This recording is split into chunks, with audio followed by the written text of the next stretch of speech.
Hello everyone. We are pushing 2 videos a day with little to no budget. You can help with Buy Me a Coffee or Patreon. Link in the descriptions. Chapter 901, Invasion. Not even a second after Dresner uttered the word surrender, a bullet shot toward his head, fired by a guard who had descended from a hidden panel in the ceiling, exploding it. At least, that was the outcome the leader expected. Instead, what he saw defied belief. Dresner was still standing, completely unharmed, as if nothing had happened. Ha, Dresner sighed. At least I tried, he thought, clutching a fold of his clothes, tearing it as the torn piece started reforming into something else. He aimed and fired at the guard who was still midair, plummeting helplessly toward the floor. The shot struck him before he landed, ensuring he wouldn't feel the pain of the fall. What a thoughtful man, Dresner mused inwardly. Thanks for the answer, he said coldly, and fired at the leader. Bam! The leader's head slammed against the table, scattering a few items across the surface. Let's take a look at your crimes before passing judgment, Dresner said, walking calmly toward the unconscious leader. The shot had been set to stun, unlike the one used on the guard, who now lay lifeless on the ground. Dresner retrieved a small VR device from his coat and placed it on the leader's head, immediately beginning the data extraction from his brain. So, your name was Yukabun. What was so hard about introducing yourself with your actual name instead of demanding to be called His Excellency all the time, he muttered, scrolling through the steadily updating data stream courtesy of the little protagonist. Boom! The room trembled violently, as though caught in the middle of an earthquake, yet curiously, not a single speck of dust rose into the air. His Excellency! A guard burst into the room, followed closely by an assistant, both trying to inform Yukabun of the sudden attack. Bam! Bam! Shoo! He's sleeping, don't disturb him, Dresner said as both newcomers collapsed, stunned, into a heap on the floor. He sighed again and holstered his weapon, allowing the nanomachines in his clothes to disperse and reset to their passive state.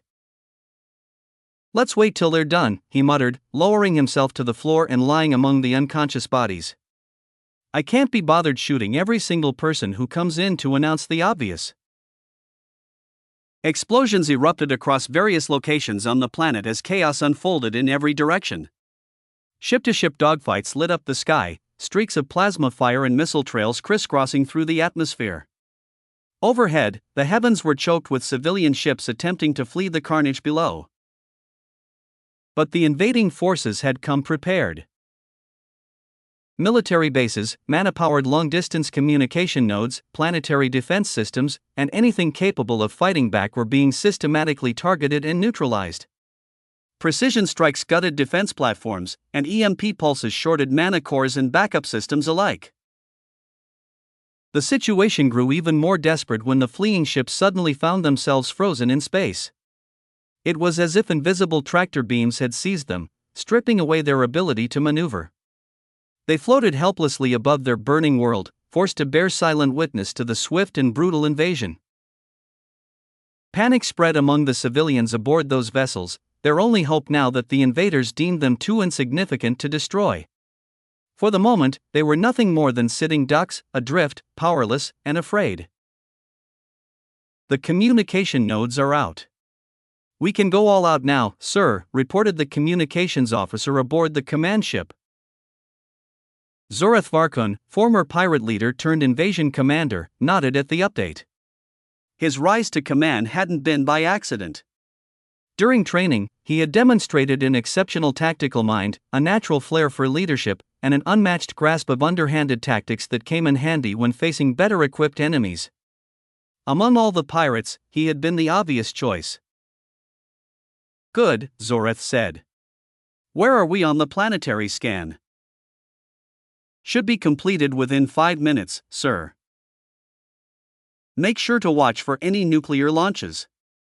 We need this planet as intact as possible. Remind everyone, capture the powerful and wealthy alive if you can. His eyes turned to the 3D hologram floating before him, displaying a dynamic, real-time representation of the ongoing battle with the planet, currently surrounded by a massive shield that had ships stuck in it. Data updated constantly, showing territorial control, ship formations, and resistance nodes. It feels good to be on the better equipped side for once, Zorath thought, a small smirk tugging at the corner of his mouth. The contrast between their past as scrappy raiders and their current arsenal was like night and day. Back then, they barely scraped by.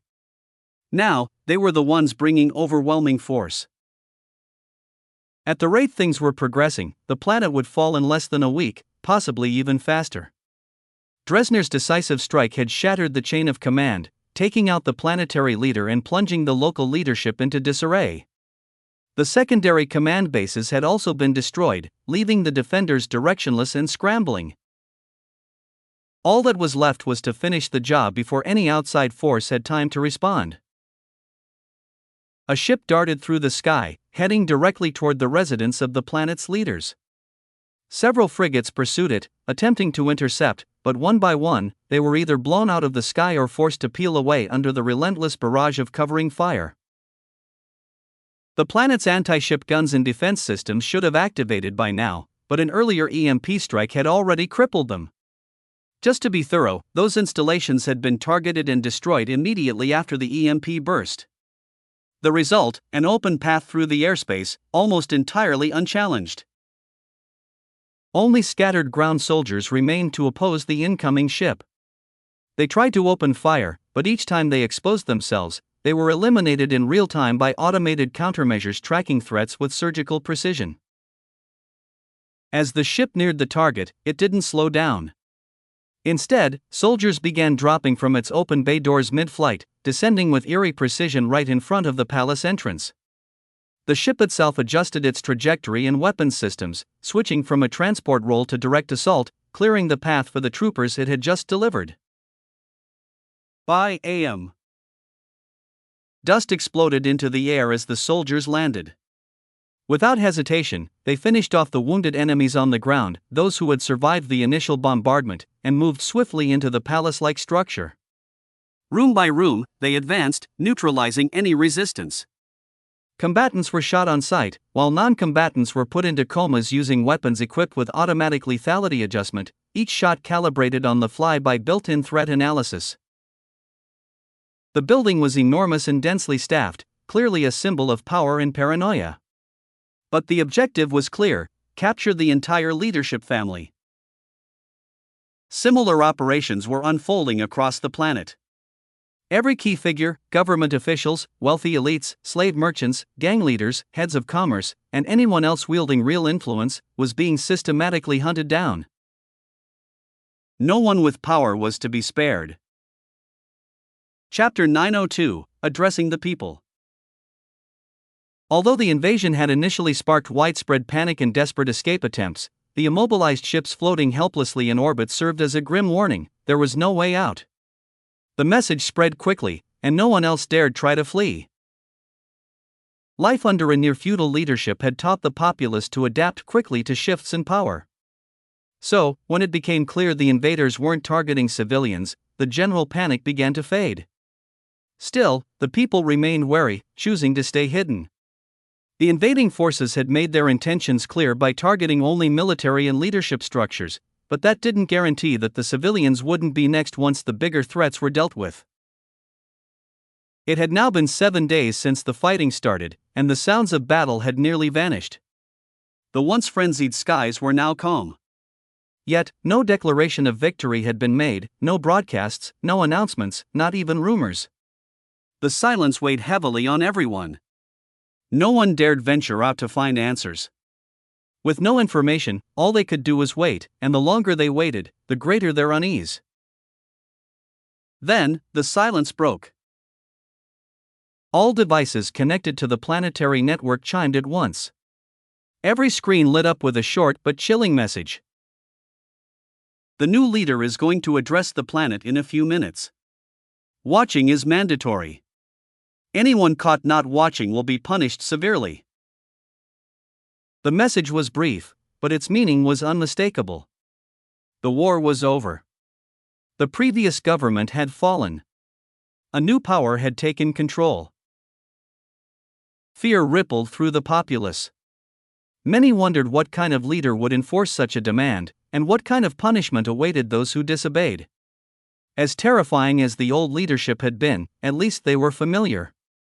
Now, they faced the unknown, and the unknown had arrived with overwhelming force. No one dared test whether the warning was a bluff. All across the planet, screens switched to the broadcast. A 10-minute countdown began ticking down. Everyone watched and waited. If you go through with this, every conclave force will target you the moment they discover your agenda, the little protagonist warned Dresner one final time. I know, Dresner replied, calm and resolute. But someone has to be the face of liberation. I've got nothing left they can use against me, my entire family is dead. And using a former pirate as a figurehead? That would only drive away potential allies. They'd call it a scam. But a former slave, someone who escaped the system and came back to fight it? That's a story worth believing in. Though this was partly the result of a deal with the Empire, it was clear from the fire in his voice that this wasn't just meeting his end of the agreement. This was now personal. If you understand the risk, that's enough, she replied, her voice softening. It sounded like she was giving up on trying to change his mind, but in truth, she was proud. Dresner wasn't just following orders anymore. He was choosing to fight. The Empire, honoring its promise, had led to something neither of them had expected. Go then. Make your entrance. Become the most hunted man in the conclave and the symbol of hope for the enslaved, she added with a trace of a smile in her voice. Dresner nodded silently as he stepped into the virtual press room. This was the space from which he would address the entire planet and beyond. MH. He cleared his throat as his clothing shimmered and shifted into the traditional attire of his homeworld, regal yet simple. 30 seconds remained. 30, 25. 23, 22, 21.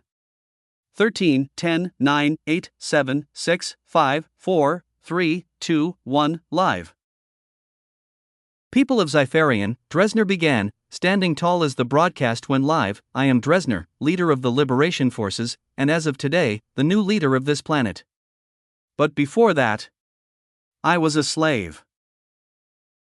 He let that sit for a second. I'm from a civilization that lost a war with our neighbors. From then on, my very existence was marked not by freedom or choice, but by chains. I'm sure many of you have already deduced that from my appearance. But none of that matters now. What does matter is what I've seen, what I've endured, what so many of you have endured.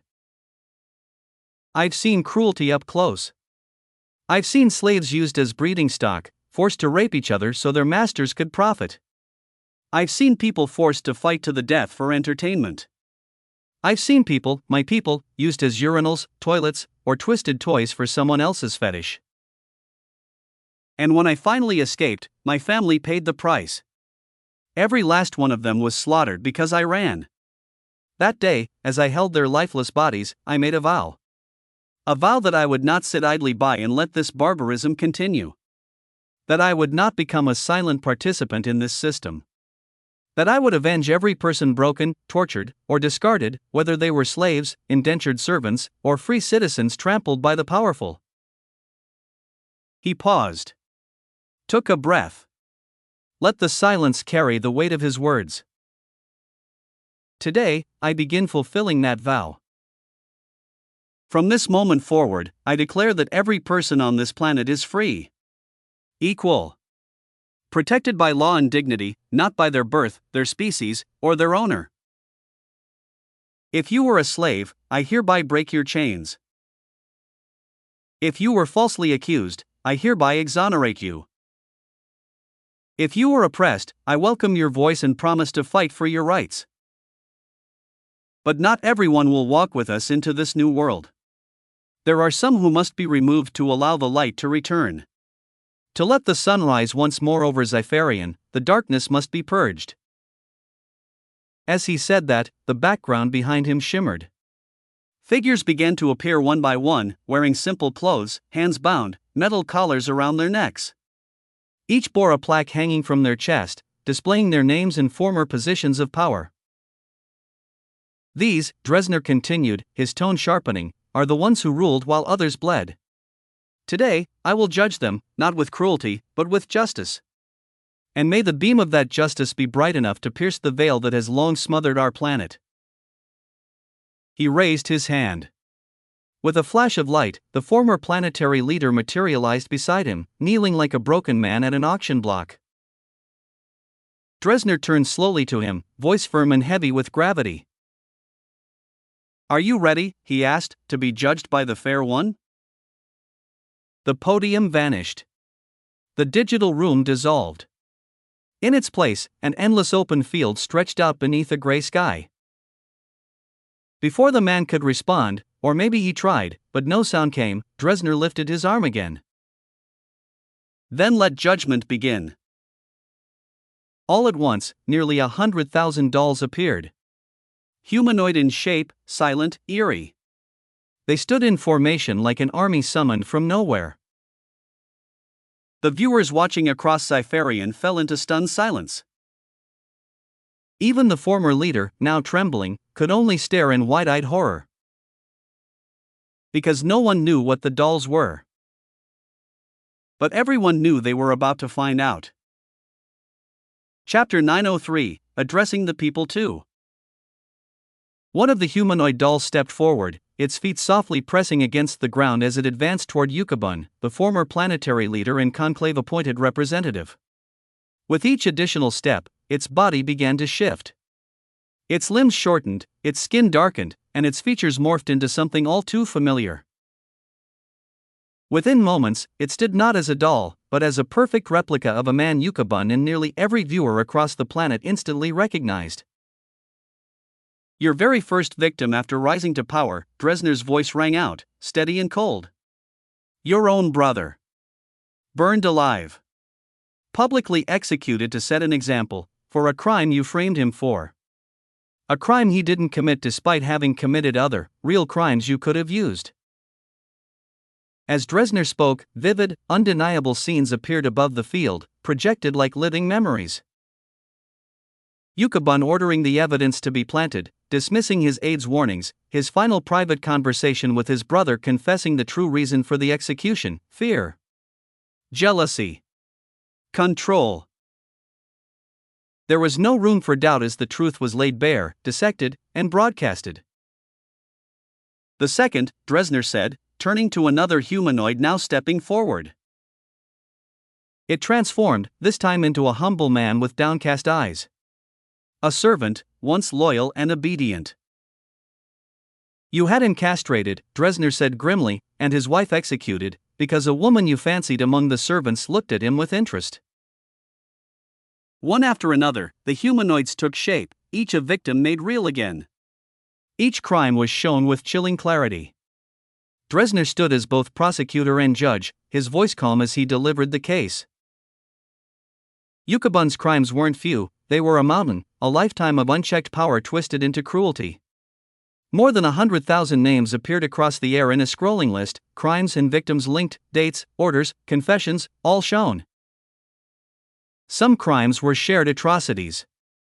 Like the annihilation of an entire town, executed simply because its representative dared to refuse Yukabun's whims. In such cases, co-conspirators would face their own trials in due time. Dresner didn't have to show any of this. The people wouldn't have protested if he'd simply executed them all.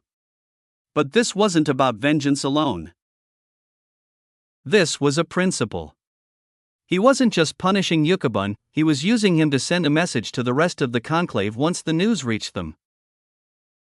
That even with absolute power in his hands, he would wield it with accountability. That this was not just a revolution, it was a rebirth. "Throughout your reign," Dresner concluded, "you've committed atrocities beyond what we've shown today. A life for a life, and for each life you took unjustly, I hereby sentence you to 100,000 deaths. Each death," he continued, "will mirror the ones you ordered or inflicted yourself. The same pain. The same humiliation. The same fear. And your final death, your last, will be public, as your victim's last moments were. He raised a hand. These punishments will be carried out by a Zelvora specialist who is behind this as well, he said, ensuring that every single death is felt in full. No numbing. No escape. You will know what they knew. Feel what they felt. Yukabun vanished in a flash of light, as another criminal took his place. Another humanoid doll stepped forward as a new victim. The broadcast went on for 8 hours a day, every day, for a full week. By the end, the last person stood trial. He, too, was sentenced to death, though he received the most lenient sentence, only 3 deaths. His crimes included murdering 2 individuals and driving a third to suicide through financial sabotage, manipulating the government's inheritance laws to take over a business at a minimal cost. Over time, the trials transformed into a phenomenon. What began as a mandatory broadcast quickly became something people wanted to watch. There was a visceral satisfaction in seeing the powerful and corrupt finally brought to justice. For most of the population, except for the families of those being judged, the trial served as both validation and catharsis. They also became the most effective government acceptance program in planetary history. While the population was engrossed in the broadcasts, some watching in satisfaction, others in solemn reflection, the new government used this window of focus to work efficiently behind the scenes. They established a structured leadership framework, ensuring that every region and community would have proper representation and oversight. At the same time, efforts were made to locate all the captured slaves. Their identities were verified, their backgrounds recorded, and they were gently ushered into the early stages of a comprehensive rehabilitation process. Simultaneously, the assets of those arrested during the trials were seized. The leadership began designing a detailed compensation plan, one that would provide reparations to families who had been extorted, abused, stolen from, or unjustly punished. Every effort was made to ensure fairness, and this included allocating a portion of each criminal's assets to the former slaves under their control. The goal was to give these newly freed individuals something substantial to begin their lives with resources, not just freedom. Not wanting to let their high approval rating go to waste, the new leadership also announced open recruitment for the Liberation Army. Initially, former slaves made up the bulk of the applicants, driven by a mix of gratitude, vengeance, and a desire to prevent the past from repeating itself. However, the momentum quickly shifted. As more people across the planet watched justice unfold and felt hope for the first time in years, applications surged from all walks of life. Even in the early days, the number of recruits had already surpassed the size of the former military by over 100-fold, as more than 100,000 applicants had applied and more were doing so. With the end of the trials, the implementation of punishments began. These too were broadcast live. However, Dresner had removed the mandatory viewing tag after the first day, allowing those who couldn't stomach the scenes, such as watching Yukabun die in 100 different ways, to opt out. Still, more than half the population chose to watch, using his screams as a strange form of therapy, a release for the years of pain he had inflicted on them. Since the executions were carried out simultaneously across different channels, people were able to choose which punishments to watch based on their personal grievances. Some even set up multi-screen displays to follow multiple punishments at once. Dresner had made one thing clear: no recordings of these events were to remain. Any attempt to capture or save footage would be met with harsh punishment. His goal wasn't to erase what happened, but to ensure it became legend, something that spread only through word of mouth.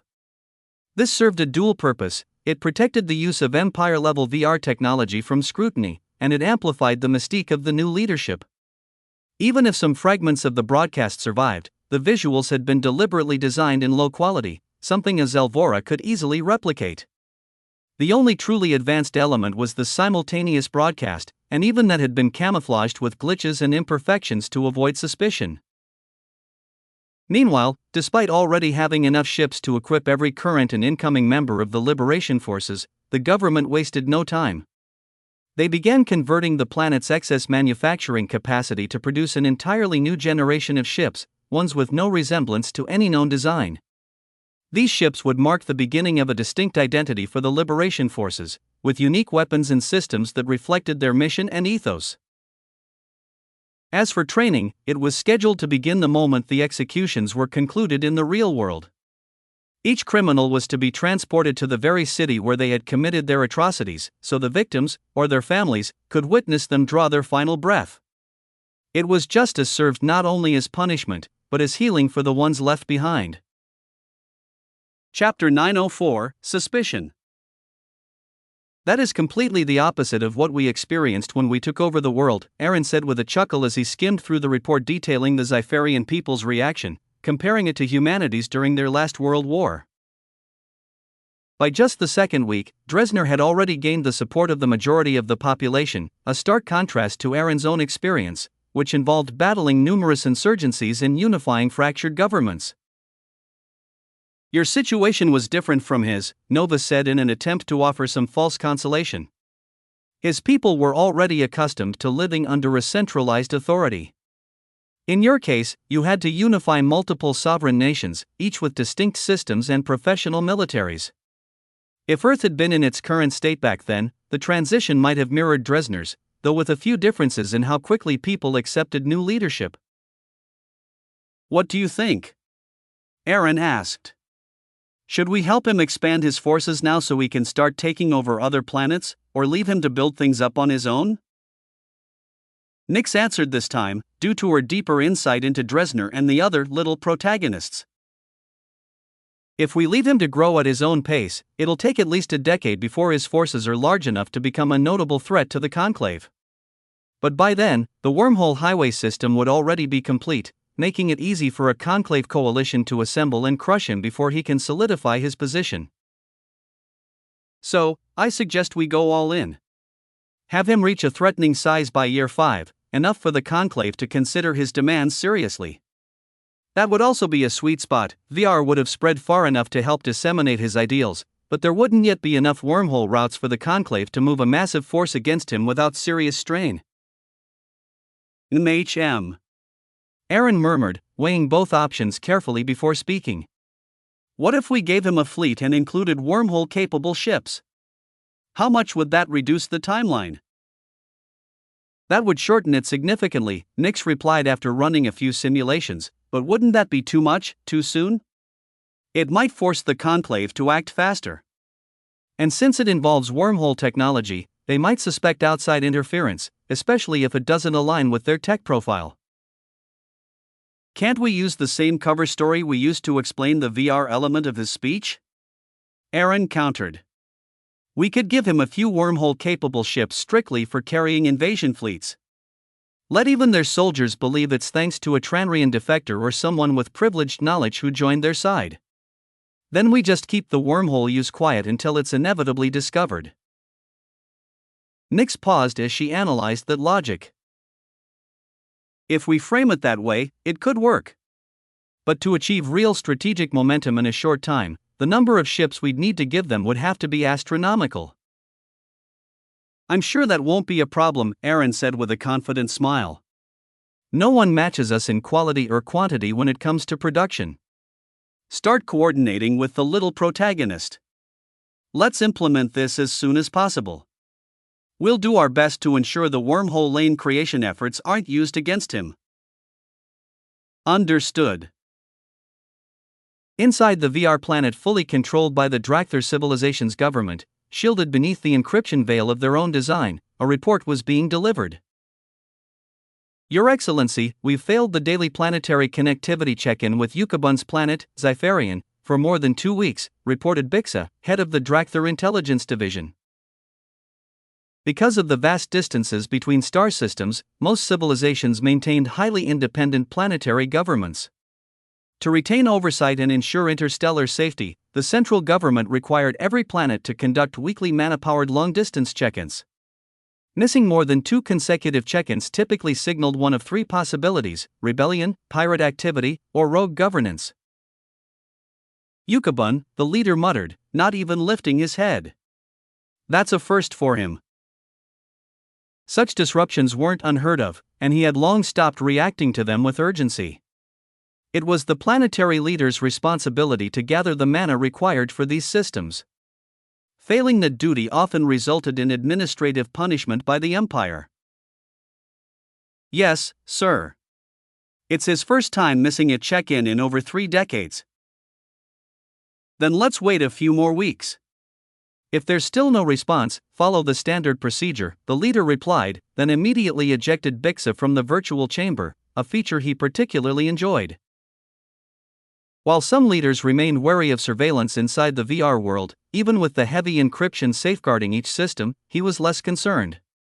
His civilization wasn't among the top 10 most influential ones, meaning the risk of empire-level espionage was minimal, even if the encryption were somehow breached. This freedom allowed him to fully centralize government operations within the VR, effectively turning the virtual planet into the beating heart of his administration. Life had become far simpler. He could instantly remove anyone who irritated him or spoke too long, an indulgence he took often. But that wasn't the only reason for the shift. With the VR network slowly spreading across more planets, he had begun reclaiming direct control from the semi-independent planetary elder councils. Their original purpose, decentralized management due to communication limitations, was now obsolete. Some resistance had emerged, but it was swiftly neutralized by dispatching military units through the newly established wormhole lanes, sending a clear message. It was this decisive use of VR and wormhole tech that even the top 10 civilizations had started to cautiously adopt, despite the associated risks. The results had been immediate for those who embraced the change. It effectively erased the practical limitations of interplanetary borders. As a result, many of the older safety procedures, which had slowed progress but ensured stability, were now deemed unnecessary and removed for the connected planets. This led to a rapid acceleration in the implementation of various initiatives. With their newfound ability to operate more efficiently, both the Drakthar civilization's leader and other planetary leaders were taking the soon-to-be-launched VR-based commerce system very seriously. They understood that the way they implemented it on their end could determine whether they thrived independently, or ended up with the Empire dominating their economic sector, leaving them vulnerable to its whims. Still, no one was even considering fully blocking it. Chapter 905, An Argument Between Friends. I'm telling you, Abdullah said, his face lit up with excitement, if you read the announcement properly, the Empire's planning to make all of us six-figure earners, if not outright millionaires. How so? Musa replied, skepticism etched into his expression. We'll only be able to access that fund after retirement, and I don't see us hitting that age anytime soon unless we retire early. And even then, the Empire hasn't set a clear retirement age. It's only been a decade since they extended our life expectancy to 200 years. Some people aren't even sure that claim's real, since no one's lived that long yet to prove it. Musa, a former American and part of the black minority community, belonged to an even smaller group within that community, those who still harbored deep institutional distrust, rooted in the historical mistreatment of black people during slavery and unethical medical experiments. The only reason he hadn't been among those forcefully relocated to other star systems, a move that both he and even imperial historians described bluntly as genocide, was because of his wife. She had refused to go, insisting on staying with their children. Since the Empire gave custody preference to the parent who was an imperial citizen, Musa had been forced to adopt citizenship just to remain with his family. That decision, however, had cracked their marriage. Even now, more than a decade later, they were still working through those issues with the help of the Empire's free marriage counseling, one of many health services available at no cost. To the Empire's credit, it didn't hide what it had done. It taught the events in schools, kept public records, and provided detailed profiles explaining why each person had been selected for relocation. The justification was always the same, ensuring a peaceful transition of power to prepare for the foreign threats, and these people were doing everything in their power to derail and resist. Has living in the Empire for over a decade still not changed the way you think? Abdullah's voice rose with frustration, his tone sharp but tired. I'm seriously getting fed up with you seeing everything the Empire does through a negative lens. You've got no evidence, none, and everything they've done so far has moved in a positive direction. I get that you're bitter because you were forced into this situation, but come on, man. Enough already. To Abdullah, the empire had been a blessing. It had given him a life he never imagined possible: homeownership in his 30s, a stable job, disposable income, and subsidies that made living easy. The difference in their views had been a constant point of friction. Musa didn't flinch. But did the empire ever make it clear what the actual retirement age is? No, they didn't. Doesn't that bother you even a little? It's like they're planning to make sure we all just work until we die. So how exactly am I supposed to benefit from this fund if there's no guarantee I'll ever be allowed to retire? Abdullah exhaled sharply, pinching the bridge of his nose. All right. I'm going to ask you very simple questions. Just a few. And I want you to answer sincerely, okay? Sure, go on. Musa's tone was calm, as if he knew this routine too well. They always reach this point in their arguments. How many days a week does the average person work? 4.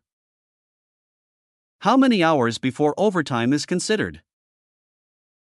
8. But how is this even relevant to what we're? Just answer, Abdullah interrupted, holding up a hand. How many vacation days are mandatory? 2 months. Abdullah leaned forward, jabbing the table lightly with his finger. So, he emphasized, each tap punctuating his words. 2 months of vacation. 4 workdays a week. 3 days off every week. Tell me, how many total days off is that per year? He gestured to his personal AI, which responded through his VR watch speaker for both of them to hear. You get a total of 189 days off per year, which is approximately 6 months and 6 days. You heard that? Abdullah said, eyes locked on Musa. Even if your theory is right, even if we never retire, over a 200-year lifespan, we'd spend less than half of it actually working. And that's not even factoring in that they're actively researching long-term retirement solutions. They're running simulations. Planning multiple flexible retirement paths. He paused. Even he was stunned by the realization as it settled over him. There was no need to finish. The math and the silence that followed spoke for themselves. But that clarity from the numbers only lasted a moment. Abdullah remembered he hadn't even gotten to the real part, the part that would make his friend eat his words. He leaned forward again, his voice calmer but brimming with intensity. He had to say it now, while Musa was still mentally cornered, before he came up with another half-baked counterargument. As for how they plan to make all of us rich, Abdullah began, if you'd actually read through the entire announcement and understood it, you'd have seen the part where the empire said they're going to take a quarter of all profits from the VR expansion and the Wormhole Lane project and pour that directly into the retirement fund. Musa blinked, silent. That's a quarter of the profits from 2 of the biggest imperial projects in history. You know what that means? It means you'll be earning back 10 times, no, even up to 100 times, what you pay in taxes every year once you retire. And the best part? Taxes are staying at 10%. No increase. None. Abdullah's voice was rising now. He could feel his anger bubbling with each word, but he didn't care. He was done holding back. And if you need money now, before retirement? That fund will let you take out interest-free loans using your future share as collateral. You'll be able to borrow up to 10 times your current valuation, without paying a damn cent in interest. He didn't pause for breath. And that's not all. They're still going to use a chunk of the remaining 75% to subsidize housing, utilities, and daily necessities. They're even cutting down the cost of raising kids more than they already have. Education? Already free. Nurseries? Government funded. Maternity leave? Paid. 3 years for both father and mother. So tell me, please, how the hell did you come to the conclusion that this is something we'll only benefit from after we retire? His voice cracked, forcing him to clear his throat before continuing. you're acting like one of those conspiracy nuts who still think the earth is flat. Abdullah's chest was heaving. He hadn't realized how worked up he was until he finished. But it didn't matter. He needed to say all of it. He was tired of this cycle, tired of Musa clinging to the past like it was still relevant in the empire they were living in now. In that moment, Abdullah knew this wasn't just about politics anymore, this was about their friendship, his friend's healing marriage, and more. If Musa still refused to accept reason after all this, then maybe he wasn't someone Abdullah could keep walking forward with. Around them, people had started to gather, watching the argument with interest, with some quietly live streaming it as it was the kind of thing that could easily blow up across local networks. No one was interfering yet, but the tension was thick, and they were all waiting to see how it would end. Chapter 906, Report on Fountain of Life. There are no new discoveries yet? Aaron asked without looking up from the report. No, Ayaka replied, her tone neutral but edged with disappointment. Unfortunately, it seems that at my current level, it's impossible to uncover anything new about the Fountain of Life material. Aaron nodded slowly, flipping through the pages of her report, detailed with charts, test results, and hypotheses. Have you managed to contact Laifu again since her first appearance? No, she answered with a faint sigh. And considering the scale of the universe she operates in, I doubt it will happen again, unless we do something at least 10 times more attention-grabbing than what drew her in the first place. You'll probably live longer than all of us, Aaron said with a soft chuckle, trying to lighten the mood. Don't worry too much, you're bound to cross paths again eventually. Ayaka smiled faintly, but it didn't quite reach her eyes. It's still undecided whether that's a blessing or a curse. He understood. They both bore burdens that others couldn't fathom. She, as the embodiment of Lady Laifu, and he, with his runic heart in the system, were effectively immortal or at least, far beyond ordinary lifespans. Don't worry, Aaron said gently. Just as we pushed the average lifespan to 200 years, another breakthrough will come. We're still studying your body, trying to uncover insights from the changes it's gone through. If there's a way to extend life further, we'll find it. I'm not planning on watching everyone I care about fade away either. Her expression softened. Thank you, sir. You still have your position credit, Aaron reminded her. You can use it for any available role you're interested in, whether it's a promotion, a transfer to another department, or even something entirely different. Don't forget about it if you ever feel like changing your career. This position credit was one of the Empire's highest forms of recognition, granted only to those who had done something truly extraordinary. It acted like a universal coupon. It could fast-track a promotion, unlock exclusive job opportunities, or waive certain qualification requirements if the person was willing to undergo the necessary training. Even if left unused, it came with a baseline benefit, tripling the individual's salary, with no upper limit on how high it could go. The final amount depended on how highly their contribution was rated. I'll keep that in mind, she said, bowing slightly. Have a nice day, Your Excellency. You too, he replied, watching her leave. Ayaka walked out of the office within the cube, heading straight to the basement. Now used to doing it regularly, she stepped through the Stargate and returned to Alpha Centauri, her thoughts already drifting toward what came next. How is the production going? Aaron asked, now alone in the office. We've reached 50% completion, Nix replied. The remaining units should be done within 2 months, as we're running production under wartime mobilization protocols. As for training, all personnel are currently running war simulations across every star system under our control to ensure they're not caught off guard. She began forming a physical body from the vat of nanomachines embedded in his office, her voice now matched by presence. We're still in the process of establishing a reliable intelligence network through mnemosiny. The challenge is that the VR devices we're distributing within the Conclave lack brain scanners, which limits how much we can verify. We're forced to rely solely on behavioral patterns and interactions within VR to determine which information is credible and which is just a misdirection effort by the Conclave governments. With the moon-sized quantum VR server now operational, the flood of users and data was beyond what could be filtered instantly. Without a purpose-built program, even valuable intel risked falling through the cracks or being underutilized. Any progress on the other little protagonists? Aaron asked. I was planning to include that in the next monthly report, Nyx replied, her tone light, almost teasing. But since you brought it up, I made a promise to one of them. We're going to revive their species back to 1 million genetically unique individuals, once they finish helping us. Aaron coughed sharply, caught completely off guard. Cough, why the heck did you promise that? He asked, more curious than angry.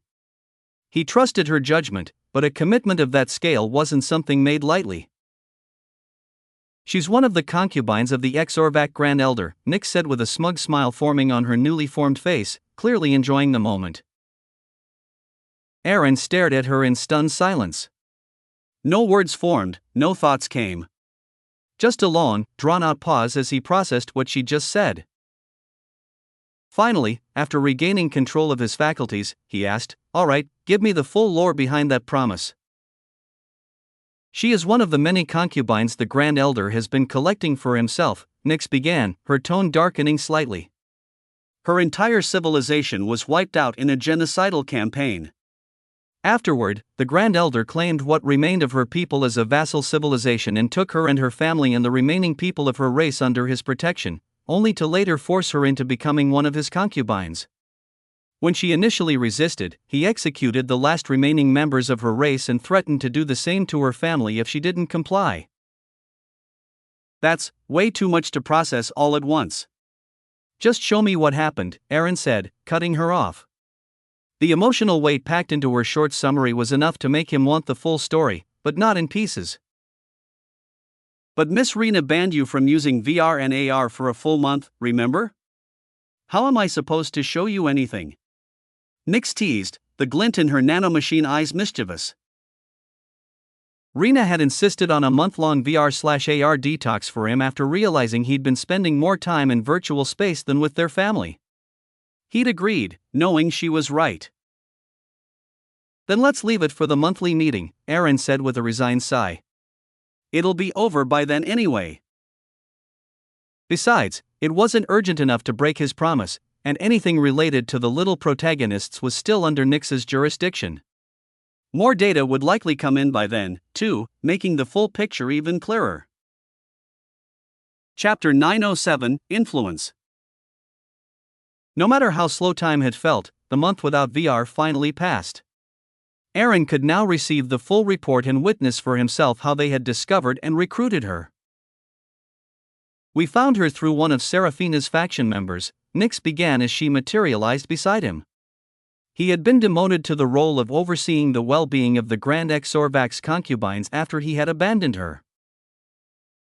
Aaron raised an eyebrow. Isn't that actually a powerful position? It puts him close to the Grand Elder through pillow talk. That seems like a contradictory punishment for a demotion. On the surface, yes. But the reality is far more twisted. The position carries full responsibility for everything the concubines do, but none of the power to manage them.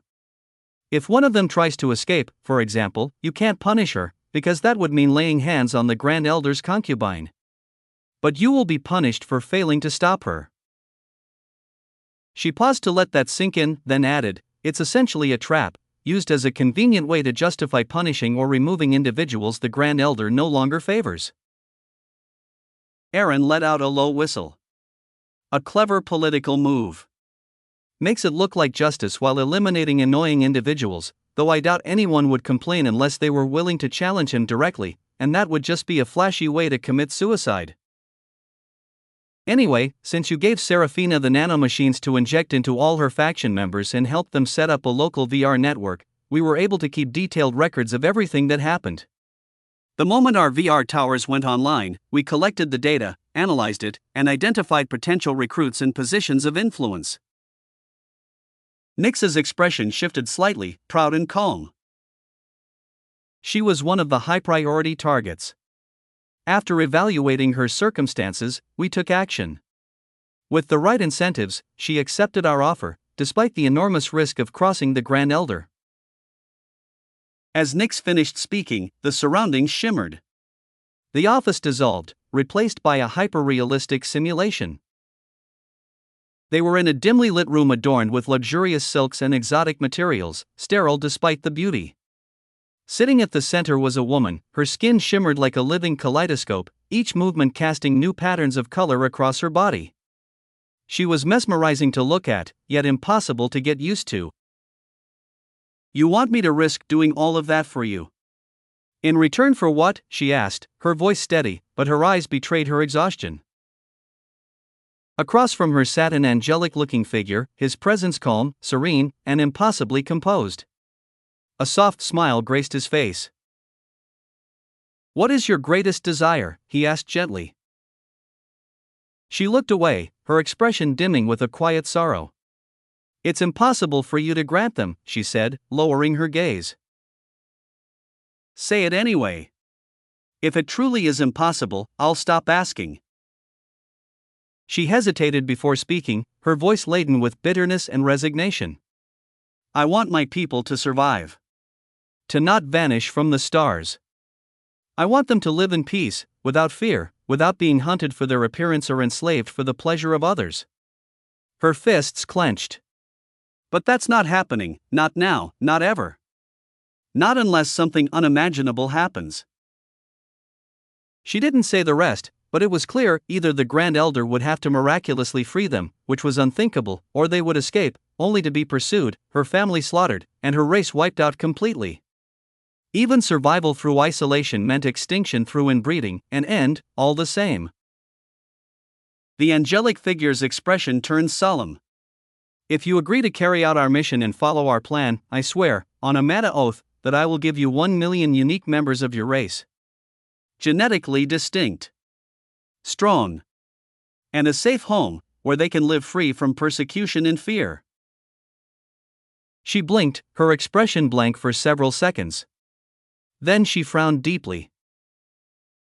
"That's not funny," she said quietly. Her face showed no amusement, only pain. "I know it sounds unbelievable. That's why I'm going to show you something."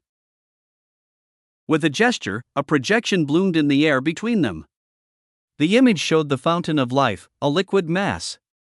After a human touched it, the transformation began. Slowly, the liquid started changing into a human. A child. Entirely human. Entirely unique. A living being with its own soul and completely original DNA. The woman watched in silence, breath caught in her throat. "This is one of the relics we discovered during our space exploration," the angelic being said. "The beings born of it are entirely unique, not clones, not constructs. True individuals." She stared at the footage for a long moment, the realization dawning slowly in her shimmering eyes. She understood now who these people were. Who it was that had approached her. That knowledge alone was staggering, but even that shock paled in comparison to what she saw in the liquid. "How do I know this isn't a lie?" she asked finally, steadying herself. "We'll swear a mana oath," he said, voice calm. "If we break our side of the deal, you may reveal our existence, and we receive punishment from mana. You risk your life, but in return, you stand to gain everything you wanted in your life." There was silence.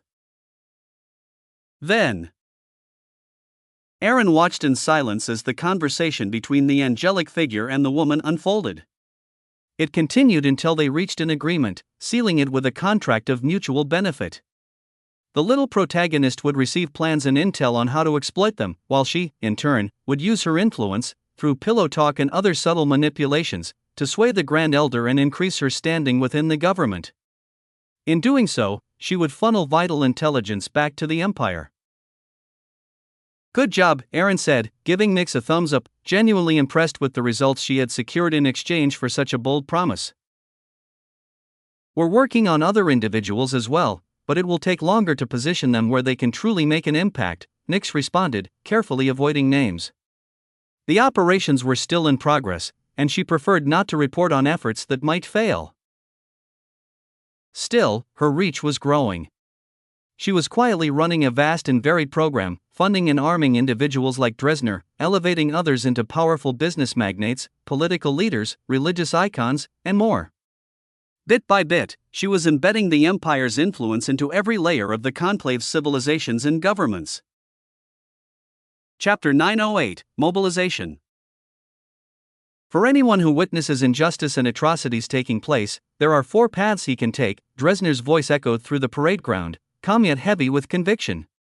Before him stood a massive formation of soldiers, rigid in attention, their eyes locked on him with reverence and resolve. He can hate what's happening but say nothing. He can speak out against it. He can take action against it. Or, his tone sharpened, he can join in and try to benefit from the suffering. A charged silence followed as his gaze swept across the gathered ranks. So, what are you going to do when you witness atrocities? Are you going to just stand there and watch it happen? No, they roared in unison, voices thunderous. Are you going to speak out against it? Yes, they bellowed again, louder. Are you going to do something about it? Yes, they shouted, their voices shaking the air. Good, Dresner said, his voice firm, eyes burning with conviction. This is the kind of army I would be proud to bring into battle against those who commit atrocities. An army I can trust to guard my back. An army that will be remembered in history for your sacrifice, your resolve, and your refusal to turn a blind eye just because you are not the one suffering. He paused, letting the silence weigh heavily on their hearts before continuing. Today marks the second step in our vow to take action, to keep our promise, and to liberate those on the receiving end of this cruelty. We will not stop until the conclave abolishes all forms of slavery and indentured servitude. Until they uphold universal rights that no one, not even the powerful, can trample. Until their governments are restrained from excessive brutality and no longer allowed to erase entire civilizations just because they lost a war. A wave of raw energy surged through the soldiers. They roared as one, their voices filled with shared fury and hope. No longer will we live in fear that our civilization might disappear overnight, turned into slaves, our people treated as property. No more shall we bow to arrogant tyrants, protected by the shadow of stronger civilizations. His voice rose. We will not stop until our demands are met.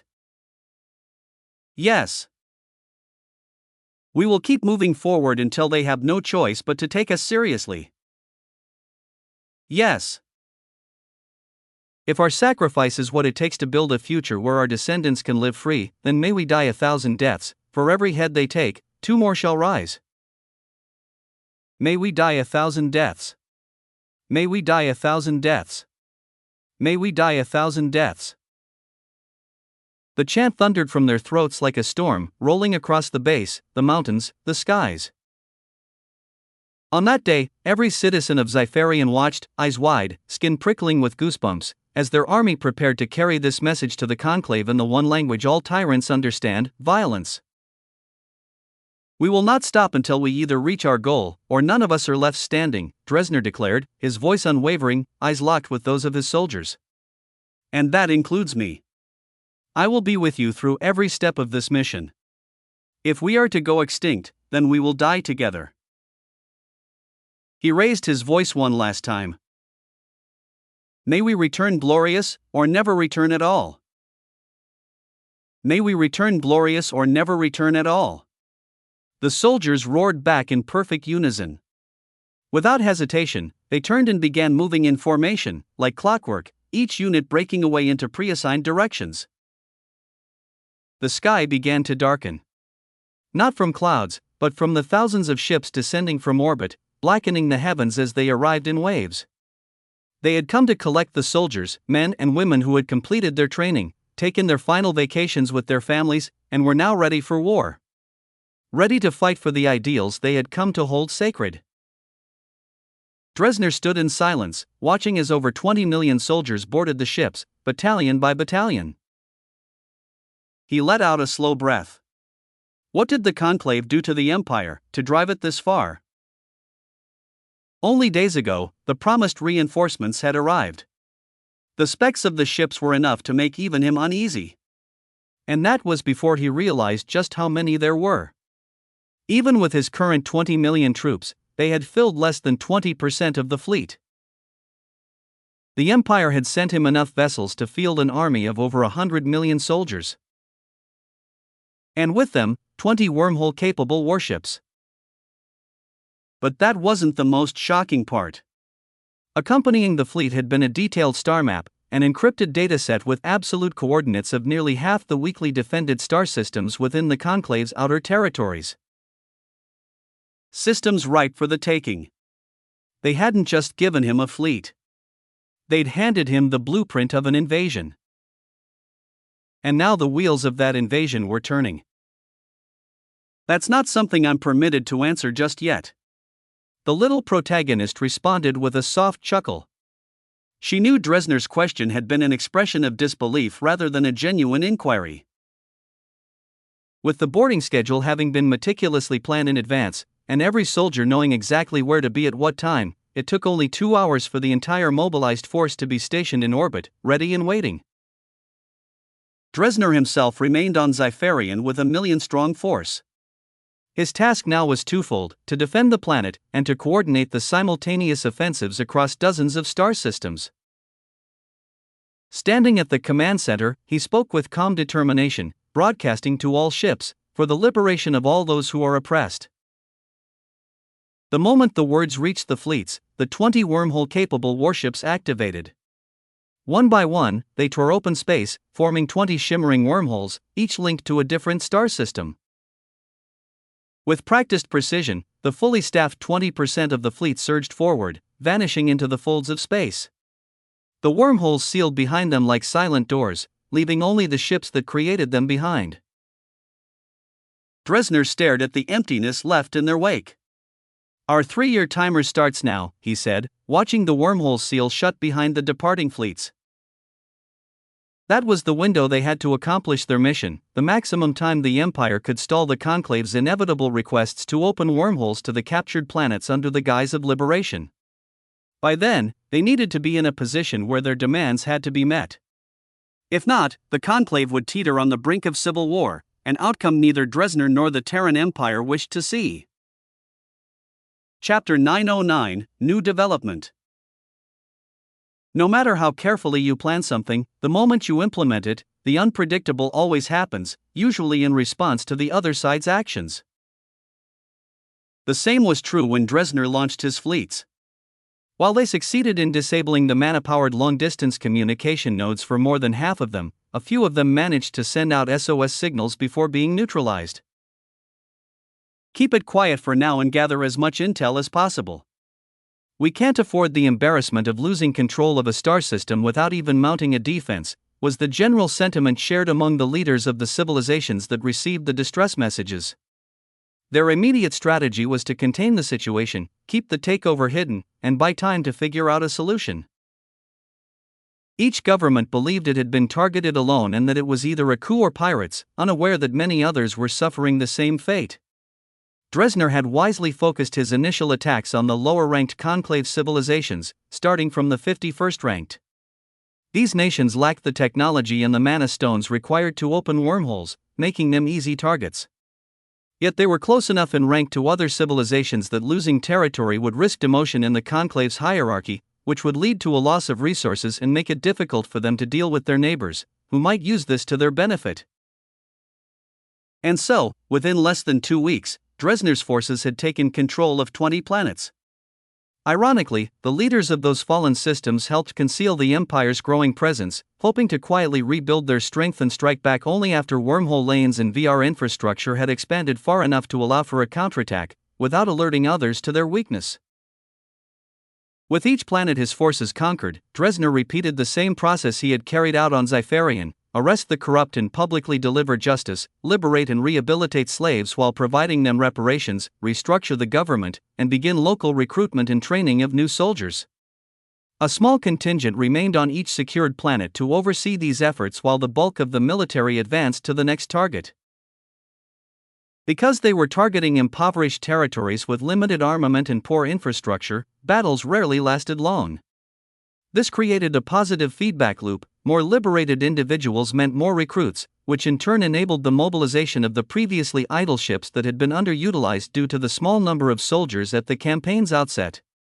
By the 6th month, all of the ships provided by the Emperor were fully staffed, and Dresner's army had grown to over 100 million strong.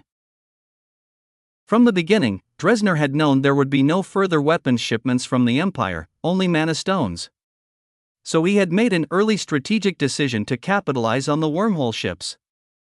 Once they delivered their fleets, the ships were repurposed to exploit each planet's unique natural resources, creating a highly efficient interplanetary vertical integration system.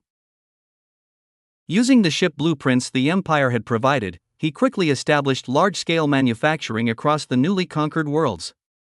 Thanks to this supply chain, a significant number of new warships were constructed in a short time and immediately deployed into the growing conflict, just as the last of the Imperial-provided ships reached full capacity. Chatter about you has finally started trickling into the VR, Little Protagonist reported, relaying the submarinix had sent her. But it's still minimal. Most are speculating whether it's the work of a single force or just a string of coincidences. It's been a full year since the campaign began, and it's still only being treated as rumor? Dresner asked, visibly surprised that their operations hadn't yet become a mainstream topic.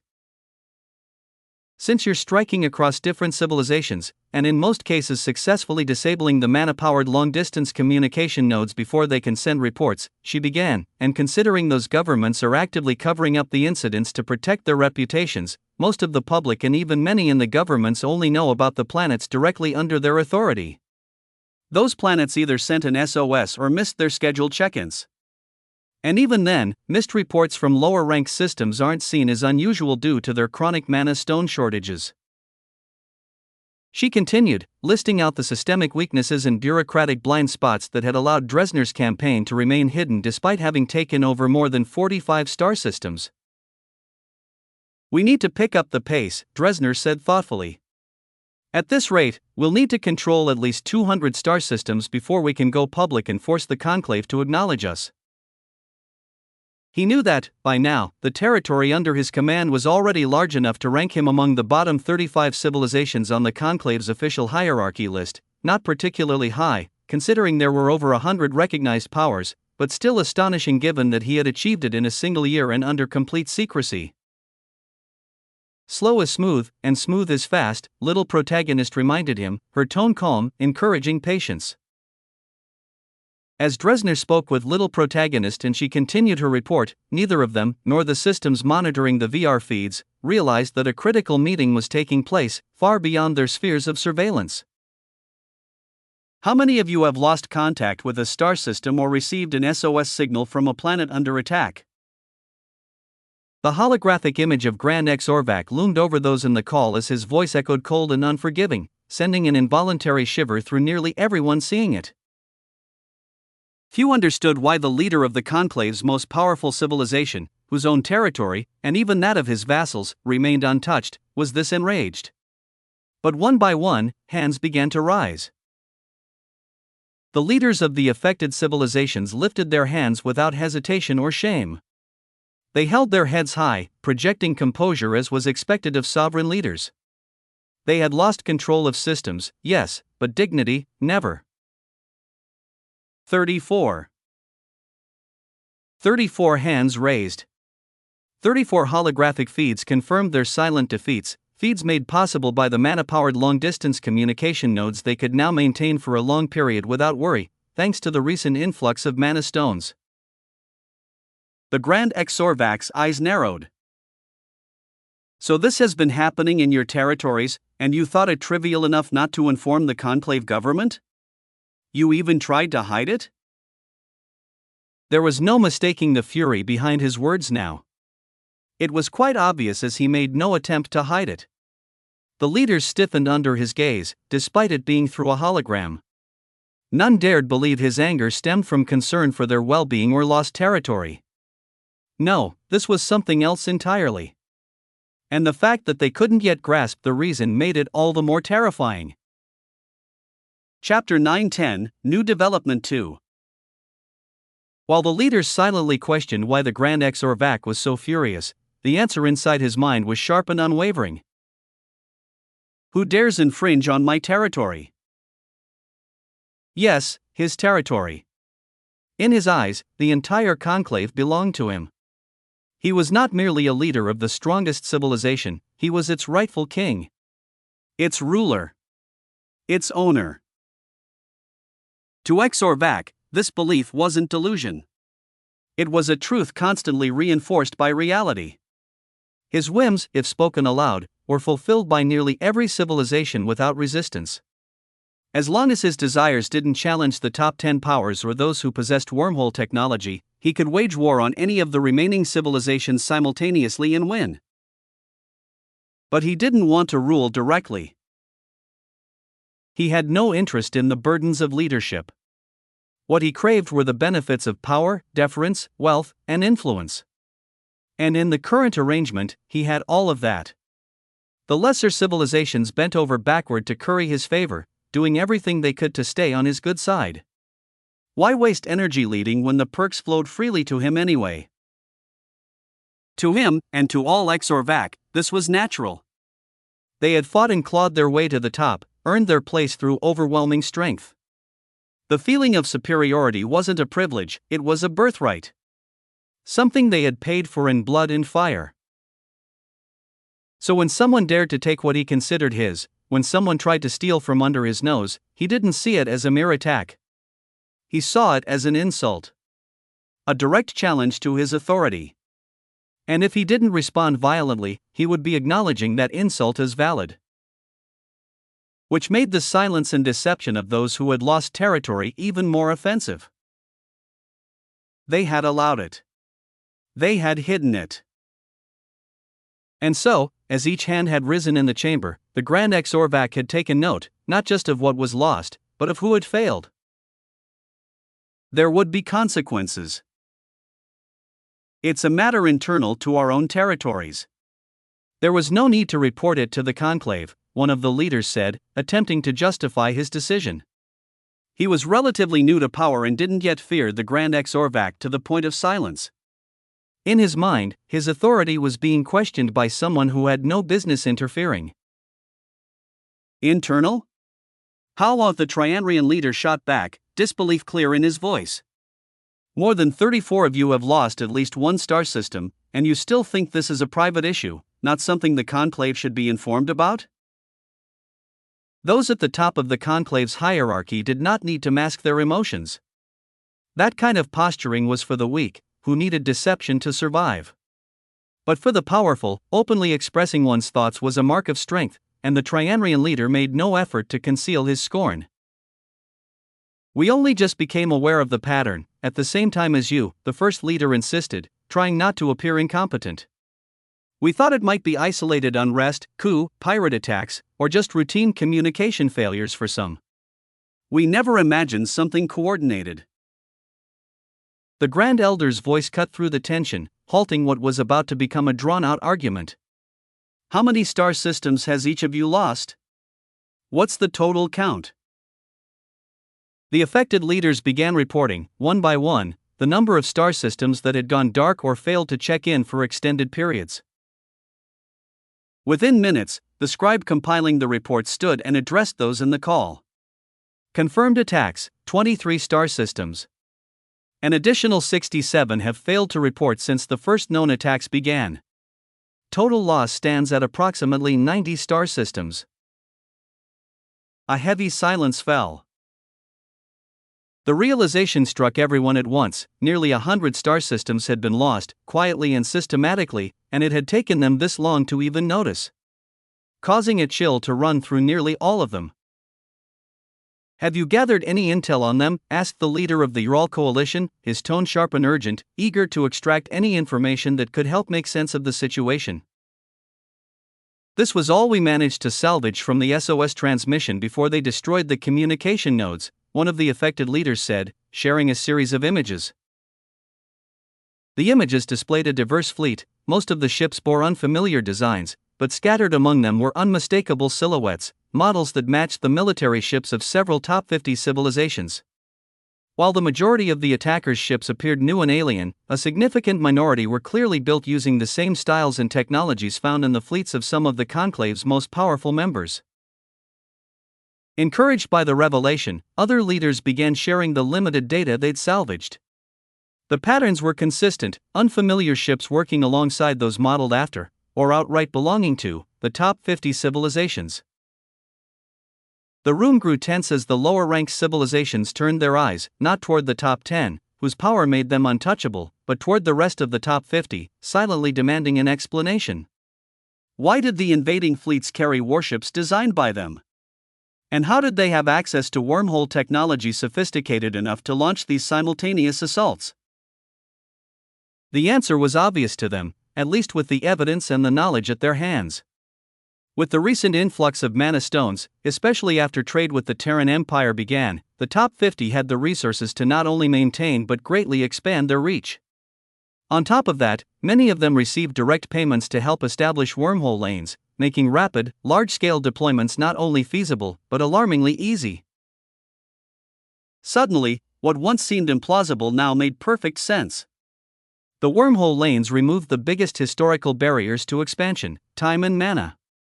Civilizations that had once been held in check by the sheer travel time or mana stone expenditure across the stars could now strike swiftly, before their targets had a chance to prepare.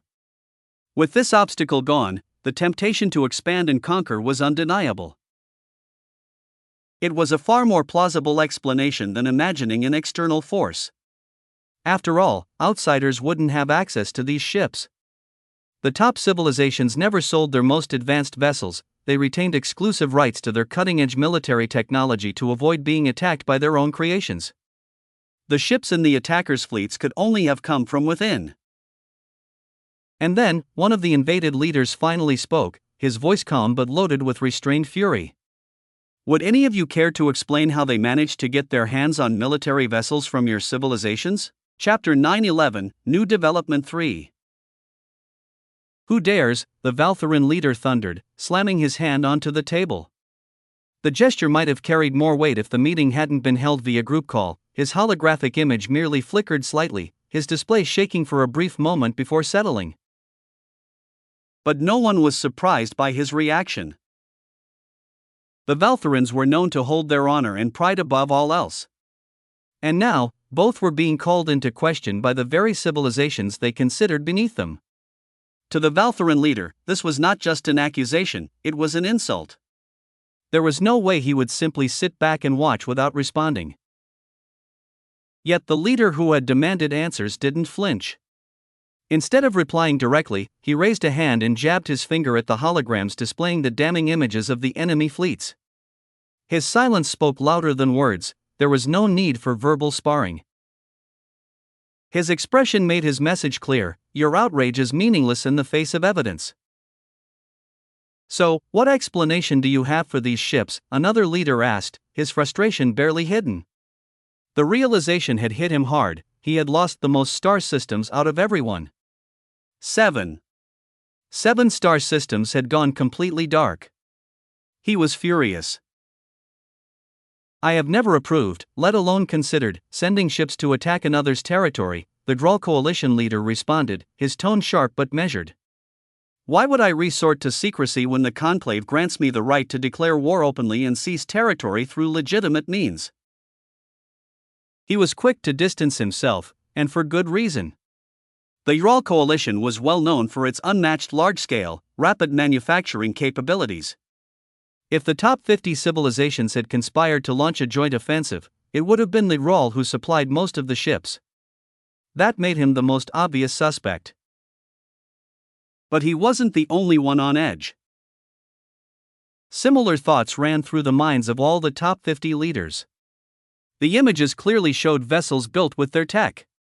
At first, many suspected a setup by the lower 50, until they realized that the evidence was too consistent, too independently sourced to be fabricated.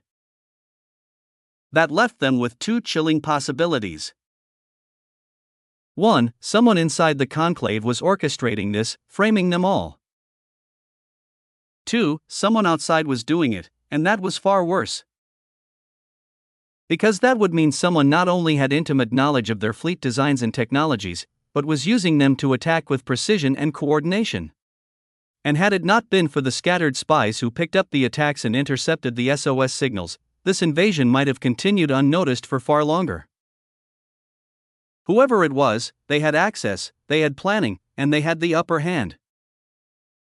So, are you implying that someone else is behind this and is trying to frame you? One of the leaders asked, his voice sharp with disbelief. I know you people at the top look down on us, but don't insult our intelligence. Are we supposed to believe that someone somehow gained access to your most tightly guarded technologies, managed to replicate them, and then used them just to frame you? If they had the capacity to build your ships, they could have built better ones. And if they were going to attack us anyway, what would be the point in copying your designs? He paused, waiting for a reply, but another voice cut in. And what about the use of wormholes? Another leader demanded. None of us, except you, have the means to use them. And ever since the Empire practically gave you unrestricted access to more of them, along with the mana stones to power them, you've had no excuse for the old limitations. Are you going to tell us someone else is using them too? I'm certain the Trianrians are involved, a third leader said firmly. They have strict protocols for wormhole usage across the conclave. Either this was done with their permission, or they're the ones opening them. They're one of the few with enough capable individuals to sustain wormhole activity at the scale we've witnessed. For the next 5 minutes, none of the top 50 leaders were allowed to speak. Those who had suffered losses took over the floor, unleashing a barrage of accusations, questions, theories, and demands for explanations. Their frustration was palpable, and the tone grew more severe with every passing moment. Some even went so far as to threaten secession from the conclave, proposing the formation of an independent military alliance composed of the civilizations that had been attacked, an act that, if realized, would fracture the conclave itself. If this keeps up, the conclave really will fracture, but who the hell is behind all this? The Ural coalition leader thought grimly. A split in the conclave would be catastrophic for them.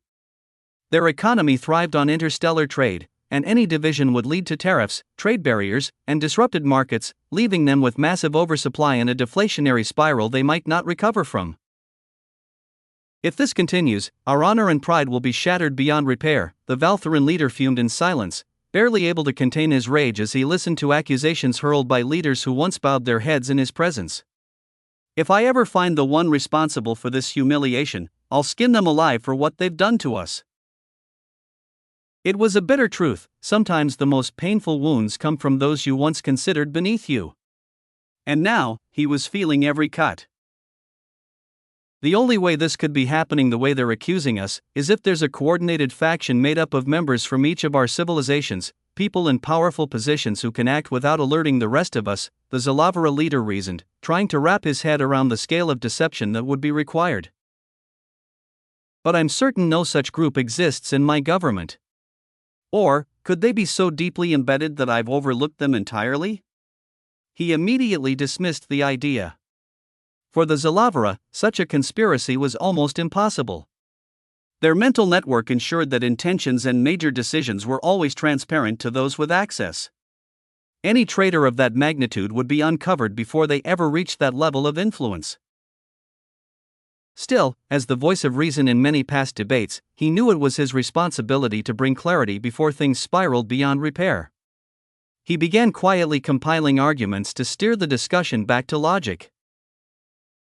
Meanwhile, the Shadari leader had a very different reaction. Why the hell are our ships visible at all, he thought, frowning. They perform best under active stealth. Who leaves stealth vessels exposed to such primitive sensors while attacking? That's either incompetence or deliberate misdirection. Rather than obsessing over the accusations, his mind focused on the inconsistencies. If there were video footage instead of just still images, it would have been easier to demonstrate that those ships, while styled like ours, don't move or behave anything like actual Shadari vessels. They're imitations, not ours. So should I speak up now, or let the chaos grow? He leaned back, expression unreadable. After all, unlike the others, the Shadari thrived in disorder. If the conclave shattered, they'd be among the few to profit from the fallout. All across the top 50, the leaders were lost in thought, some trying to uncover who might be sabotaging them from within, others trying to determine who was framing them from without. But all shared one growing concern: how to prove they weren't behind the attacks, and how to stop the conclave from collapsing under the weight of fear and suspicion. Chapter 9:12, New Development 4. Enough, the Grand Exorvac bellowed, his voice going through the chaos of shouting and accusations like a blade, silencing the chamber as if a switch had been thrown. Every representative, big and small, froze mid-gesture, mid-word, the weight of his voice settled over them. No one dared speak. The Grand Exorvac didn't need to say more. He simply turned his massive head, his gaze locking onto the hologram of the Zalavara leader. A single, almost imperceptible nod. That was it. You. Speak. The message was crystal clear to everyone present. And just as clear was the unspoken addendum: anyone else uttering so much as a syllable without an exceptionally good reason would find themselves, and their entire civilization, learning the true meaning of Exorvac's displeasure. The Zalavara leader stood calmly and addressed the room, his voice carrying a calm but firm conviction. The Zalavara leader rose, a picture of calm amidst the lingering tension. His voice, when he spoke, wasn't loud, but it carried a steady, firm conviction that cut through the residual fear. Some of you, he began, his eyes sweeping across the faces of the lower 50 representatives, a hint of disappointment in his tone, seem to think this is your chance. A chance to throw reason to the wind, to let your raw frustration do the talking, believing there's safety in numbers. But let me be clear, this is not the moment for emotional theatrics disguised as a quest for justice. He made a subtle gesture towards the images of the attacking ships, still shimmering in the air. This evidence you're all so worked up about? They're still images. Snapshots. Nothing more. Yes, I can see how, at a quick glance, you might jump to the conclusion that the top 50 are your culprits. But if you'd paused, just for a moment, to think. He let that hang in the air. You'd realize something rather obvious: anyone with a decent shipyard can mock up the outer hull of our vessels. A convincing copy isn't proof of anything. And let's entertain your theory for a moment. If we were behind these attacks, if we'd gone to the trouble of developing some new design of ships to cover our tracks, why in the blazes would we then be foolish enough to include our own easily recognizable, signature ships in the very same attack fleets? What kind of clandestine operation advertises its perpetrators? He paused, letting the simple, undeniable logic of his words sink into the stunned silence. It makes no sense. It's illogical. It's sloppy. And more importantly, his voice dropped slightly, carrying an almost chilling certainty: it's just not how we do things. The Zalavara leader let his words linger for a moment before he said, if we were truly the ones orchestrating this, believe me, there would be no shadows, no whispers, no fabricated evidence. We would have descended upon your capital systems directly, taken your leadership into custody, and this campaign, as you call it, would have been over before it truly began, reminding everyone in that chamber exactly why the top 10 in the conclave were deeply feared. He scanned the holograms again, his eyes like chips of ice. So, I ask you, why would we bother with all this cloak and dagger nonsense when we have absolutely nothing preventing us from acting openly? What possible tactical advantage is there in being subtle, when none of you, and here his gaze was particularly pointed, could muster a defense quick enough to matter one way or the other? A heavy, thoughtful quiet filled the chamber. The raw anger that had fueled the initial accusations was draining away, replaced by a dawning, uncomfortable clarity. With cooler heads, the lower 50 representatives started to see the holes in their initial, panicked assumptions. It was understandable, of course. They'd just learned they were under a coordinated, system-wide assault. The gut reaction was to point fingers at those with the power, the fleets, the potential motives, the top 50. But now, with a moment to breathe and think, the cracks in that theory were becoming gaping chasms. If it's not you, one of the leaders finally managed, his voice hesitant, breaking the thick silence, then who is it? The atmosphere in the room had shifted dramatically. The lower tier leaders, no longer so sure of their enemies, now looked distinctly anxious. A new, more terrifying thought began to take root: they might have been railing against the wrong powers, while the real threat was still out there, hidden and watching. Before we even try to answer that, another leader interjected, his tone firm but reasonable. I think we need to clear the air in this room completely. No lingering doubts. No one argued. He had their attention. Everyone had a pretty good idea where he was going with this. Your points are well made, Zalavra representative, he said, nodding respectfully. But we can't entirely dismiss the possibility of deeper, more convoluted motives we're not privy to. Since we are all the ultimate authorities for our civilizations, there's a way to settle this beyond mere words. He paused, then laid it out. I propose we all take a mana oath. A carefully worded one, airtight, leaving no room for misinterpretation. An oath swearing that none of us, nor anyone under our command, nor our governments, had any hand in these attacks, or aided those responsible in any way, shape, or form. I second that, a voice cut in sharply. It was one of the leaders whose system had been hit. His immediate support was like a spark. A wave of agreement rippled through the chamber. First, those who'd suffered losses, their voices tight with the need for certainty. Then, others from the lower rungs of the top 50, those who'd also felt the sting of suspicion but knew their hands were clean. Soon, it was a chorus. The logic was brutally simple: if you were innocent, the mana oath was just words, a formality. It wouldn't harm you. But refuse? Refuse, and all eyes, all suspicion, would lock onto you, perhaps permanently. Sensing the momentum, and perhaps eager to ratchet up the pressure, the leaders quickly hammered out the wording of the oath. It was a masterpiece of magical legalese, meticulous, designed to close every conceivable loophole, covering every possible angle of complicity. There was no time given for debate or delay. One by one, the leaders of the lower-tier civilizations stepped forward and swore. In less than half an hour, every single one of them had taken the oath. Now, only the top 10 civilizations remained. The two powers tied at rank 10, Ilara and Farron, didn't miss a beat. They swore the oath without hesitation. The Zalavra leader, true to his earlier stance, followed suit, his expression unreadable. Even the Trianrians, known for their strict regulation of wormhole access, took the oath, prompting a collective sigh of relief from many in the room. And then there were two. First, the Valthurin leader. For him, the very notion of such an oath was an affront, a deep personal insult, a stain on Valthurin's pride. Second, the Grand Exorvac himself, who hadn't so much as twitched an antenna in acknowledgement of the whole proposal.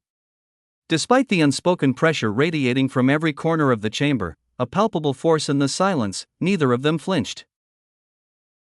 But here's the interesting part: their refusal didn't immediately brand them as guilty.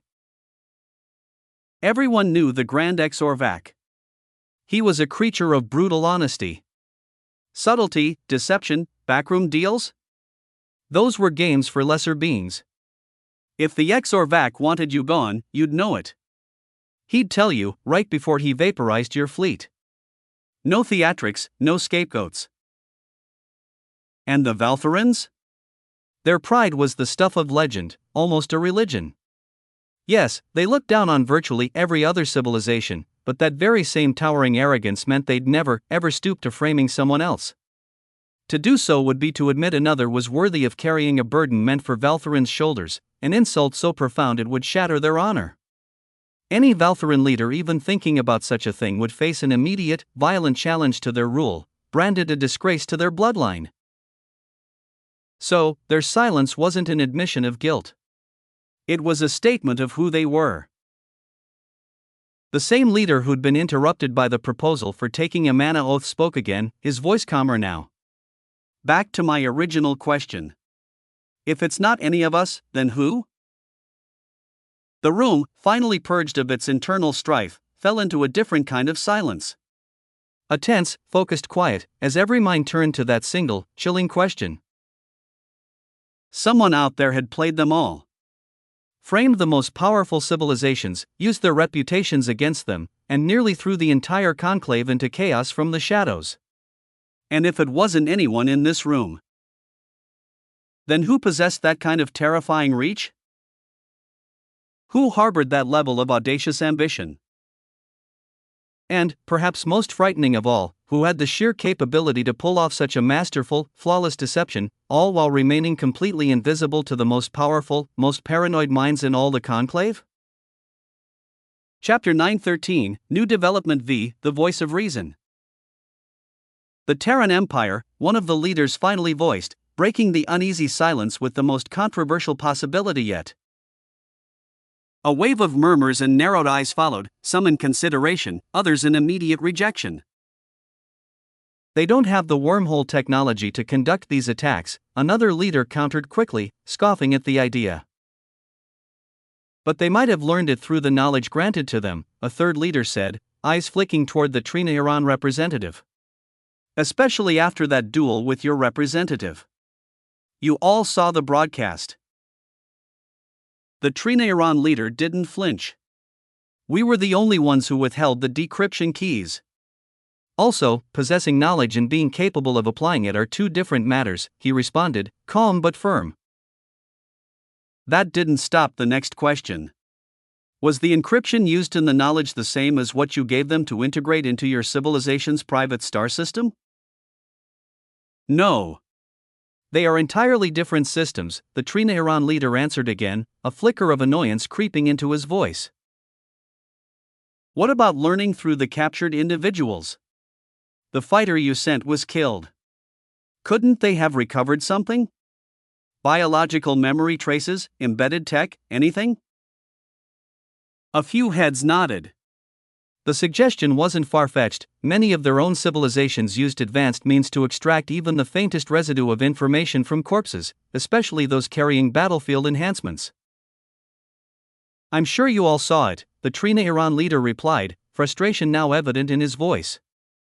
His final attack ensured nothing remained. No body. No fragments. Not even trace matter to recover. There's nothing to extract data from. He exhaled, reining in his irritation. He could feel the growing pressure, not just from suspicion, but from the weight of collective fear. It wasn't personal, not for most of them. They were desperate to solve the wormhole mystery because doing so meant uncovering at least half of who was truly behind the attacks. Then came another question, sharp and considered. What if infiltration forces managed to extract data from one of the destroyed ships during the earlier battles? One leader asked. If they managed to salvage even fragments, data cores, navigation systems, couldn't they reverse engineer or theorize how the wormhole technology functions from that? After all, the Terrans have already shown a capacity to derive absolute coordinates. That alone suggests they've grasped at least a portion of the fundamentals. It wasn't an accusation, it was a logical continuation of the discussion. Yet the depth of the question made some wonder if some leaders had spent time pondering this long before the meeting even started, despite how impossible that was. This time, the Alara leader answered, his voice calm but authoritative. To develop fleet-capable wormhole technology, you need more than just data. You need someone with a strong space affinity and a mind capable of grasping extraordinarily complex spatial mechanics. That's half the equation. The other half is the infrastructure, technology built on principles that require generations of understanding. During the war, none of the individuals responsible for our wormhole systems were ever deployed to the front lines. They remained on our side of conclave territory and did everything from here, far from any threat of capture. That's how we operate. The same goes for us, the Farron leader added immediately, not wanting to let the Alara representative stand alone in sounding competent or cautious. Several heads nodded, but no one spoke. The implications were growing heavier. Even if someone had stolen fragments of data, they'd still need brilliance, time, and resources to make sense of it. It soon became clear that they weren't the only ones exercising caution with their wormhole-capable individuals. Nearly every civilization had independently come to the same conclusion: leave those critical assets behind. Most had chosen to prioritize safety over flexibility, avoiding the risk of losing such strategic personnel in a potentially hostile situation. Only the Trianrians and a few among the top 10 civilizations had brought any of their wormhole openers with them. These few, who each possessed at least a dozen individuals capable of initiating wormholes, had opted for greater adaptability because even if they lost them, they had more at home. But who else could seed the number of mana stones needed for such a massive operation? One of the lower-ranked leaders asked, voice firm and steady as he stepped into the rising uncertainty. They've already demonstrated their capability for rapid-scale production with that trade hub of theirs. It's not unreasonable to think they've been preparing for something like this since we first discovered them. They had the time. He paused, then continued, laying out the steps one by one, as if walking the others through a logical sequence of suspicion. As for coordinates, we gave them that ourselves, under the Wormhole Lane project. Their VR integration might have also exposed them to sensitive strategic intel. Ship designs? They could have easily recorded them during the war, or reconstructed them through the knowledge each of you surrendered as part of your end of the agreement following their victory.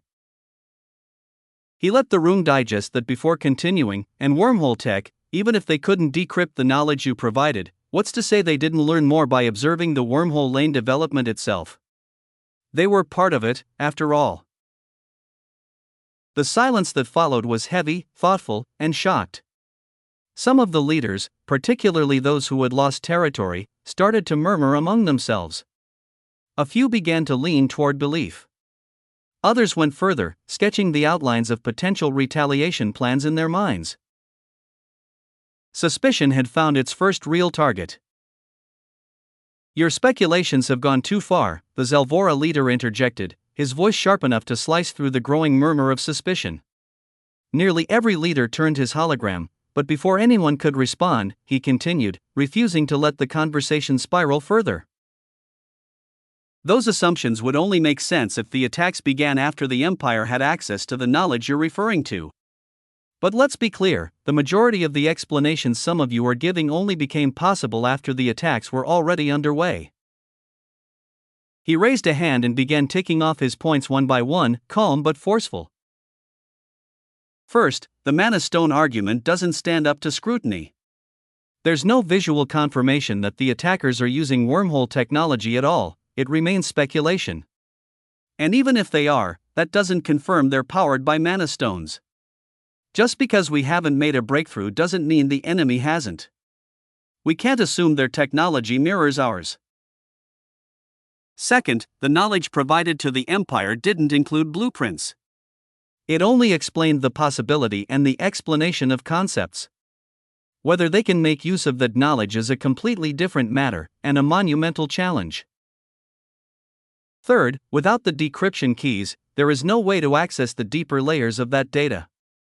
Any brute force attempts will trigger self-destruction protocols in the storage devices after a limited number of failed tries. You all know this. It's our shared safeguard.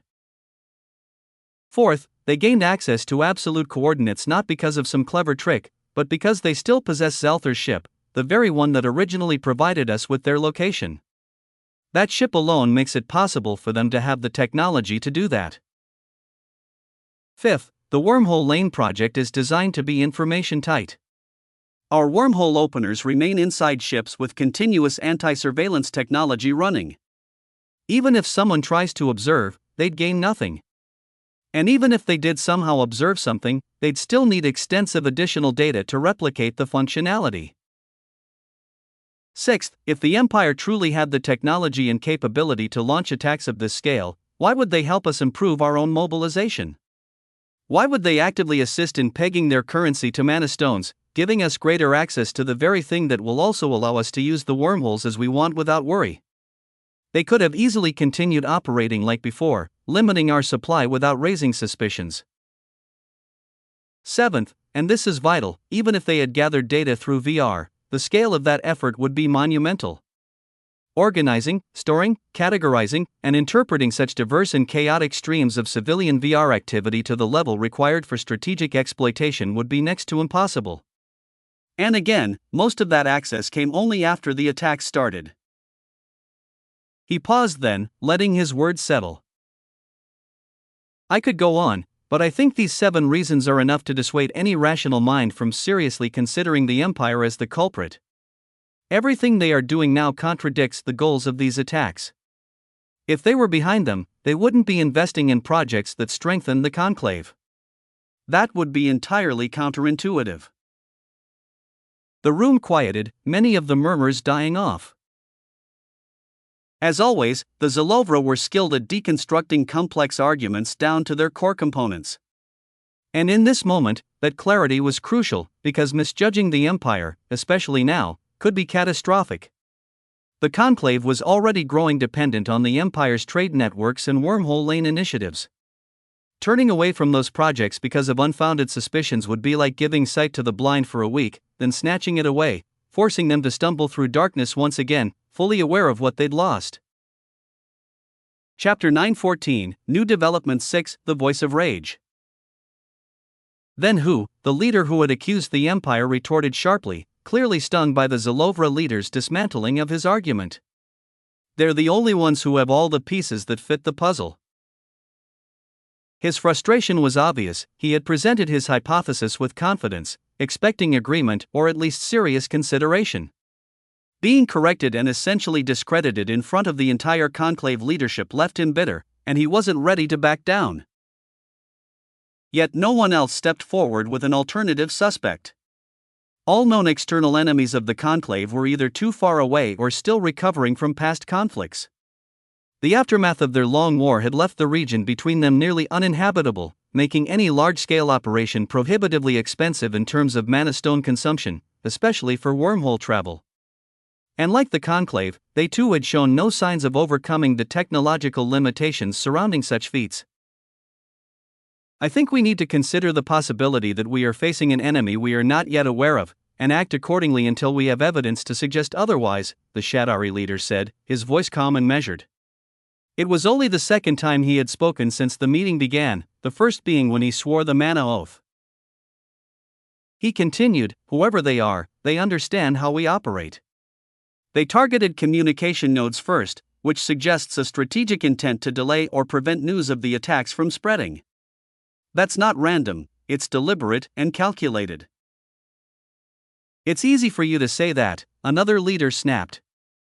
You haven't lost any territory. Are you suggesting we just do nothing and let them keep attacking us? I'm suggesting that sacrificing some territory might be a necessary price to pay if it helps us learn more about the enemy, the Shadari leader replied coldly, unfazed by the rebuke. You want retaliation. I want answers. There was no shame or pity in his tone, only ruthless pragmatism. His answer nearly plunged the meeting into another round of chaos. But before the murmurs could erupt into full-blown shouting, the Grand Exorvac rose and intervened with a booming voice. That is cowardice, he declared. And cowardice is not something the Conclave is known for. If they dare to intrude into our territories and attack us, then we must respond with swift retaliation, otherwise, they'll only grow bolder. He paused briefly, letting his words settle before continuing. And for that reason, I hereby invoke Article 15 of the Conclave. I declare this unknown force an official enemy of the Conclave and demand a coordinated retaliation. Whether he had forgotten or simply didn't care that Article 15 required a majority vote to be enacted was unclear, but it quickly became evident that he had nothing to worry about. Nearly all the leaders who had lost territories immediately voiced their support. Even those from the lower-ranked civilizations, who feared they might be next, stood behind the declaration. Surprisingly, even many of the top 50 civilizations agreed. While they hadn't yet suffered losses, they knew that if the unknown enemy focused its full strength on just one of them, even they would struggle to mount an effective defense. Supporting this mobilization now was the smarter choice. Thanks to this unspoken consensus, no one bothered to formally vote. The chamber moved forward into the next phase, implementation. Ideas flew across the room, suggestions and demands volleying between factions. The leaders of the territories already attacked were the fiercest advocates for an immediate and aggressive campaign, urging for total mobilization to remove the threat and reclaim lost systems as quickly as possible. They knew full well that the financial burden of such operations would fall largely on their shoulders. Some might even lose a star system as collateral if they failed to meet the repayment schedules for the Conclave's support. But even that was a price they were willing to pay, because to them, this was survival. The enemy had already proven capable of seizing star systems with alarming speed, often before the defenders could even mount a meaningful resistance. For these leaders, this wasn't just about reclaiming their lost star systems, it was about ensuring that their capital systems wouldn't be next. While the discussions moved forward, one of the leaders who had recently lost 3 star systems remained conspicuously silent. But no one noticed.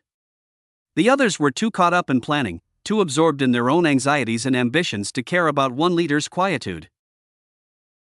It seems the things the Empire offered them have made them blind, he thought bitterly, watching the others push past the earlier suggestion that the Terran Empire might be behind the attacks. He seethed in silence. To him, it was obvious. They weren't just ignoring the possibility, they were willfully dismissing it. Not because it lacked merit, but because acknowledging it would mean losing access to everything the Empire had given them. The arguments defending the Empire were weak, built on technicalities and wishful thinking. The Zalovra leader had done nothing more than tear apart the suspicion, he hadn't offered a credible alternative suspect. And while many of their known external enemies had some of the capabilities needed to launch such attacks, none had all of them the way the Empire did. That alone made them the only real suspect in his eyes, and their refusal to see that was unacceptable.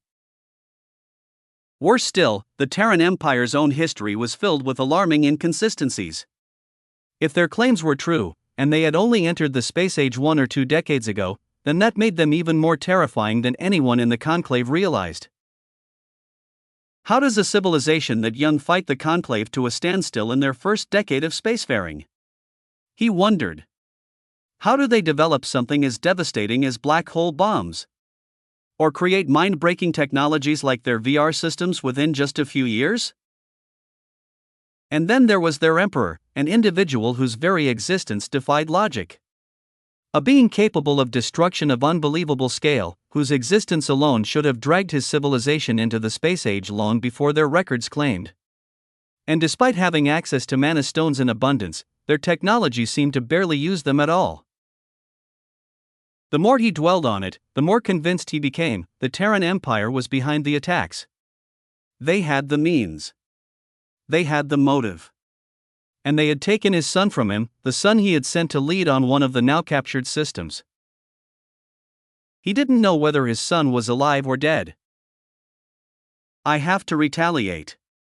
I have to avenge my son, he thought, rage tightening his chest, his eyes burning redder with every passing moment. But he knew he couldn't strike openly. Not yet. It has to be done in a way that forces the Conclave to take my side, he plotted silently, as ideas began swirling in his mind.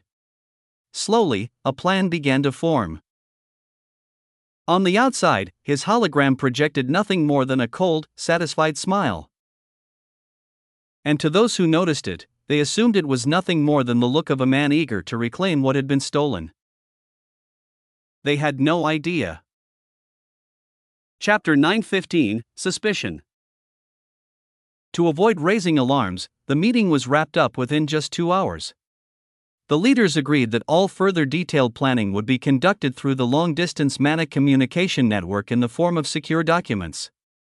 Any remaining discussions would be handled through that method to avoid the risk of having all Conclave civilizations leaders gathered in one place or being unavailable at the same time without an officially declared meeting. This decision stemmed from the possibility that enemy spies had already infiltrated other territories, or even some lower-level governments, granting them potential access to sensitive information if such meetings became lengthy or occurred too frequently, especially when they were kept secret from the rest of the Conclave. Although the complete operation plan had yet to be finalized, one key decision was already made: the operation would begin 2 months from now. This timeline was chosen carefully. It was soon enough to reduce the risk of exposure, yet long enough to give every civilization within the conclave ample time to mobilize their fleets and position them at pre-assigned locations before launching a joint counterattack. Sir, all of the conclave leaders were not logged into the VR during the same 2-hour window. Only now are some beginning to return, while others are still offline, Nix reported. It was a rare occurrence, rare enough that she deemed it important to inform Aaron immediately. Nearly all of the security protocols used to protect the private star systems or planets belonging to conclave leaders were wrapped in layers of encryption using quantum entanglement and quantum key distribution. These systems were considered virtually tamper-proof. Any unauthorized attempt to access them would immediately alter the quantum state, thereby exposing the breach attempt to the defenders. Because of this, the Terran Empire had deliberately refrained from spying on the conclave leaders within those protected VR zones. Their strategy was to wait patiently for the other side to grow complacent and let their guard down before attempting any infiltration. As a result, the only data they had regarding the leaders in these protected zones was a binary status, whether they were logged into the VR or not. Nothing more, nothing less. Has this happened before? Aaron asked, pausing mid-report reading, sensing the potential implications. Not once, Nix replied, immediately pulling up a chart. There has never been a time when all the leaders were offline simultaneously. At least 10 are always online, regardless of the hour. So either this was a strange statistical outlier, or they deliberately coordinated to meet outside of the VR to avoid surveillance. She projected the data onto the screen, a timeline showing leader login patterns across months, clear, consistent, and now broken by this unusual gap.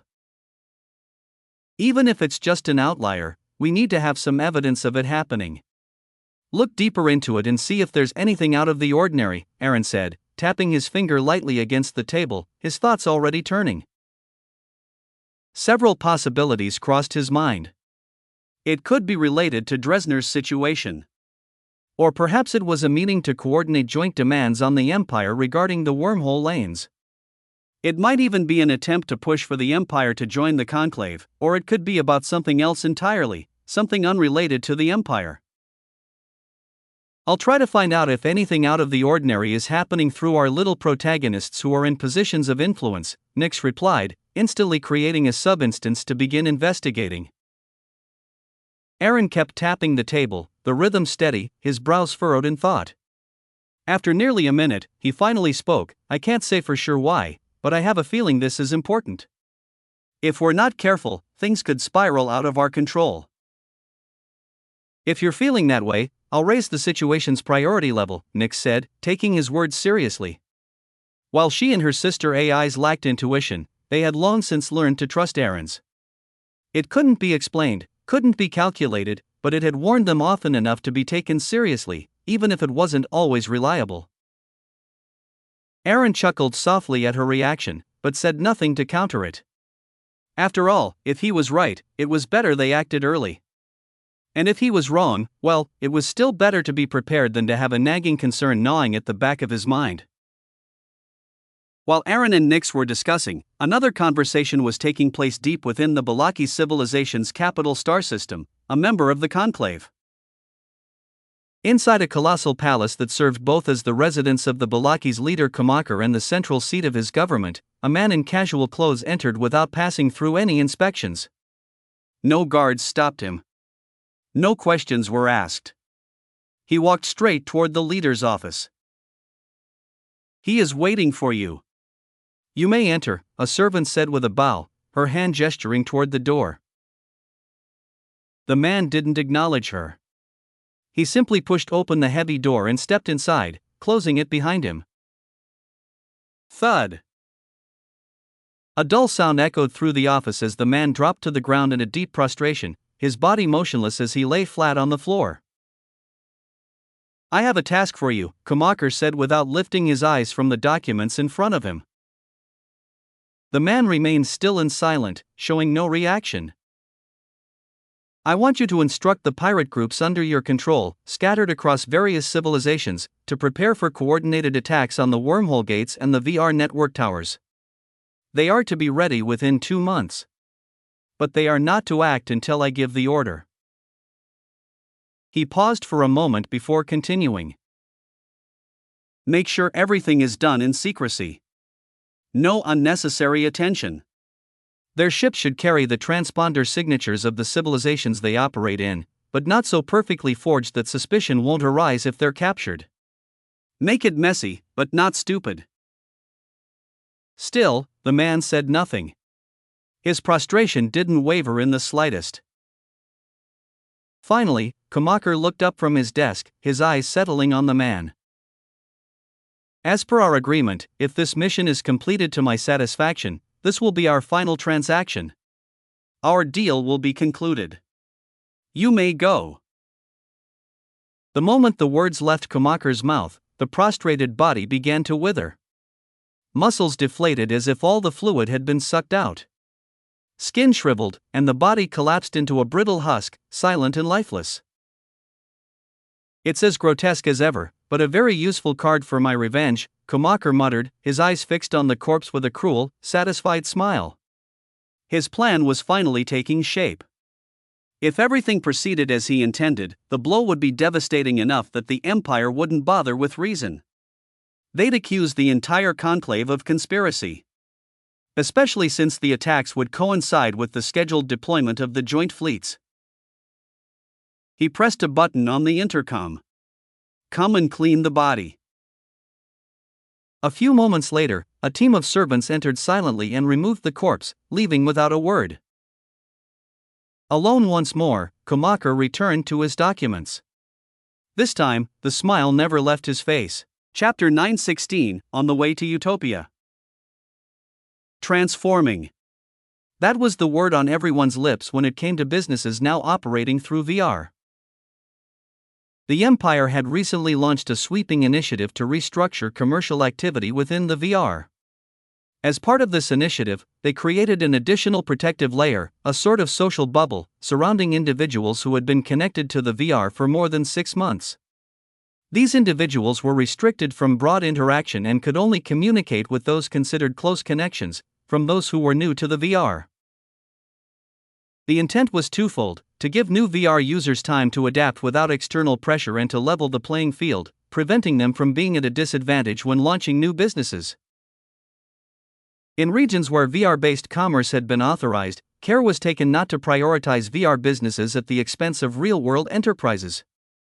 This helped prevent the collapse of traditional businesses and safeguarded the broader economic stability of civilizations as the businesses migrated to VR.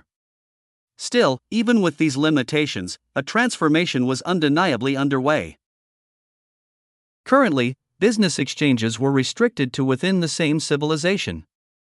This was a deliberate measure, meant to allow time for all conclave territories to fully come online and benefit equally when inter-civilizational trade resumed. Even so, the impact was already visible. Star systems began specializing, focusing on industries they naturally excelled in or where they had abundant resources. Simultaneously, they abandoned the inefficient and resource-draining industries they once had to maintain simply to avoid the decades-long delays of interstellar trade. Now, they could buy those same goods from more capable star systems at a fraction of the cost. Amidst this sweeping shift, Hermes Incorporated emerged as one of the biggest winners. Their logistics and delivery services were now operational in nearly every connected star system, operating through joint ventures with the civilization's governments. The profit-sharing agreements were simple, a 70-30 split, with Hermes taking the lion's share. The company had effectively positioned itself as the primary artery of this new virtual economy. And as the transformation continued, its dominance only grew. The sheer amount of revenue Hermes Incorporated, led by Rachel Richardson, was generating as the de facto delivery network for VR commerce catapulted the company into third place among the most profitable enterprises owned by the Emperor. It trailed only behind GAIA Technologies and Hephaestus Industries in manufacturing, both of which maintained unmatched profits and showed no signs of slowing down. Fortunately, the Emperor had already enacted a sweeping profit tax on companies that earned over 50 trillion END from markets outside the Empire. These corporations were required to pay up to 50% of their profits as taxes. This policy was designed to prevent hundreds of trillions of END from stagnating in corporate reserves, essentially being hoarded without contributing to economic flow. Given the empire's current levels of wealth, especially considering they had not even fully connected with the conclave's wider economy, the emperor viewed direct taxation as far more effective than relying on voluntary donations to state programs. Beyond bolstering imperial coffers, this taxation policy also benefited everyday citizens of the empire. Many took interest-free loans against their retirement accounts to invest in companies pre-selected by the empire, enterprises it knew would appreciate in value and reliably pay dividends. While such investment structures already existed within the conclave, they were governed by more advanced economic models, complete with sophisticated terminology and nuanced financial instruments. The empire, in turn, adopted the best of these practices and retrofitted them to suit its unique system, thus avoiding many of the growing pains the conclave civilizations had once endured. As a result, a significant portion of the population could now look forward to early retirement, sustained entirely by dividends from their investments. And this was by design.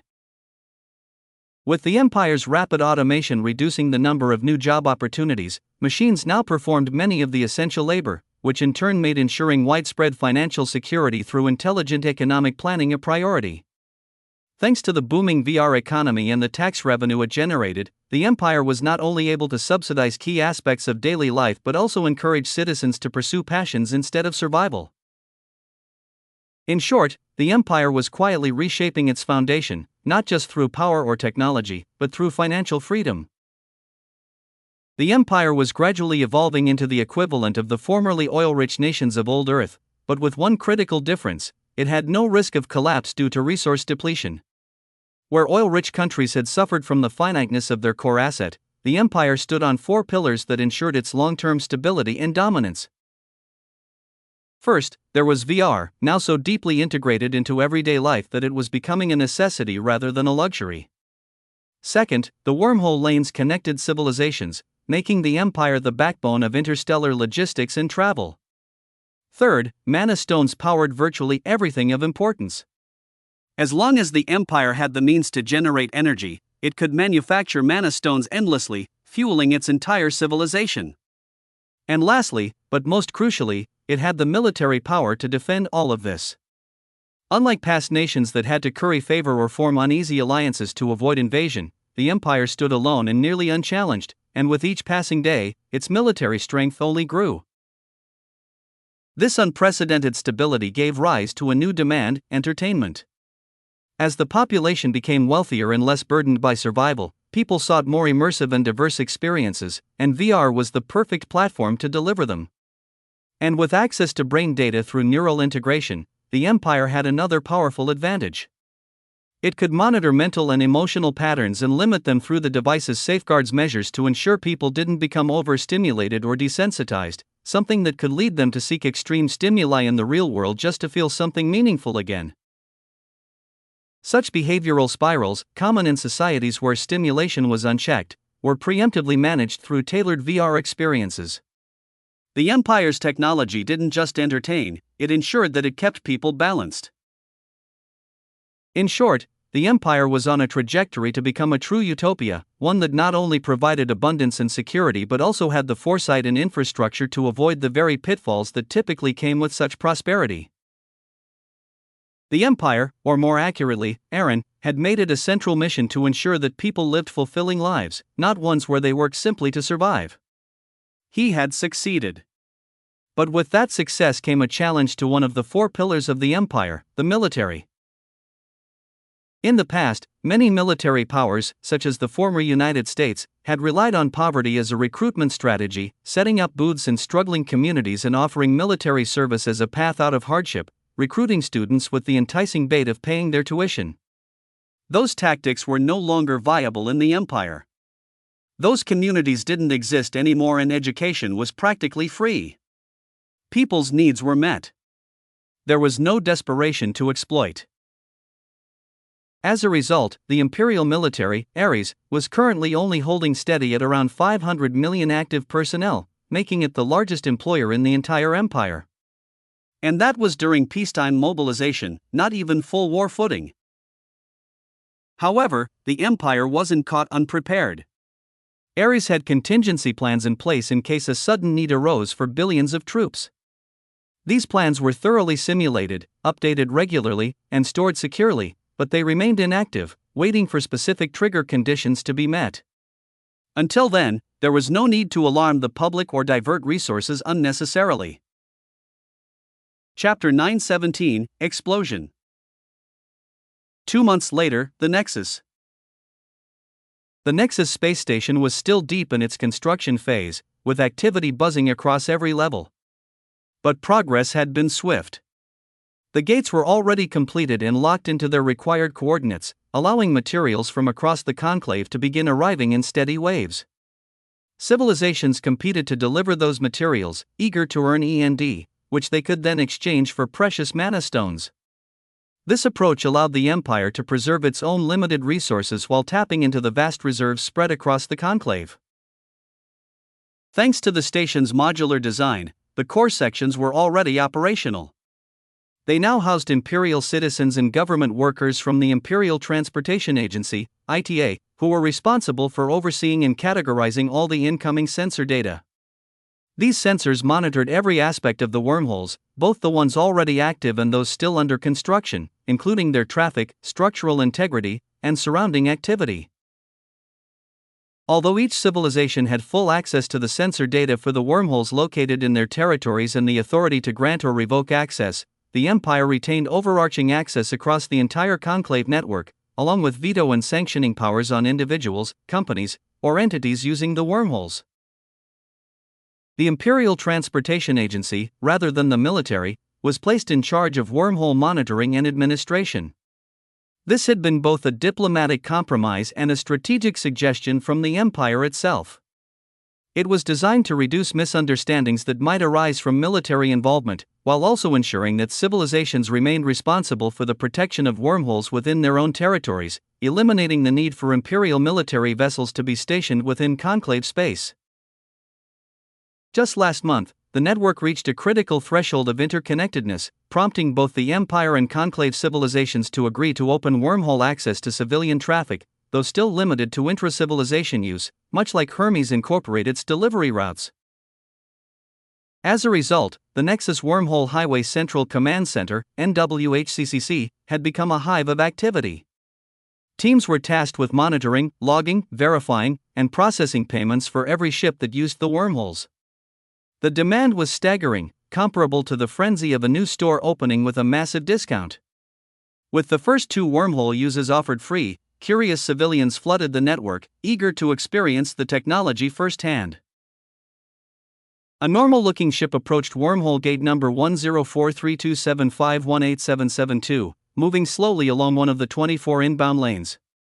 The queue was long, crawling forward at a steady pace toward the inspection grid, the final checkpoint before being cleared for wormhole transit. The grid's advanced sensors scanned each vessel meticulously, flagging any that required further scrutiny. Clear. Please move forward and proceed with payment after selecting your destination. The AI's neutral voice echoed through the ship's comms as the vessel passed the inspection grid without issue. Nothing unusual had been detected. Thank you, the captain replied calmly, guiding the ship forward while authorizing the payment from the designated account. The transaction was completed without delay. It wasn't their first time navigating this process. Shortly after, the system assigned them an entry lane. The wormhole was massive, capable of handling over 10 ships simultaneously, so entry points were divided by ship class and size to streamline traffic. With all systems green and the payment confirmed, the ship aligned itself with its assigned entry vector and approached at the designated velocity. But just before crossing into the wormhole, the captain suddenly went silent. His posture stiffened, and then, disturbingly, his body began to wither, like a tree rotting from the inside. The transformation was so sudden and subtle that no one noticed, as everyone's attention was on the approach. "Captain, the ship's engine is overdriving," shouted the officer monitoring the propulsion systems. Panic edged his voice. "It's overheating and might explode." He glanced over to get confirmation or instructions, but saw only an empty captain's station. "Captain?" "Captain," he called again, confused and increasingly frantic. The ship was fully fueled and carrying highly volatile materials. If the engine exploded while in transit, the detonation would be catastrophic. Just as he turned to alert the rest of the crew, the alarm system began blaring louder. He spun back to his console, trying to initiate emergency protocols, but every command he issued was being overridden. The system seemed to be deleting his inputs, one by one. "What the fuck is going on? Where is the captain?" Boom boom. The ship erupted into a massive explosion, the combined force of the full fuel tanks and the explosive cargo igniting in a split second. The blast incinerated the crew before they could even register the heat, let alone react. There was no time to scream. No time to process. Just silence and anxiety, then vapor. Similar explosions occurred across 20 different wormhole gates in different star systems, simultaneously. Meanwhile, a massive fleet, fielding over 10 million soldiers, moved in perfect formation toward a targeted specific coordinate, the sheer scale of it a display of overwhelming power. "The coordinates have been verified. We're ready to proceed on your mark, sir," the navigation officer reported to the admiral commanding the entire operation. "Run final checks. If everything's green, we proceed," the admiral ordered, sticking to protocol with the calm of someone who had done this countless times. "All systems are, wait." The officer hesitated. The admiral's brow furrowed, expecting the usual confirmation. Instead, something in the officer's voice pulled at his instincts. "What was that?" the admiral asked sharply. "Repeat that." The officer looked pale. "We've received confirmed reports, multiple wormholes on the lanes have been attacked, sir." The bridge fell quiet. "Attacked," the admiral repeated, his tone sharpening. "Ours?" "Not just ours," the officer replied grimly. "At least 10 other civilizations have reported similar incidents. More are coming in by the minute." "Damn it." The admiral stood still for a moment, weighing options. "Halt all ships. No one moves until we get a full update," he ordered firmly. "Prepare for possible emergency mobilization, defensive posture only. Do not initiate conflict unless fired upon." Then he turned back to the officer. "Get me a direct line to Central Command. We need clarification from the government, now." Chapter 918, Briefing. Earth, Cube. "Sir, 20 of our wormholes on the Wormhole Highway project have been attacked," Nova reported directly to Aaron through the chip embedded in his body. Aaron was currently sitting in one of the cube's gardens, sharing a quiet picnic with his wife and brother, when he received the alert. "Excuse me," he said calmly. In the next instant, a translucent shield enveloped Rena and Henry, moments before Aaron vanished in a blur, leaving behind a shockwave that rustled the trees and pressed the grass flat in one direction. The shield disappeared just as quickly, having taken the brunt of the blast with it. "I can never get used to that," Henry muttered, staring at the way the grass now leaned as if bowing in one direction. He looked up in the direction where Aaron had vanished.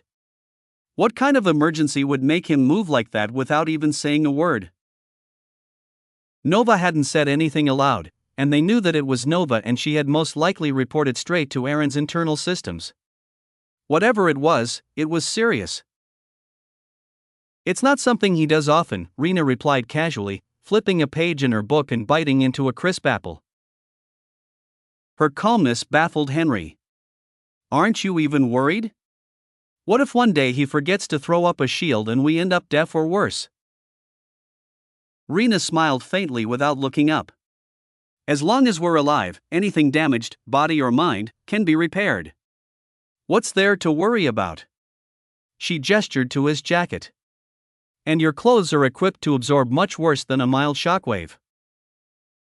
Henry gave a slow nod, not entirely reassured. "Still feels a little dramatic." "Welcome to life around Aaron," she said, turning another page.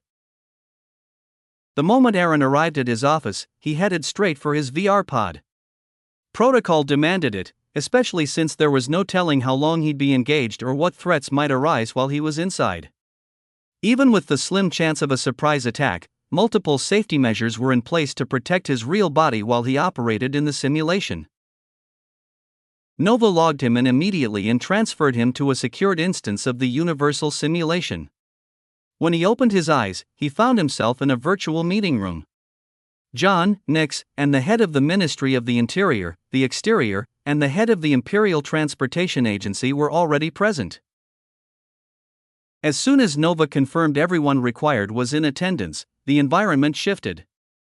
The room dissolved into darkness and was replaced by a playback of one of the attacks.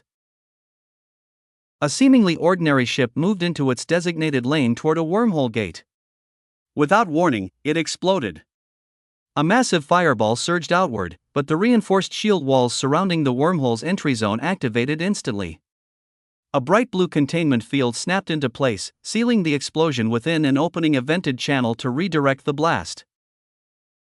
This redirection prevented the buildup of pressure, heat, toxic gases, or destructive shockwave feedback, all of which could have threatened nearby infrastructure or personnel if the shield had remained airtight too long. The footage continued. More explosions were shown, each from a different wormhole. Some occurred just before ships entered the inspection grid, damaging nearby vessels. Others happened right after passing through or even during entry into the wormhole, threatening surrounding traffic. Fortunately, none of the wormholes themselves were damaged. The extensive safeguards built into their construction, especially the clamps reinforced with immense mana stone reserves, had accounted for sabotage and accidental detonation scenarios. But the explosions weren't the end. As panic spread through nearby fleets, several seemingly uninvolved ships suddenly turned hostile. Hidden among the chaos, these vessels began firing indiscriminately at others in the area. Then, with terrifying coordination, they surged toward the wormholes in an apparent attempt to destroy or breach them. Immediately, the affected wormholes went into full lockdown. Massive defensive shields activated, sealing off the gates entirely. These emergency barriers were powered with enough mana to remain operational for an entire year, if necessary. As a final failsafe, the protocol also allowed the Empire to authorize military deployment. Should any shield appear at risk of collapse, the Empire had the legal authority to mobilize a fleet and eliminate all potential threats within a 1 million kilometer radius of the wormhole, without waiting for diplomatic permission. The civilizations in question have already mobilized their closest military forces to the wormhole zones and are expected to arrive in 10 hours, Nova explained, continuing the live transmission. The incident was still unfolding, and barely 2 minutes had passed since the first explosion. Can't they use the wormholes to cut travel time? If mana is the issue, we can provide them and deduct the cost from their share of wormhole revenue, Yusef, the Minister of the Exterior, suggested. The affected civilizations don't possess wormhole technology. But didn't we agree that they must station significant military forces close enough to respond in case of an attack? A 10-hour delay at maximum speed doesn't exactly qualify as close, does it? Yusef pressed. They withdrew their forces about a month ago, citing routine patrol rotations. Nova brought up the official notification. All of them? And that didn't raise any red flags? It did. However, the explanation was considered valid at the time. The withdrawals coincided with the public opening of several wormholes, and the justification was increased pirate activity in nearby sectors due to projected traffic surges. Since similar repositioning had been done by other civilizations in comparable contexts, no further action was taken. Aaron, who had remained silent until now, finally spoke, his eyes still fixed on the data feeds. How did those ships manage to pass through our inspection grids in nearly 20 different wormholes without raising a single alert? The current working theory is that the explosions were caused by a combination of maximum fuel loads and the volatile materials they were authorized to carry. As for how they passed inspections, Nova paused, then projected a detailed 3D animation simulating the likely cause of the explosions. A ship carrying volatile cargo was shown experiencing a localized chain reaction, resulting in a rapid but highly destructive detonation. All the ships had the required permits for transporting volatile materials. Full fueling is not, by itself, a red flag, especially for long-distance hauls. Nova overlaid the simulation with actual recordings from the ships involved, followed by the scanned copies of transport permits. The documents were official and in order. Next came the full list of crew and people on board, each one with clean records and official clearances for missions involving sensitive or hazardous cargo. Every approval was legitimate, and the personnel background checks cleared them without issue. The room fell into a tense silence as the scope of the deception became clear. These were not crude pirate raids, this had been a meticulously orchestrated attack, exploiting every layer of bureaucratic trust. Chapter 919, Briefing 2. Are any of our people harmed? Aaron finally asked, breaking the silence in the room as he turned toward Nova. None so far. Per deployment policy, our personnel were not allowed to leave the wormhole stations during their shifts. As long as the shields remain active, they are fully protected. Nova replied, projecting live CCTV feeds from inside the wormhole space stations. Imperial citizens could be seen calmly going about their duties, documenting everything occurring outside through functioning sensors, completely unbothered by the chaos beyond the walls. That's good, Aaron said with a nod. Then, turning to John, he ordered, prepare 20 of our fleets for mobilization. He then shifted to Youssef. Contact the affected civilizations and request an explanation for the delay. Remind them that the responsibility for wormhole security lies with them. If their fleets don't arrive within half an hour, we'll deploy our own, and they will be billed for the full cost of our intervention. Additionally, demand a detailed report on where their assigned defensive fleets were sent. If that's not provided, we'll suspend operations of those wormholes until we receive a satisfactory explanation. He paused briefly before continuing. Request that all civilizations with wormhole access immediately redeploy military forces in proximity to the gates until the investigation concludes. Inform those who were attacked that the Empire will participate in the investigation to ensure full transparency and ensure that those responsible are punished accordingly. Finally, he turned to the head of the Imperial Transportation Agency. Increase screening of all ships using the wormholes. Reduce transit speed to a quarter of the current pace to allow thorough scans. Isolate and search every ship carrying volatile materials or unusually large fuel reserves that could be used as explosive payloads. Yes, Your Majesty, all three replied in unison. The meeting is adjourned for 10 minutes while you deliver our requests and demands, Aaron said calmly. Those who had been given orders nodded and left the room, leaving only Aaron, Nova, and Nix behind. Any related information found in their VR data? Aaron asked, turning toward Nix. I reviewed their brainwave data the moment Nova forwarded their profiles to me, Nix replied. Interestingly, the captains of all the ships that exploded hadn't logged into VR in the past week to a month. Before that gap, both they and their associated crew behaved normally. There was nothing in their virtual behavior that suggested they were acting under an alias or trying to fake a persona. She paused briefly before continuing. Whatever happened to them likely occurred during the period they were offline, and from their extended absence from VR, which differed from a week to a whole month of not logging in, especially given their roles, is highly suspicious. This was a line of investigation Nix had initiated the moment she was informed of the incident.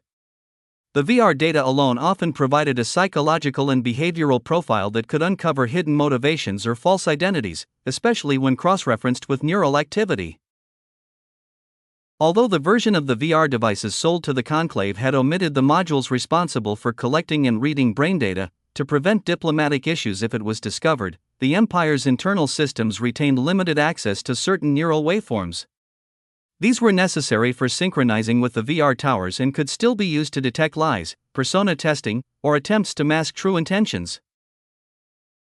Thanks to this capability, the Empire could now confirm with high certainty that these individuals were not pirates. Pirates wouldn't be stupid enough to use the VR, Aaron muttered, pausing for a moment before continuing. So you're saying they were either radicalized during that period, brainwashed in a way that avoided alerting their crew, or something else happened, like their families being threatened to force their cooperation? He narrowed his eyes. But who has the kind of power and reach to coordinate attacks spanning more than 20 civilizations? We don't have enough information to identify the potential party behind this, Nyx replied calmly as she brought up the digital profiles of the suspects' known contacts.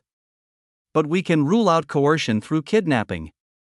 All of their connected social circles are still logging into VR regularly.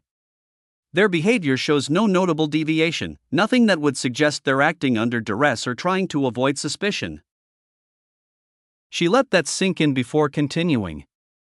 That leaves us with the other two possibilities, radicalization or brainwashing.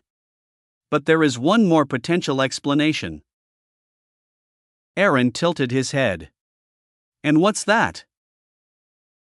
We have already encountered a case where someone completely unrelated could be made to act against their will, without their knowledge or consent, remember, she said cryptically, choosing not to answer directly. Aaron's face darkened instantly. Fuck. The memory struck him hard. The cult leader. If that kind of ability, or something like it, was in play, it would explain everything. Normal people, clean records, trusted by those around them, suddenly sacrificing themselves and their crew without hesitation. It's just a hypothesis for now, Nyx cautioned. We don't yet have a full catalog of the Conclave's abilities, so we can't say for certain if it's the same ability or something different. But it should remain on the list of possibilities. Aaron nodded grimly, his fingers rubbing the bridge of his nose. And what about the synchronized withdrawal of their elite fleets from near the wormholes? If we are to dismiss their excuses as weak, wormholes are quickly becoming the backbone of their economies. Any disruption to traffic would slow their growth, which should have pushed them to increase security, not leave a 10-hour gap in coverage at maximum speed. If we take your logic at face value, then there's only one plausible alternative: they needed those fleets elsewhere. All of them. Around the same time. That kind of synchronized redeployment implies a joint operation. A joint operation. Aaron repeated sharply, beating her to the punch. But even as the realization struck, another possibility surfaced in his mind, even darker. Is it to attack us? To deliberately allow pirates to strike? Or are they preparing to strike at Dresner, or some other enemy they don't want the Empire to know about? Chapter 920, Taking Action. That's not important right now, Aaron said, answering his own question before anyone else could respond. We need to deal with the current situation first. We'll analyze the reasons later, when we have real data to work with. Speculation without information is just a waste of brainpower. I'll continue developing response strategies and update you as new intel comes in, Nyx said. Good, Aaron nodded, then resumed reviewing the surveillance footage. It didn't take long before everyone who had gone to issue orders or complete their assigned tasks returned. Our fleets positioned near the Nexus are ready for immediate deployment, John reported. Yusef followed up next. The civilizations that were attacked claim they can't dispatch their fleets within the half-hour window we requested. That's the only answer they gave, saying that, due to the urgency of the situation, they'll provide further explanation once things settle down. He then forwarded an additional report. As for the rest, they've agreed to move their security fleets to the wormhole points. However, the time it'll take them to arrive correlates directly with their military strength. The weaker the fleet, the longer the delay. This supports our suspicion. It looks like many of them had already recalled their fleets for a larger mobilization. The process of slowing down the operation speed of the wormholes is already underway, added the head of the Imperial Transportation Agency. Then send the fleets now, Aaron said without hesitation, the decision firm in his voice. Neutralize the threat before it damages public trust in using the wormholes. He paused only briefly before continuing, and keep pressing those civilizations. I want to know exactly why they withdrew their fleets, and why they failed to inform the Empire, especially when their actions directly endangered the wormholes and left us unprepared. Understood, they responded in unison, and John immediately issued the fleet deployment orders. Nexus. 20 fleets surged towards separate wormhole gates, moving well beyond the standard velocity limits set for wormhole transit. Yet no one moved to intercept them. Instead, all nearby vessels received a priority override directive: clear the path immediately.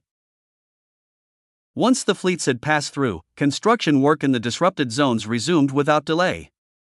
However, aboard the civilian vessels stationed nearby, especially those crewed by citizens of the Astral Conclave, observers quickly relayed the entire event to their respective governments. Wormhole gate number 1043275187772.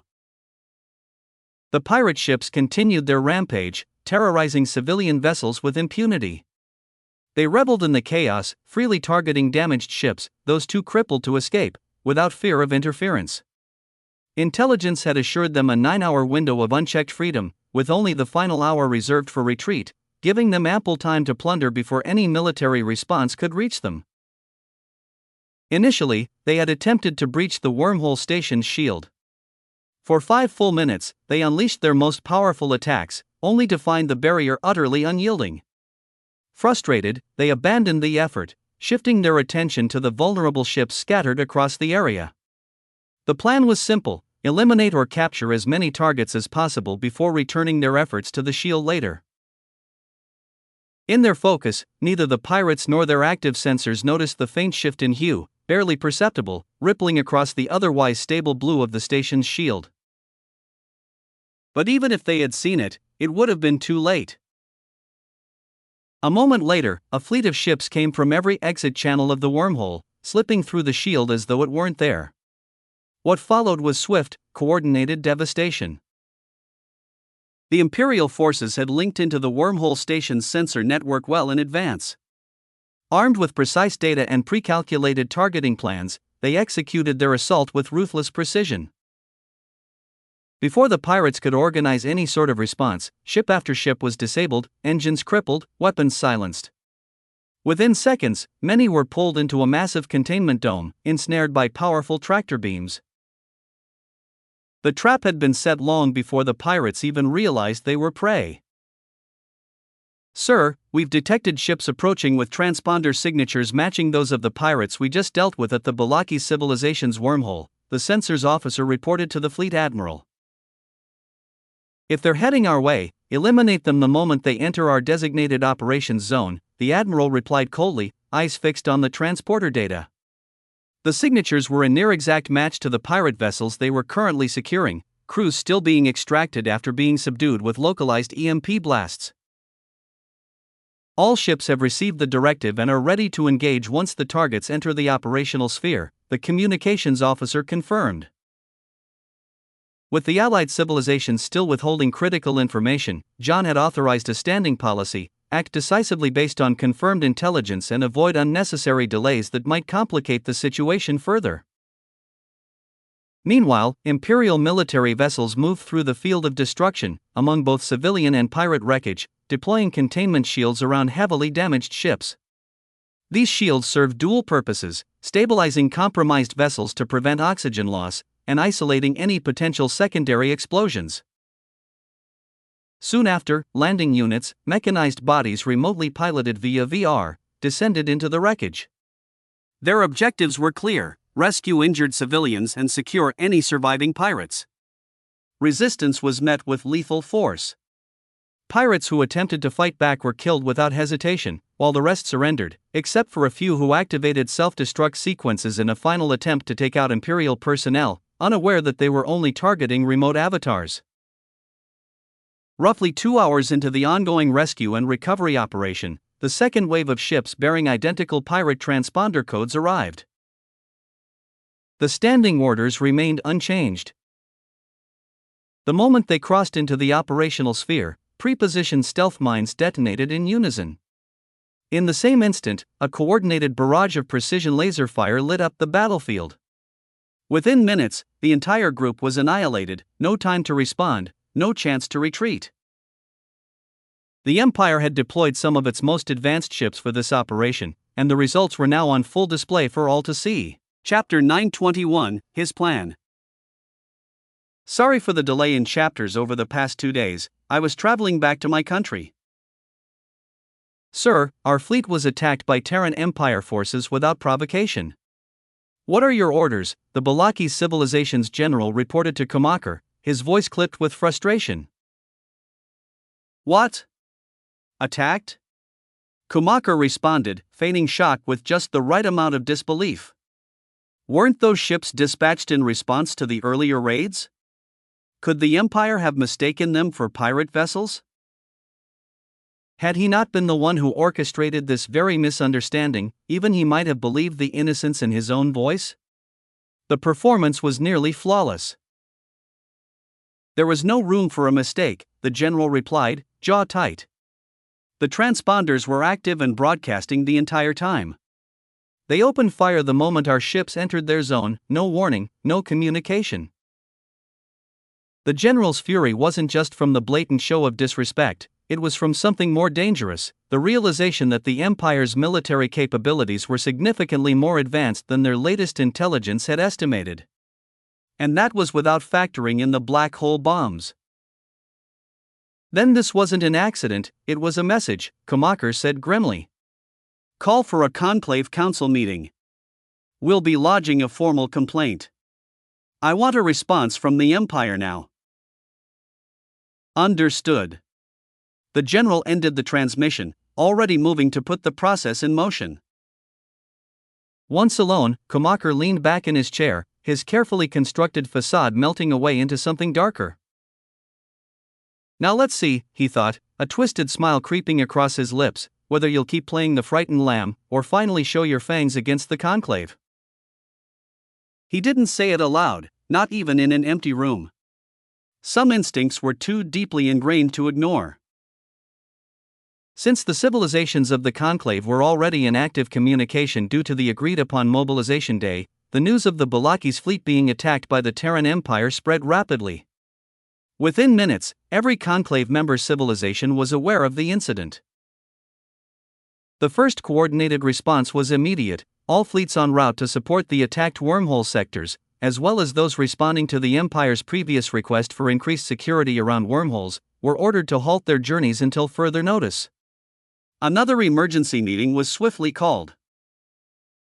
As the final seconds of the recorded footage ended, showing the Balaki's ships being destroyed without warning, a tense silence hung in the chamber. Looks like time has proven me right, said the same leader who, during the previous meeting, had suggested the Empire might be behind the wave of attacks. His voice was calm, yet heavy with bitter frustration. They've now created the very justification they need to move their fleets into our territories.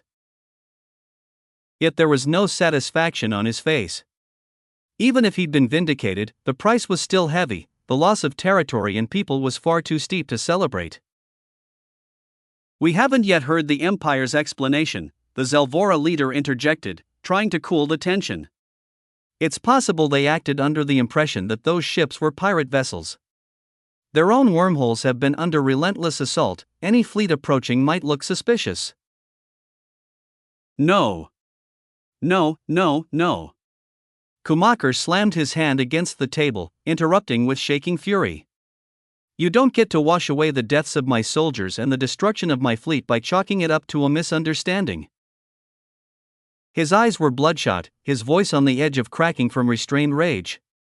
Every conclave representative could see it, Kumakar was a man dangerously close to stepping beyond diplomacy.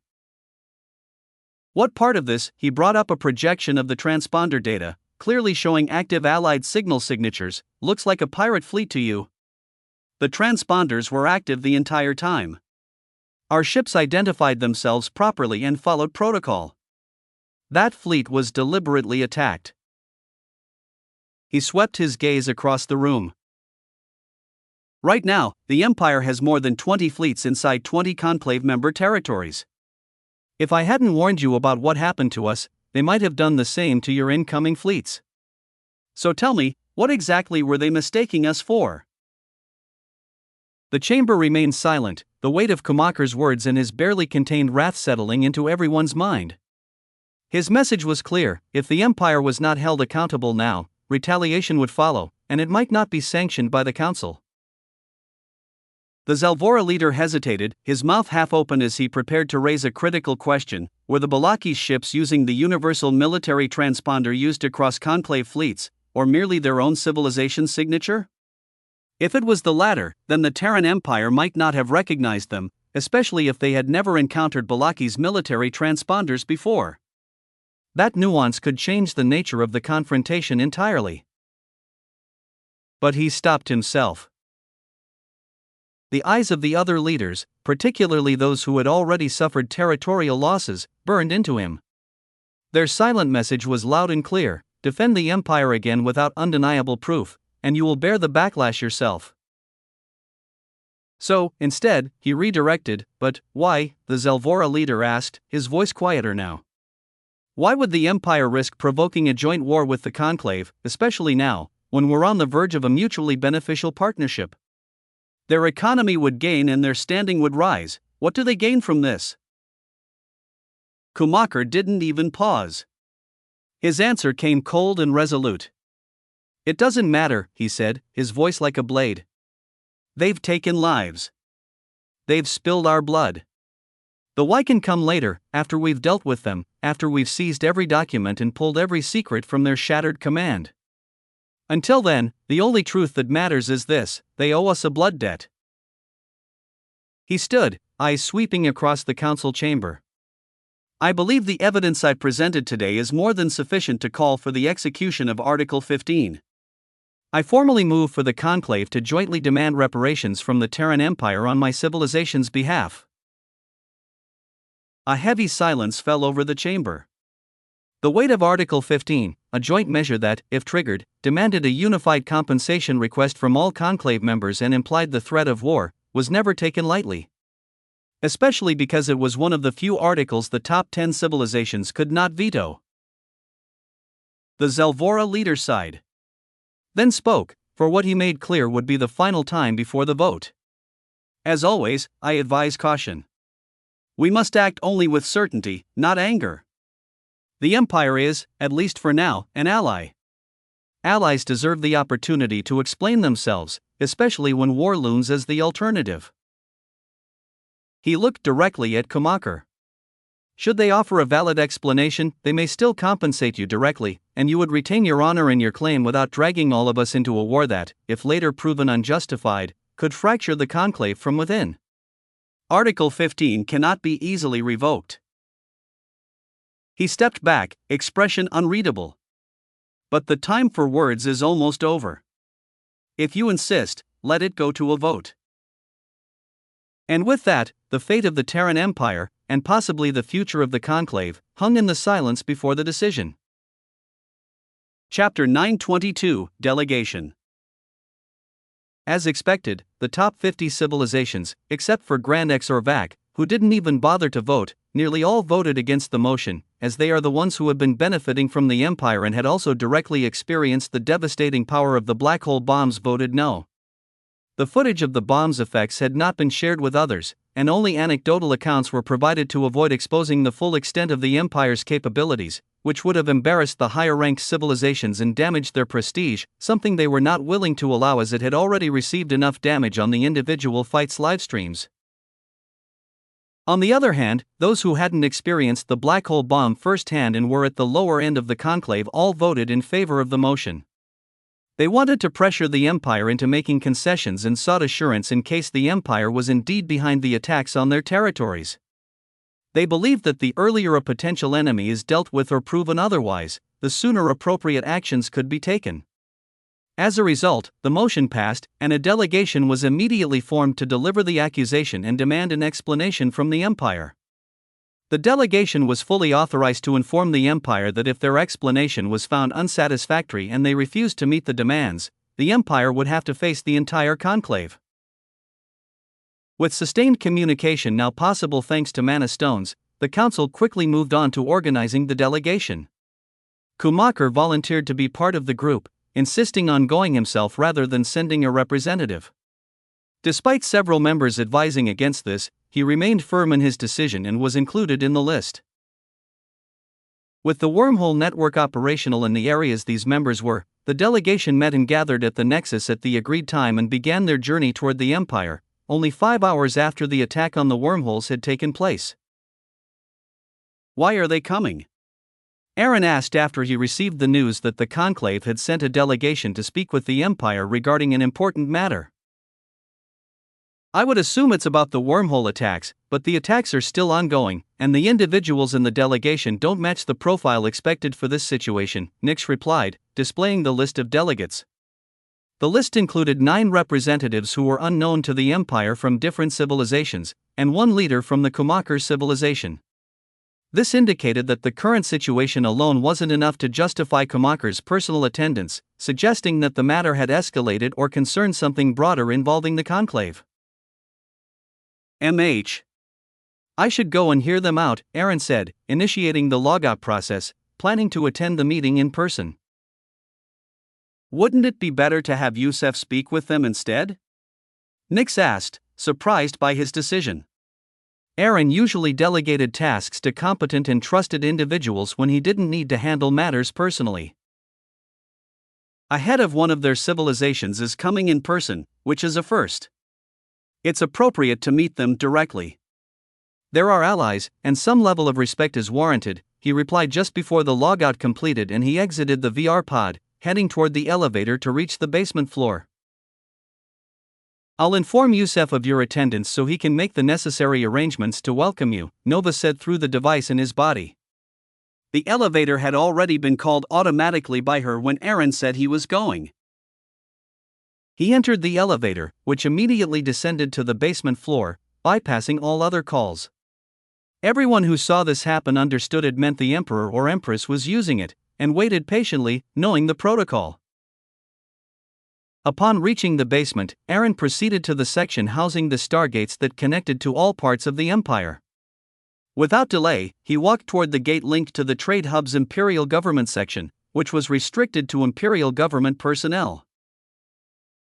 At the same time, an Imperial military ship near the Trade Hub changed its transponder code to Golden and updated its name to number 0000, signaling the Emperor was aboard.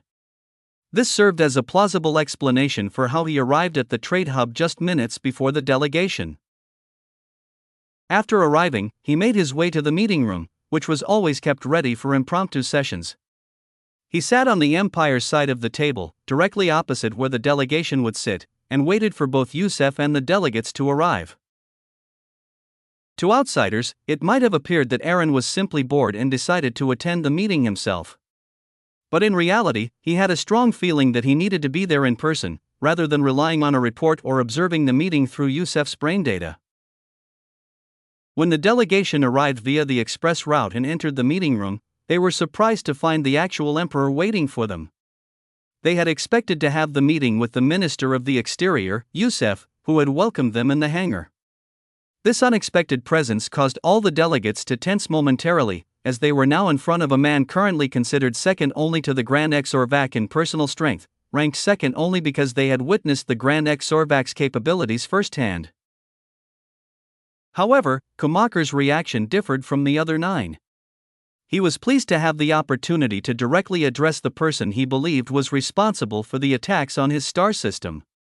The state of his son still weighed heavily on his mind, despite the meeting officially being about a different matter. To him, the two issues were one and the same. He walked directly to the head position on their side of the table without acknowledging or returning the Emperor's greeting, unlike the other delegates. Without any attempt at small talk or introductory remarks, despite this being their first direct meeting with the Emperor, he began speaking immediately. This caused Aaron and others on his side of the table to raise their eyebrows, unsure if this was due to a cultural custom or an intentional show of disrespect. That uncertainty disappeared with Schumacher's opening statement. We came here with the promise of war should the explanation you provide to us be considered underwhelming, and you deny our compensation demand should we deem you to be the culprit behind the situation, Kumaker said, maintaining direct eye contact with the emperor, seemingly to gauge his reaction. Chapter 923, Delegation 2. We came here with the promise of war should the explanation you provide to us be considered underwhelming, and you deny our compensation demand should we deem you to be the culprit behind the situation, Kumaker said, maintaining eye contact with the emperor, seemingly observing his reaction. To his surprise, the emperor only raised an eyebrow briefly before returning to a neutral expression.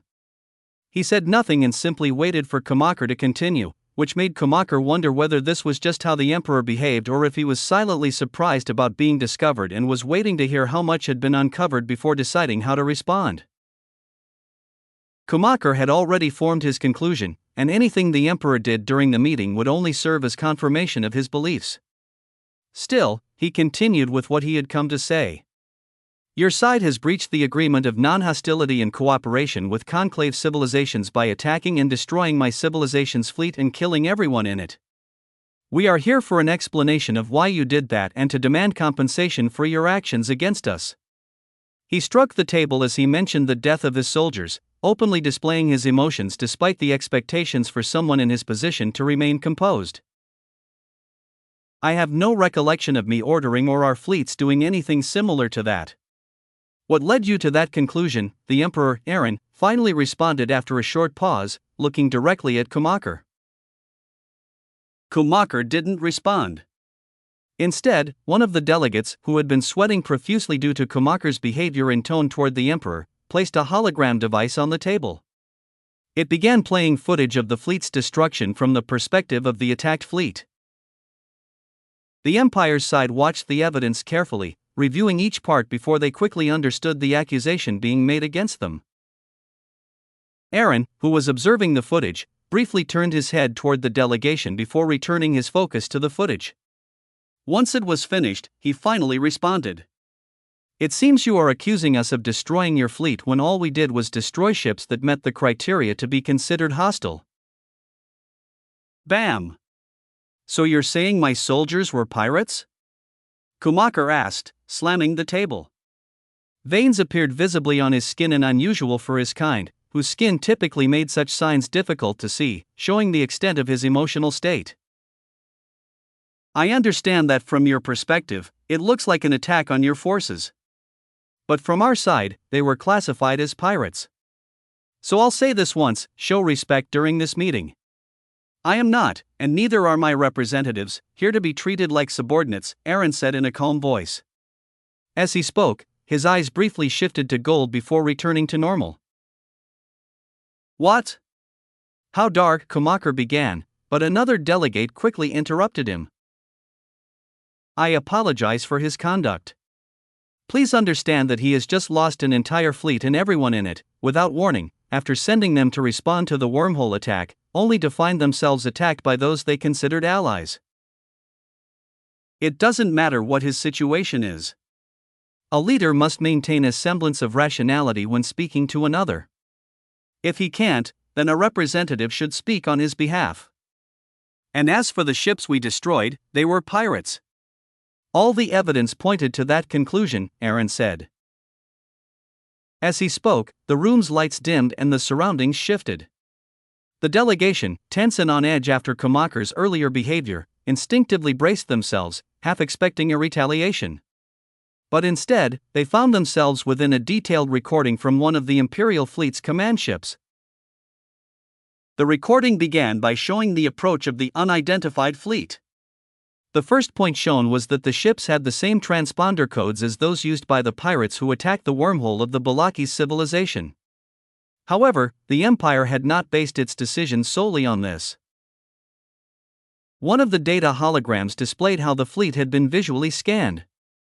The image revealed worn-down ships in poor condition, with mismatched designs that bore no resemblance to an organized military fleet. They looked more like a collection of scavenged vessels, exactly the kind used by pirate groups. Additionally, the Empire had attempted to contact the fleet through the agreed-upon diplomatic channels to confirm whether they belonged to any recognized ally. Only after receiving no response and confirming the other evidence did they engage.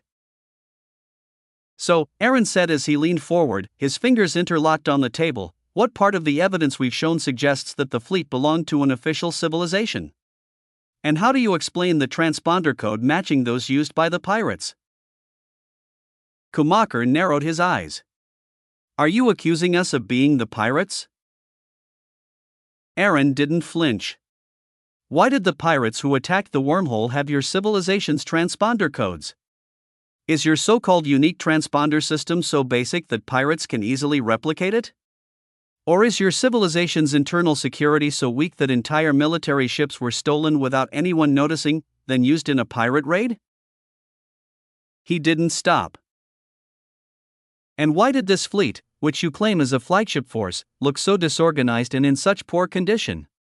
Why didn't they respond using the proper diplomatic channels when we reached out for confirmation? Why did your security forces pull out of the wormhole sector a full month before the attack?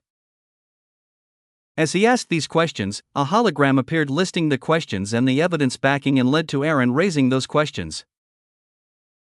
And why did every crew member pass our information scans using your own civilization's personnel clearance system? These people were marked as trusted individuals cleared to transport volatile cargo. Are you telling me your detection systems are so weak that such a large pirate operation, one capable of seizing official clearances and strategic locations, went completely unnoticed? Each time he asked a new question, another data projection appeared behind him, highlighting the point and preventing any attempt to deflect or skip over the issue.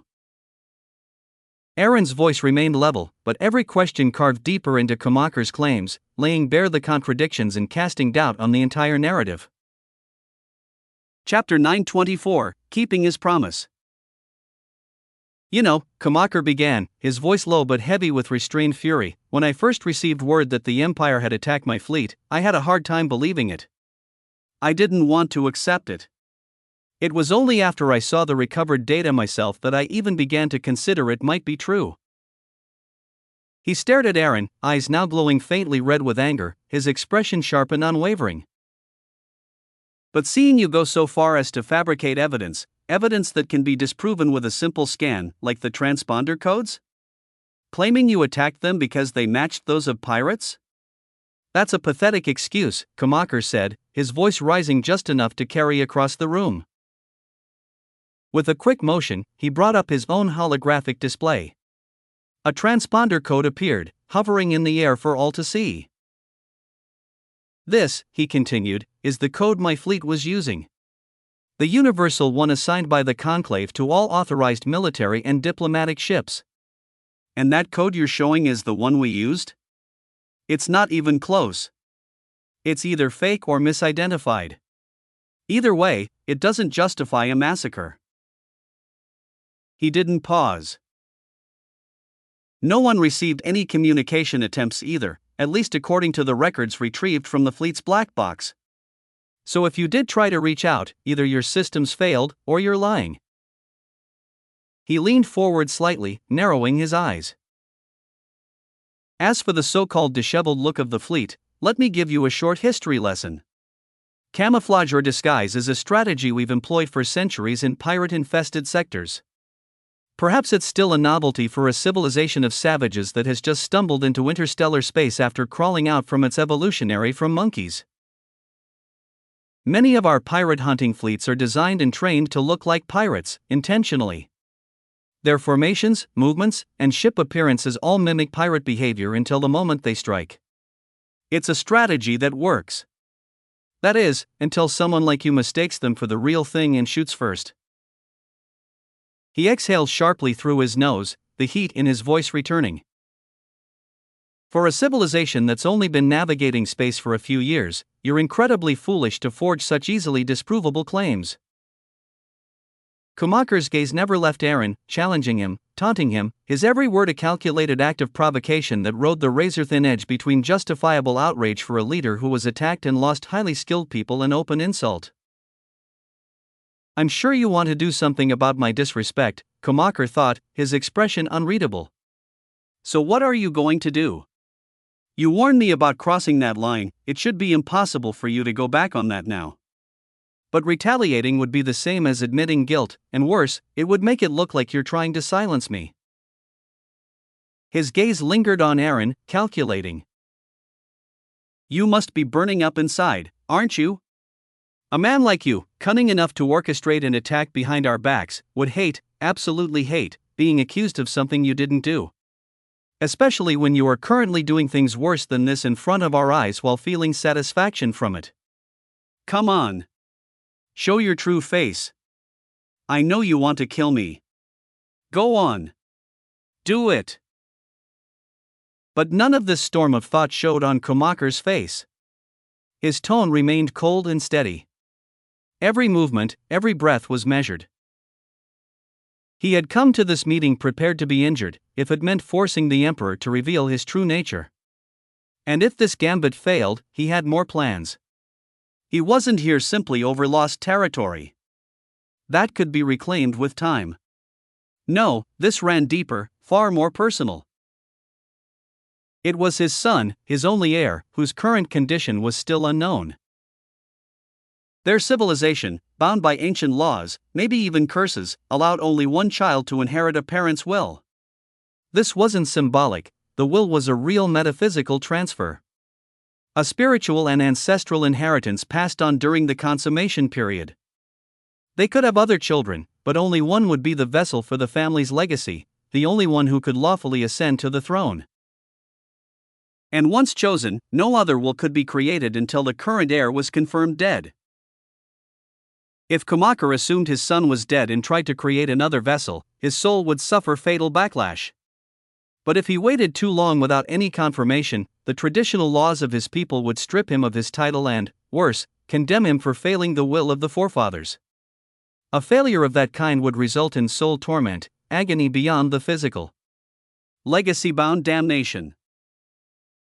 This was not about fatherly love alone, though he did love his son. This was about survival, political, personal, and spiritual. So Kumakar pressed the Emperor, hoping to provoke a response, to force a mistake.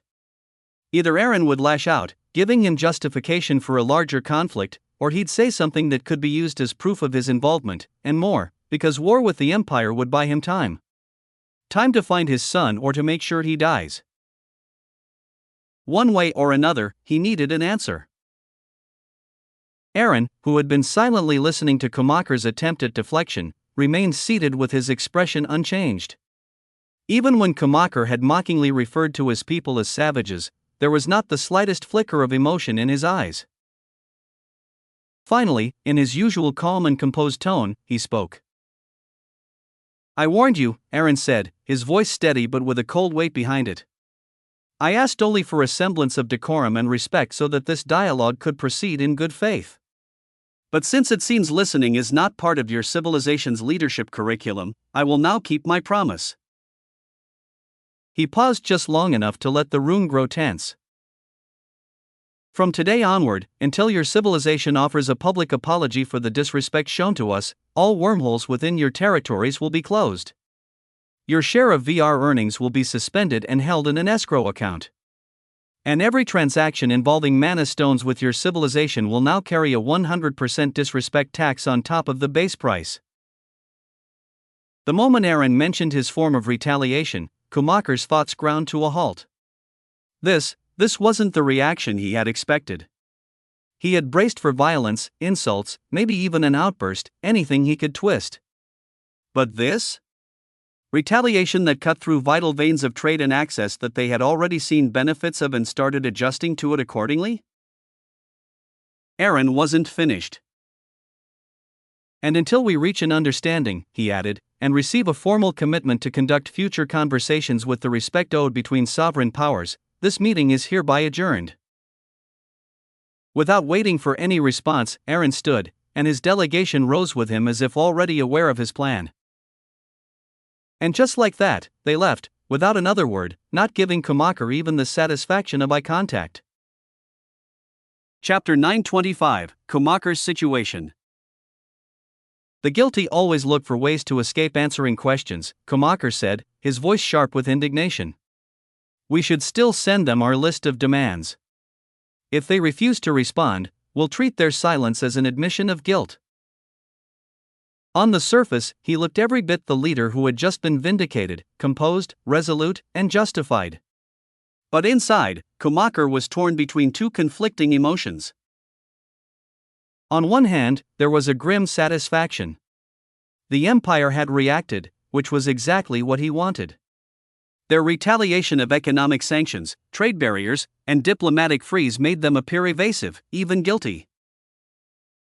But on the other hand, there was rage. Raw and growing. Because their reaction, though useful politically, will throw his civilization back into a dangerous state of instability. Economically, they have been thriving. Ever since the wormhole network had opened together with business through the VR, the conclave civilizations had begun restructuring their entire economic foundations around interstellar trade. Older, inefficient industries were dismantled to take advantage of the cheaper and higher quality goods from more resource-rich systems. The shift had fueled a booming economy. Prosperity was spreading. Growth was visible. And now, with just words from the emperor, all of that had just been shattered. With access to the wormholes shut off and the mana stone trade slapped with a punitive tax, the system would start to collapse for his civilization. Reviving old industries wasn't impossible, none of the technological knowledge had been lost, but reopening them would be as expensive as building them from scratch. Months of progress would be lost, and the economic momentum would reverse catastrophically. Even worse, the damage wouldn't be limited to just economics. The political structures of their civilizations had also undergone massive changes, many of which were only sustainable under the assumption of continued integration with the wormhole network. Power had begun consolidating back into central governments, something most top leaders favored. The VR system, powered and supported by the Empire, had allowed these central governments to efficiently govern far-flung systems, reducing the authority and autonomy of local planetary governments. The only reason those planetary governors had tolerated losing their privileges was fear of the central government's ability to deploy military force instantly through the wormholes. Now that fear would be gone. With the wormholes closed, sending reinforcements or cracking down on disobedience would take far longer through conventional means. In that delay, defiance would flourish. Some planetary governments might resist central authority more openly. Some might use the coming economic downturn to stir rebellion. And if things became chaotic enough, who was to say the Empire wouldn't start backing these breakaway factions? After all, what if the Empire acknowledged one of these rebel factions as the new legitimate representatives of their civilization? Schumacher clenched his fists under the table. What had started as a political ploy to provoke the Empire and gain leverage had suddenly morphed into a nightmare scenario: internal instability, economic collapse, and the looming threat of the Empire using his own gambit against him. Yet, amidst the storm of problems threatening to spiral out of control, one detail gave Schumacher a small sense of relief: he could still spin this. The Empire's abrupt retaliation and the Emperor's personal reaction to the accusations could be framed not as strength, but as guilt. He could push the conclave to view the Empire's walkout in punitive measures as nothing more than an effort to divert attention from the original issue, the suspected involvement in the pirate attacks. If played right, it would serve as proof, or at least a strong suggestion, that the Empire had something to hide. More importantly, he saw an opportunity to weaponize the Empire's overreach. He could use the Emperor's unilateral decision to shut down his civilization's wormhole access and suspend their share of VR profits as a broader example of imperial tyranny. A wake-up call. After all, what guarantee did the rest of the conclave have that they wouldn't be next? If the Emperor could revoke their rights on a whim, rights that were hard-earned through long negotiations, then no conclave member was safe. Schumacher envisioned framing it as a question of sovereignty and control.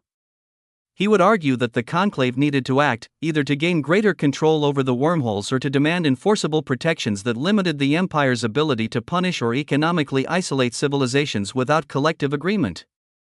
If the Empire denied these demands, then that too would serve his purpose: he would claim it as proof of their intention to economically enslave and dominate the conclave. And if that idea gained traction, he believed he could rally others to consider a joint military effort against the Empire before its power became unchallengeable. At least, that was how he saw things unfolding. Unfortunately, not everyone in the room shared his view. The other delegates said nothing, but their expressions were carefully blank. Each of them represented different civilizations with different stakes, but Kumaker's outburst had disrupted what was meant to be a calculated, multi-sided negotiation. None of them had wanted this.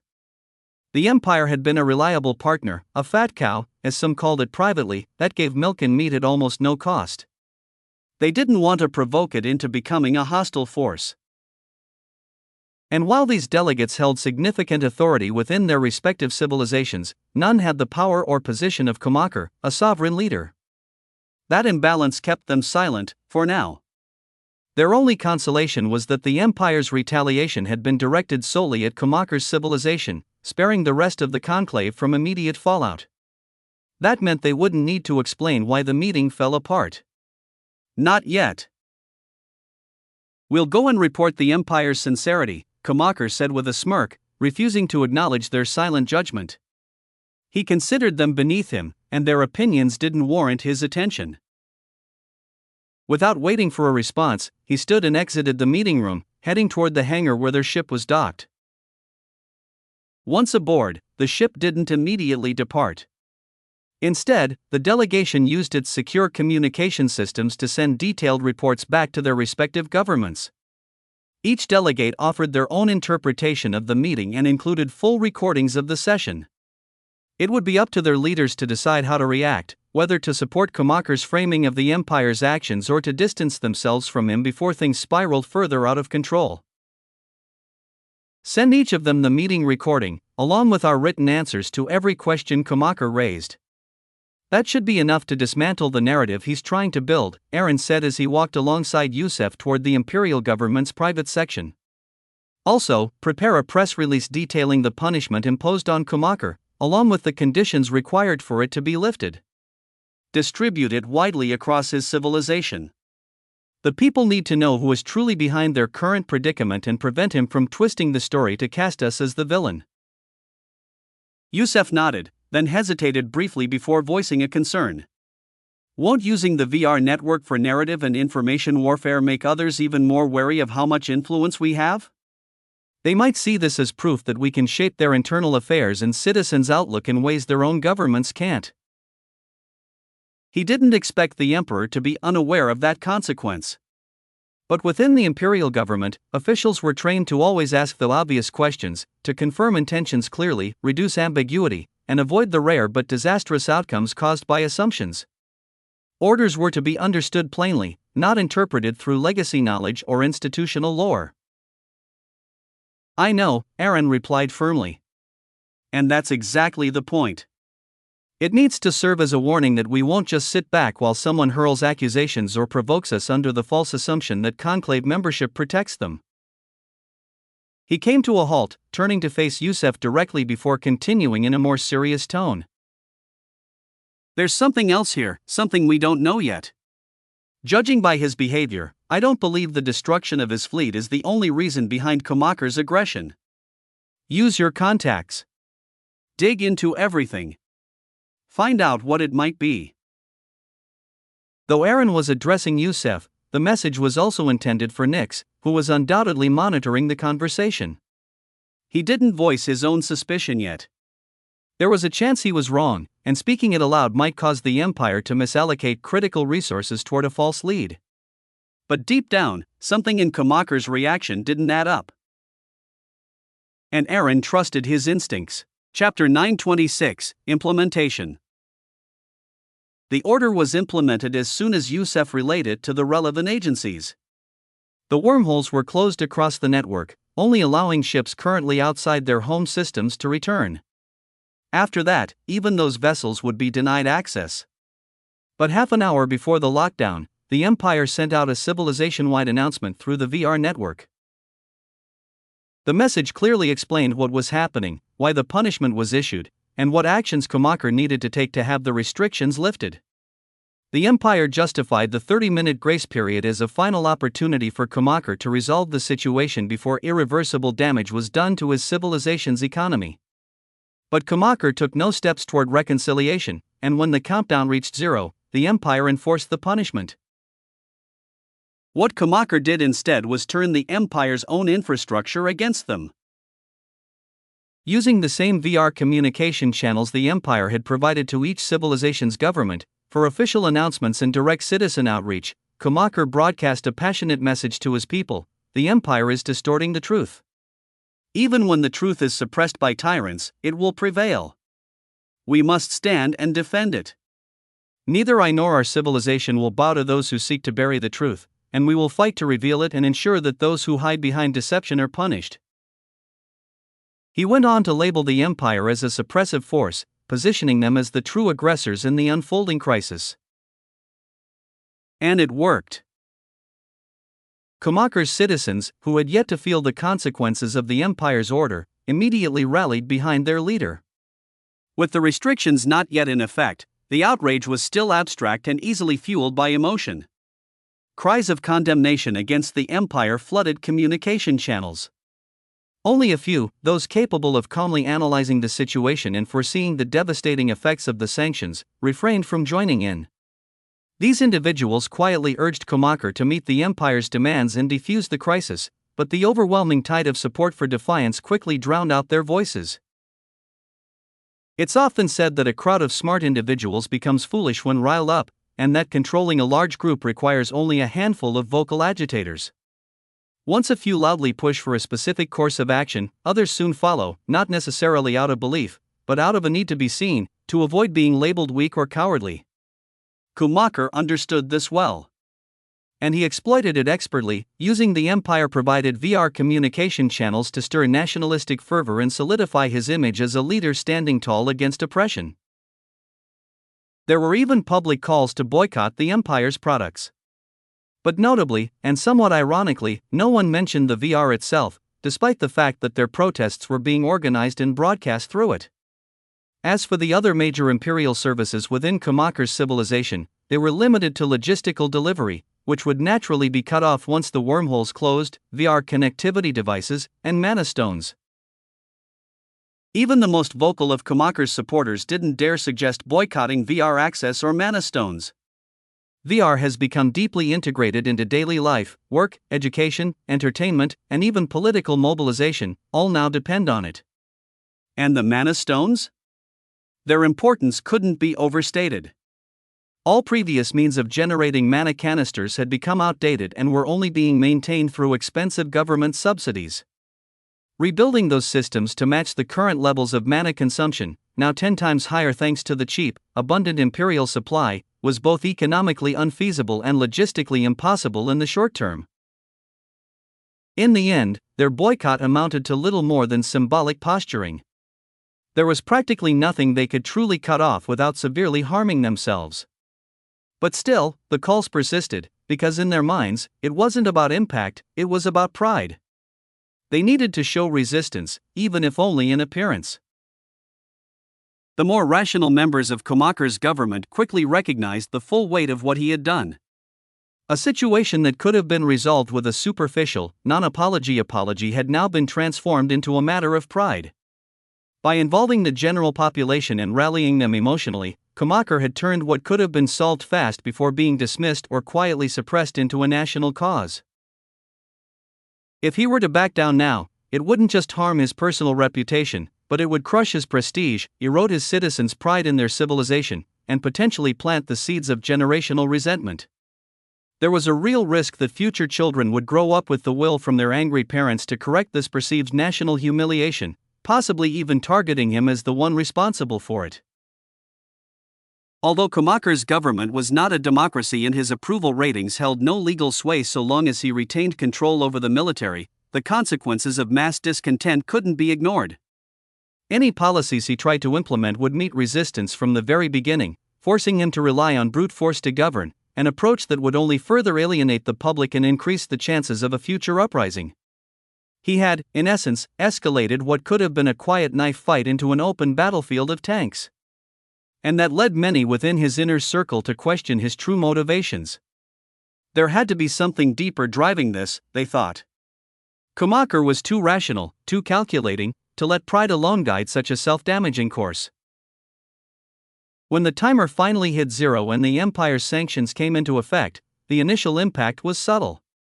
Most daily necessities were still available in sufficient quantities, so the public didn't feel the effects immediately. The most noticeable change was within the VR shopping experience. Until now, users could purchase items through the VR and not only receive physical deliveries in the real world but also enjoy virtual representations of their purchases instantly. With the new restrictions, real-world deliveries were now limited to vendors located within the same star system. For all shops based elsewhere, users could still enjoy their goods virtually, but the real-world delivery option had been suspended. Customers with outstanding orders from other star systems were informed that their products would still arrive, as they were being brought back via the final permitted use of wormholes by returning ships. This temporary grace period helped dull the public's initial outrage, but it was clear to those watching closely, this was just the beginning. The deeper effects, economic, social, and political, had yet to take root. Your Excellency, this is going to harm us if it lasts even a single day. If it stretches beyond a week, the recovery will take a very long time, said the trade minister equivalent, his holographic figure flickering in front of Schumacher. The minister's tone was grim, every word weighed down by the implications of the empire's sanctions. Schumacher stood inside his ship, still docked in the hangar of the trade hub, waiting for the rescheduled conclave meeting to begin. Without looking directly at the hologram, he replied, "It won't last that long." A strange smile crossed his face, the kind that didn't reach his eyes. He didn't elaborate further, offering no explanation for his confidence. They're not planning their next move yet, they're waiting.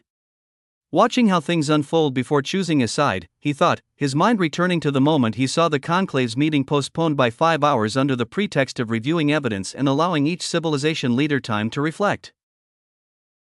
Do your best to make sure the worst effects aren't felt for at least 3 days, Schumacher instructed. If the situation persists beyond that, I'll try another way. With that, he ended the call without waiting for a reply, his decision final. He turned toward the transparent wall of the trade hub, watching ships come and go against the backdrop of distant stars. The more damage you try to cause me, he muttered to himself, the deeper the hole you're digging for yourselves.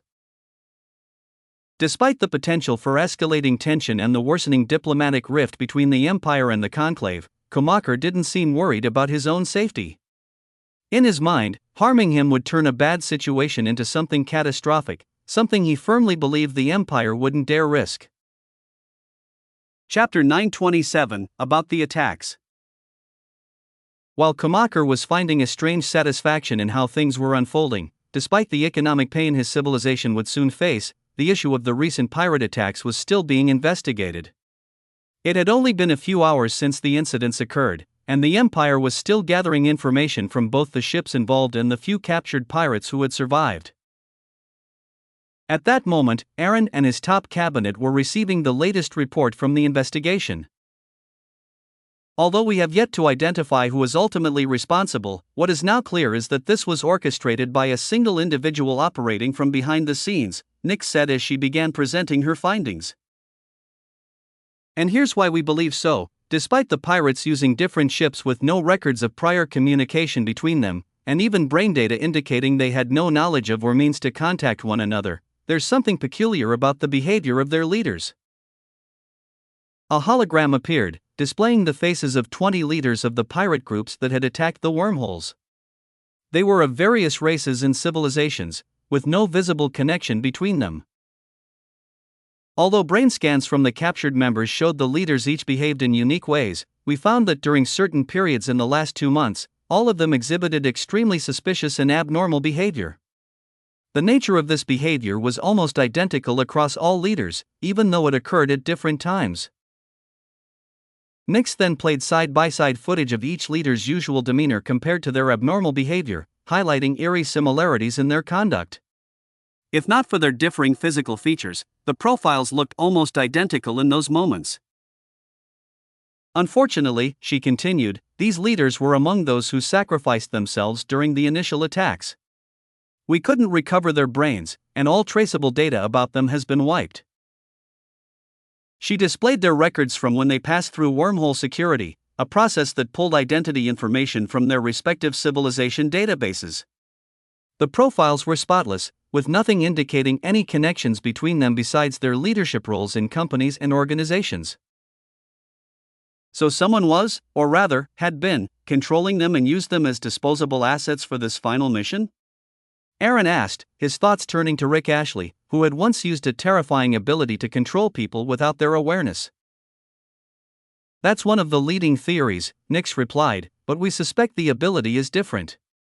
If it were the same as Ashley's, we would expect evidence of a cult or religion channeling power to the user through collective faith.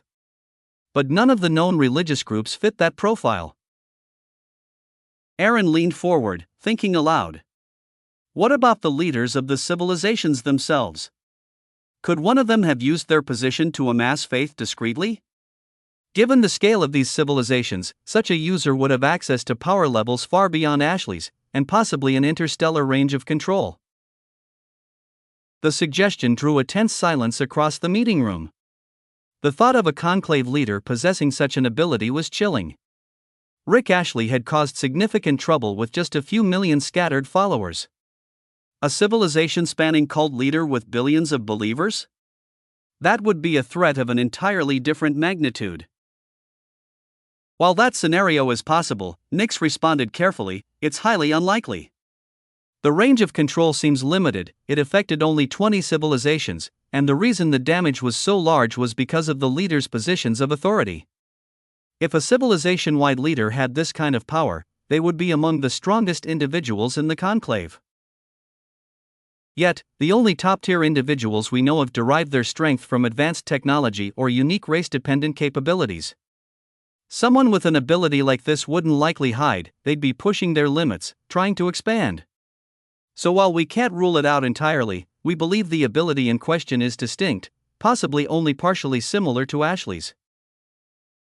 That said, she added, we're still monitoring for any indicators that might point to this being something more. What do you mean by the control being limited? John asked, his curiosity piqued. Didn't they use their ability from entirely different civilizations' territories? What about that says limited to you? The long-range aspect of the control can be explained by a phenomenon we refer to as connection transfer. In this case, an individual under the influence of the ability passes it on directly or indirectly to someone else, who then continues the chain. Through this hitchhiking method, the influence could spread vast distances over time, decades, maybe even centuries, without the originator needing to directly reach each target. She tapped a control, and an overlay of the timeline of known behavioral shifts lit up on the display. The reason I classify the control as limited is because the instigator hasn't targeted individuals in true positions of power, governors, military heads, or conclave delegates. If they had, the resulting damage would have been on an entirely different scale. Instead, they used pirates, disruptive, yes, but ultimately expendable and of limited strategic impact. She turned toward Aaron and the rest of the high command.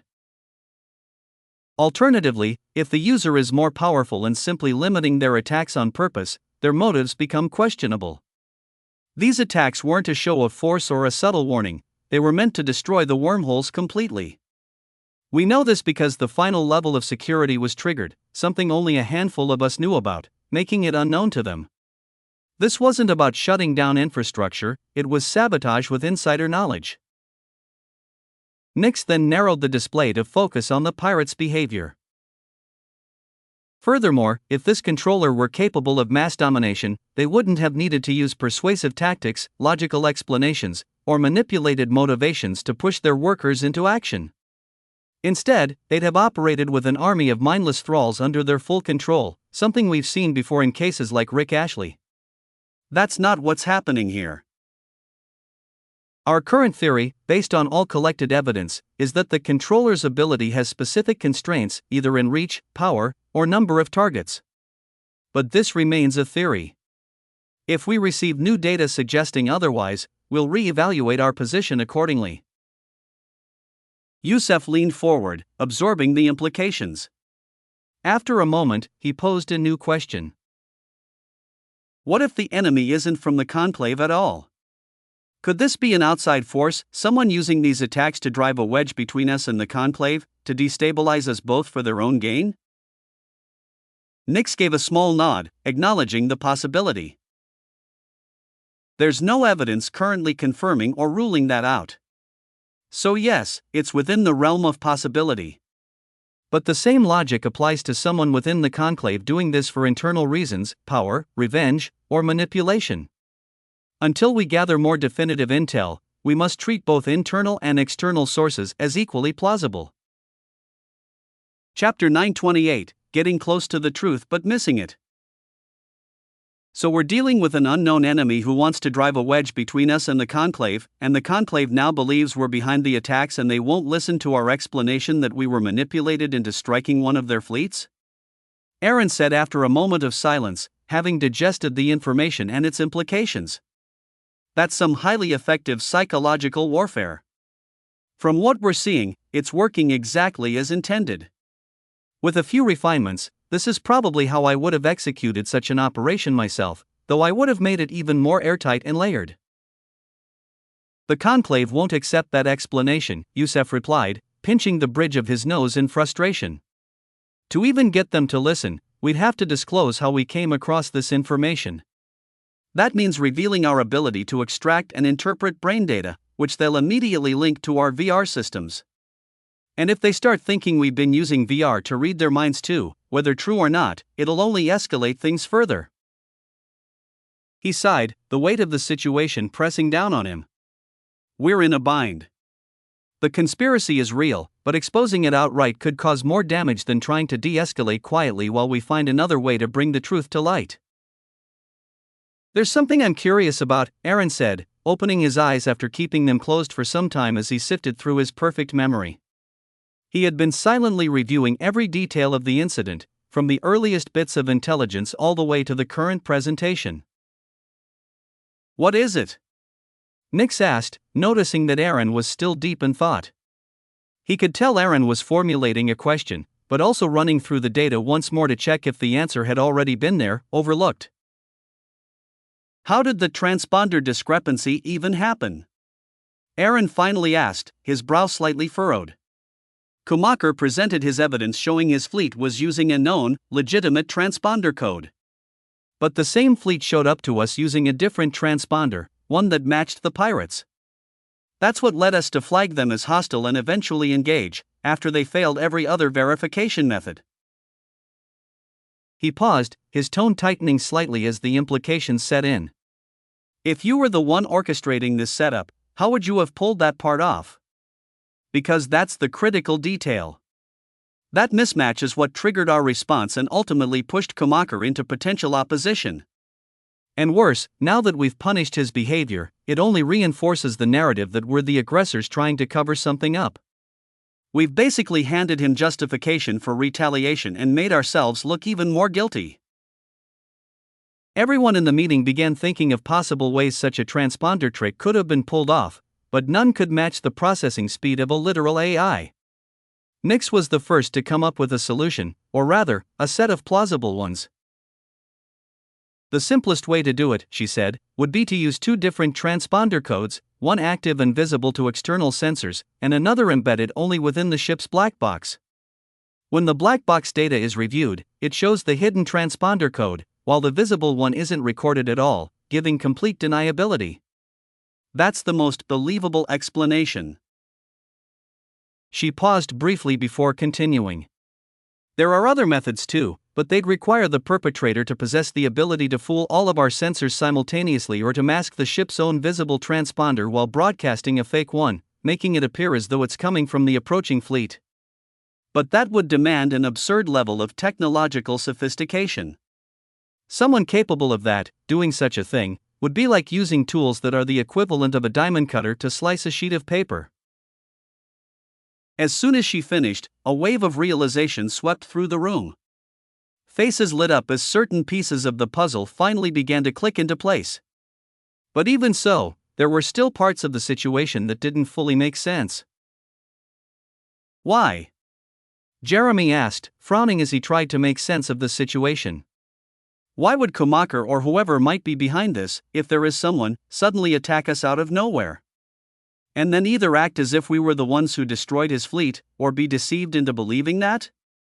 As far as I know, we don't have any major conflict with them. Our only business transaction is mutually beneficial to both sides. His question hung in the air, heavy with the implication that Kumaker might be a suspect. But that wasn't truly the direction they were leaning toward, not entirely. Kumaker being responsible was just one theory among others. Another, more plausible theory was that he, like the Empire, was being manipulated by someone else, someone pulling strings from the shadows. But even that didn't explain everything. What didn't fit was the scale and timing of the attacks. Whoever was behind this had launched simultaneous strikes against 20 different civilizations' wormholes. Yet only one fleet was attacked before Kumaker noticed and reacted immediately. His swift announcement prompted all the other civilizations to halt their fleet deployments toward the affected wormholes, which indirectly limited the damage the Empire might have caused if things had continued unchecked. That reaction and his warning were the key reasons they hadn't fully considered Kumaker as the mastermind. If anything, it seemed more likely that someone else was orchestrating the entire event, using both Kumaker and the Empire as pieces in a much larger game. We don't have a clear answer to that, Aaron said, his voice calm but firm. But I think we need to prepare for the worst-case scenario, this situation escalating further, while doing everything we can to minimize the fallout. At the same time, we should keep working to identify who's actually behind all of this and find a way to explain to the Conclave that we were tricked, just like they were. We also need to be ready to compensate for the damage we inflicted on them. He sighed inwardly, realizing that with the limited information currently available, the number of possible answers to every question was practically infinite. Chasing them all would only lead to confusion, wasted time, and migraines with no resolution. Our military reform is already in its final phase, John said, finally breaking his silence since the meeting began. We could accelerate the process and have it completed within a few months or even weeks if we bring the reserve printers online, but we will be using our reserve materials. We hope for the best and prepare for the worst, Aaron replied with a nod. Bring all reserve printers online and raise our situational readiness by one level. He knew this shift in readiness wouldn't change much on the surface. It wouldn't put troops on the move or activate battle stations just yet. But it would put all military assets on standby and ramp up the Imperial sensor network to full capacity. That meant significantly increased detection range and sensitivity, able to flag anything even remotely out of the ordinary, from anomaly artifacts to minute environmental changes. It would increase the workload for visual and physical verification teams, especially for more prominent anomalies, but it also meant that nothing, absolutely nothing, would go unnoticed or uninvestigated. Chapter 929, Yusef at Work. The silence in the virtual conference room was a sterile, heavy thing. It was a space designed by committee, reflecting a dozen different aesthetic sensibilities and achieving none of them. Polished chrome surfaces bled into holographic wood grain, and the air itself, though non-existent, felt filtered and cold. Yusef, Minister of the Exterior for the Terran Empire, maintained a patient smile, a carefully constructed mask of diplomacy he had worn for most of his adult life. Across the table, the Zelvora representative, who was sitting in silence listening to Yusef, finally spoke. The security of the wormholes is, of course, a matter of shared interest, the representative's voice chimed, a sound like wind through crystal shards. My government has authorized the redeployment of our security fleets. They will be in position within the standard rotation. It was the answer Yusef had been expecting, politically sound, cooperative, and utterly non-committal. It did nothing to address the core issue. While we appreciate your government's commitment, Yusef began, his tone smooth as polished stone, the fact remains that other, and more importantly, the attacked 20 civilizations have yet to redispatch the security fleets they were requested to send. The Empire has already taken on the responsibility of securing those wormholes. We did so out of necessity, not desire. The Empire's resources are not infinite. He let the subtle implication hang in the air. Your collective inaction is becoming our burden, and our patience has its limits. The Zelvora's expression shifted slightly, a gesture that might have been a shrug. Fear is a difficult variable to manage, Minister. The lower-ranked members, they saw what happened to the Balaki's fleet. They saw the Emperor's judgment on Kumakar. They are afraid. Your empire's response, while perhaps justified from your perspective, has not inspired confidence. This is why they have hesitated to deploy their forces as requested. Yusef leaned forward, his elbows resting on the table. This was the opening he had been waiting for. And this fear, it seems to extend beyond the 20 civilizations directly affected by the initial pirate attacks.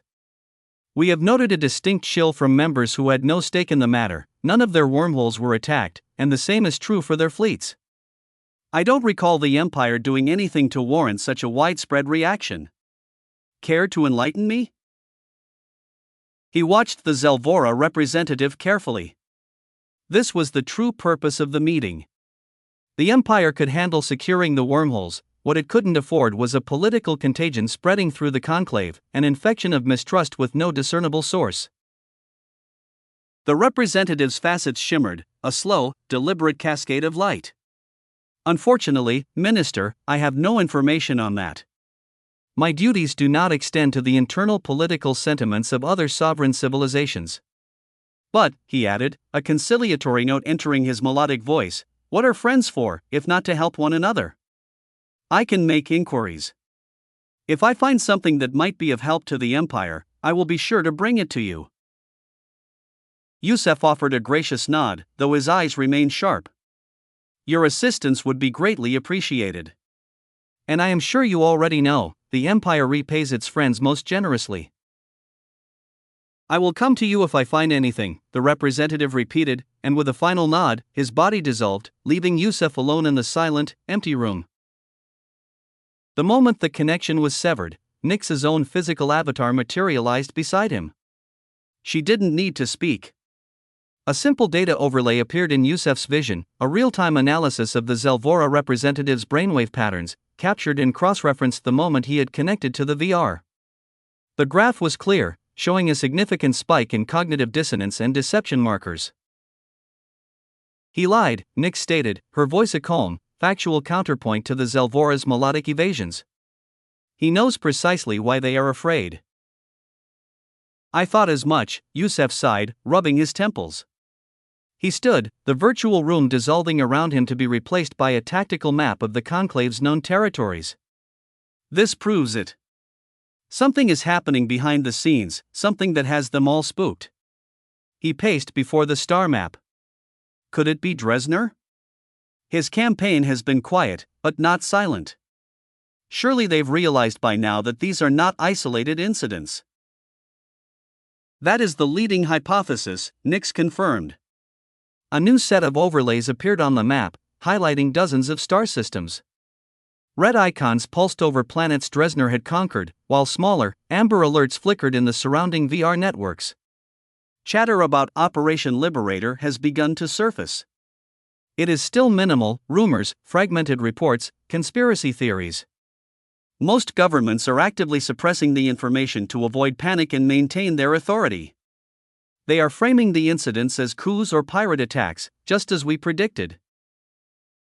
So they're trying to keep a lid on it while they figure out what to do, Yusef mused. They're afraid, but they're more afraid of looking weak. This gives us an opportunity. You are suggesting we amplify the rumors? Nyx asked, her tone neutral, but a dozen strategic models were already running in the background, calculating probabilities. I am, Yusef confirmed, turning to face her. Fan the flames. Turn the whispers into a roar. Let the conclave become so consumed with the Dresner threat that they are forced to address it. It will buy us the time we need to gather definitive intelligence on who is truly pulling the strings. That course of action carries significant risk, Nyx countered, her logic cold and precise. It could force their hand. They may feel compelled to deal with the Empire first, to neutralize the powder keg in their rear before turning to face this new internal enemy. They might see it as the only way to secure their flank. And that is also a victory for us, Yusef replied, a rare, predatory smile touching his lips. If they are forced to act against us, they will be rushed. They will make mistakes. Their coalition will be fractured by fear and self-interest. And if they choose to focus on Dresdner first, then we gain what we need most, time. Either way, we disrupt their plans and seize the initiative. The conclave is a sleeping giant, Nix. It's time we gave it a nightmare. Your logic is sound. I will add the recommendation to my report for the Emperor's final approval. Good, Yusef said. Let's make sure that when they finally wake up, we are the ones they see as their saviors, not their enemies. Nix gave a single, sharp nod, and her avatar dematerialized, leaving Yusef alone with the silent, sprawling map of a galaxy sector on the brink of chaos. Chapter 930, Kumaker's Dilemma. The air in Kumaker's private stateroom was thick with the metallic tang of ozone and the ghost of shattered crystal. What had moments ago been a chamber of opulent authority was now a landscape of wreckage. A gilded chair, its legs snapped, lay splintered against a bulkhead. Shards of what was once an ornate decanter glittered like malevolent stars across the plush carpeting. On the far wall, a data slate was embedded deep into the paneling, the spider web of cracks around it a testament to the force of its impact. Kumaker stood in the center of the devastation, his chest heaving. The veins on his temples pulsed, a rare and startling sight on a member of his species, whose physiology typically concealed such tells. The carefully maintained composure of a sovereign leader had fractured, leaving behind only the raw, unbridled rage of a cornered predator. His plan, so perfect in its conception, so elegant in its intended execution, was unraveling. It had been nearly 2 days since the Empire had retaliated, and the Conclave, this grand alliance that was supposed to be entering a new era of efficiency, was dragging its feet. He had expected outrage. He had expected a call to arms. He had expected them to see the Empire's sanctions for what they were, a declaration of economic war, an act of aggression that demanded a unified response. He had handed them the perfect pretext. The fleets were already supposed to be mobilizing for the campaign against the mysterious invader, the one Dresdner now fought. All they had to do was change the target. The Empire, caught off guard by such a swift, coordinated counterattack, would have been forced to the negotiating table. He would have had his leverage, his chance to probe their weaknesses, to find proof of their involvement, to find his son. But they did nothing. They waited. And in their waiting, they were sacrificing him. Ramaxa, Kumaker's voice was a low pant, ragged with exertion. The door slid open, and his aide entered, his movements a careful dance around the debris. Ramaxa's head was bowed, his eyes fixed on the floor as he navigated the wreckage, his body trembling slightly. He knew his master's moods. He knew what it meant to be summoned into the heart of the storm. "Your Excellency," he said, his voice barely a whisper. Kumaker did not look at him. He ran a hand through his disheveled hair, his gaze fixed on the ceiling as if searching for answers in the polished metal. "Call everyone," he commanded, his voice suddenly calm, the quiet that comes after a tempest. "The liaisons. The operational commanders. All of them. I want them in a virtual conference in 30 minutes. Inform them that attendance is not optional. Anyone who is late can say goodbye to their position and their willed children." He walked back to his desk, which had somehow survived the onslaught, and sat down. The threat was not idle. In his civilization, the line of succession was absolute, a sacred and metaphysical bond. To threaten it was to threaten a person's very soul. "Yes, Your Excellency." Ramaxa bowed again and backed out of the room, his steps still careful, his relief palpable. He closed the door with a soft click and then scrambled to carry out the order, his mind racing to decipher the exact scope of everyone. A mistake now would not be forgiven. Holographic projections flickered to life around Kumaker's desk, forming a circle of grim-faced leaders. The liaison for intercivilization communication spoke first, his voice carefully modulated to convey respect while delivering bad news. He knew better than to be blunt, but the truth was unavoidable. To mention that the lower-ranked civilizations were simply too weak to challenge the empire would be an insult to Kumakar himself, whose own people were now counted among them. Your Excellency, the liaison began, we have conveyed your position to the other members. The top 50 civilizations, they have expressed a certain reluctance to proceed. The current agreements with the empire are proving highly beneficial to their economies. They see no immediate incentive to risk that stability, especially when the empire's actions were directed solely at your territories. And the others? Kumakar's voice was dangerously quiet.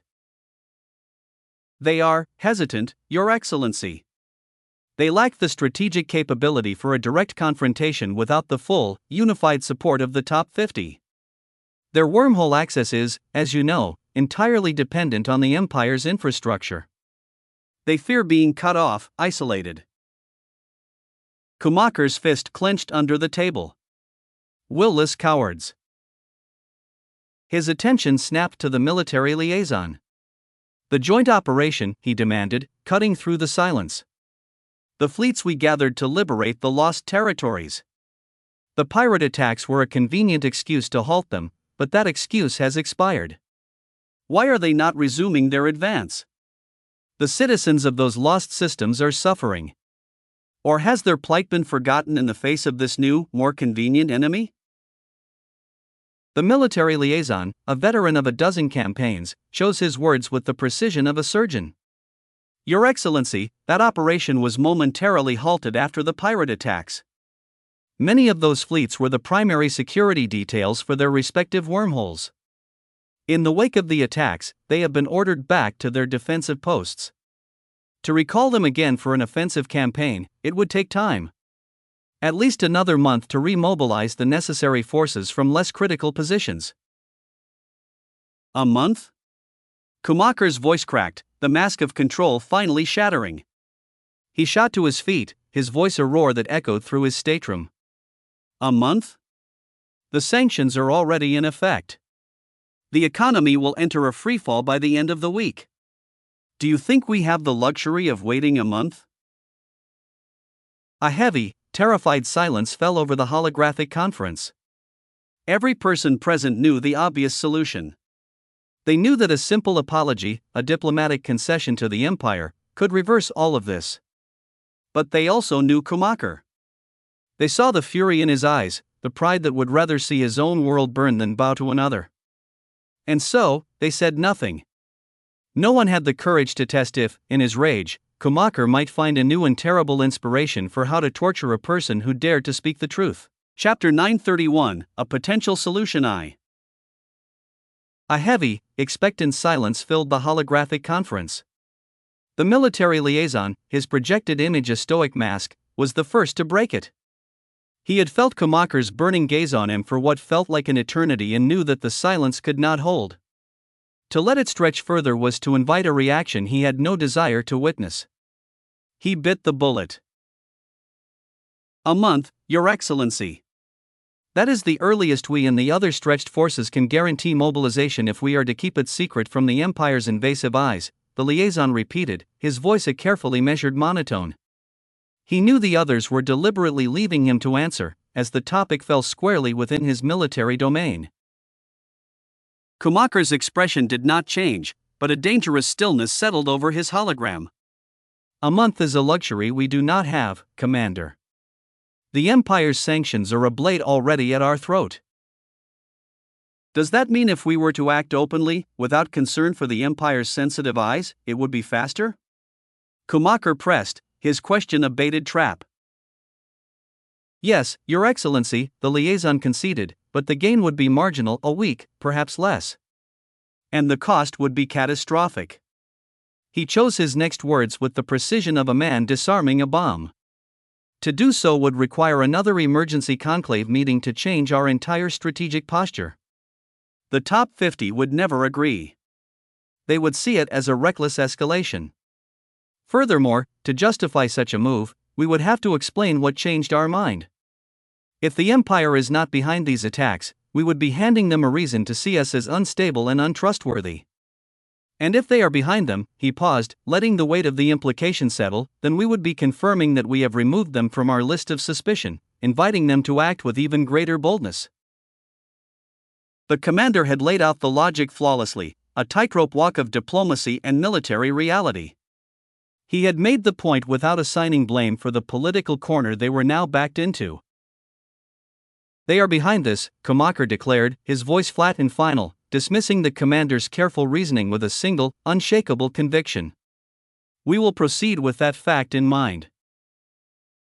A quiet, unified chorus of "Yes, Your Excellency," echoed from the holograms as a collective, internal sigh of relief was breathed. The immediate danger had passed. Schumacher's gaze shifted, his focus landing on the hologram of his chief economic minister, a man named Kalin who now looked as though he was about to be physically ill. "And you, Minister? How do you propose we keep the economy from collapsing while we wait for our military to remember its purpose?" Kalin's image flickered for a moment. He closed his eyes, not in preparation, but in a silent prayer. His position was largely a ceremonial one, a convenient scapegoat for when his leader's ambitions clashed with economic reality. He had little real power, a fact that had become painfully clear since the arrival of VR and cheap mana stones had centralized true authority in a way he could never have imagined. He was a man on death row, uncertain of his execution date. He opened his eyes, his voice surprisingly steady. "Your Excellency, a direct prevention of the downturn is unlikely. Our economy had already begun the painful shift toward a new model of interstellar integration. To reverse course will take time and will be very damaging." He spoke quickly, a torrent of words designed to build a fortress of logic before Schumacher's temper could breach the walls. "However, our only viable strategy is not to fight the economic reality, but to control the narrative surrounding it." He saw a flicker of interest in Schumacher's eyes and pressed his advantage. "First, we continue fanning and redirecting the public's anger. We use the Empire's own communication channels to continue painting them as the villain, the architects of this hardship. The economic pain becomes a shared sacrifice, a patriotic burden in the face of an external aggressor. This will buy the military the time it needs.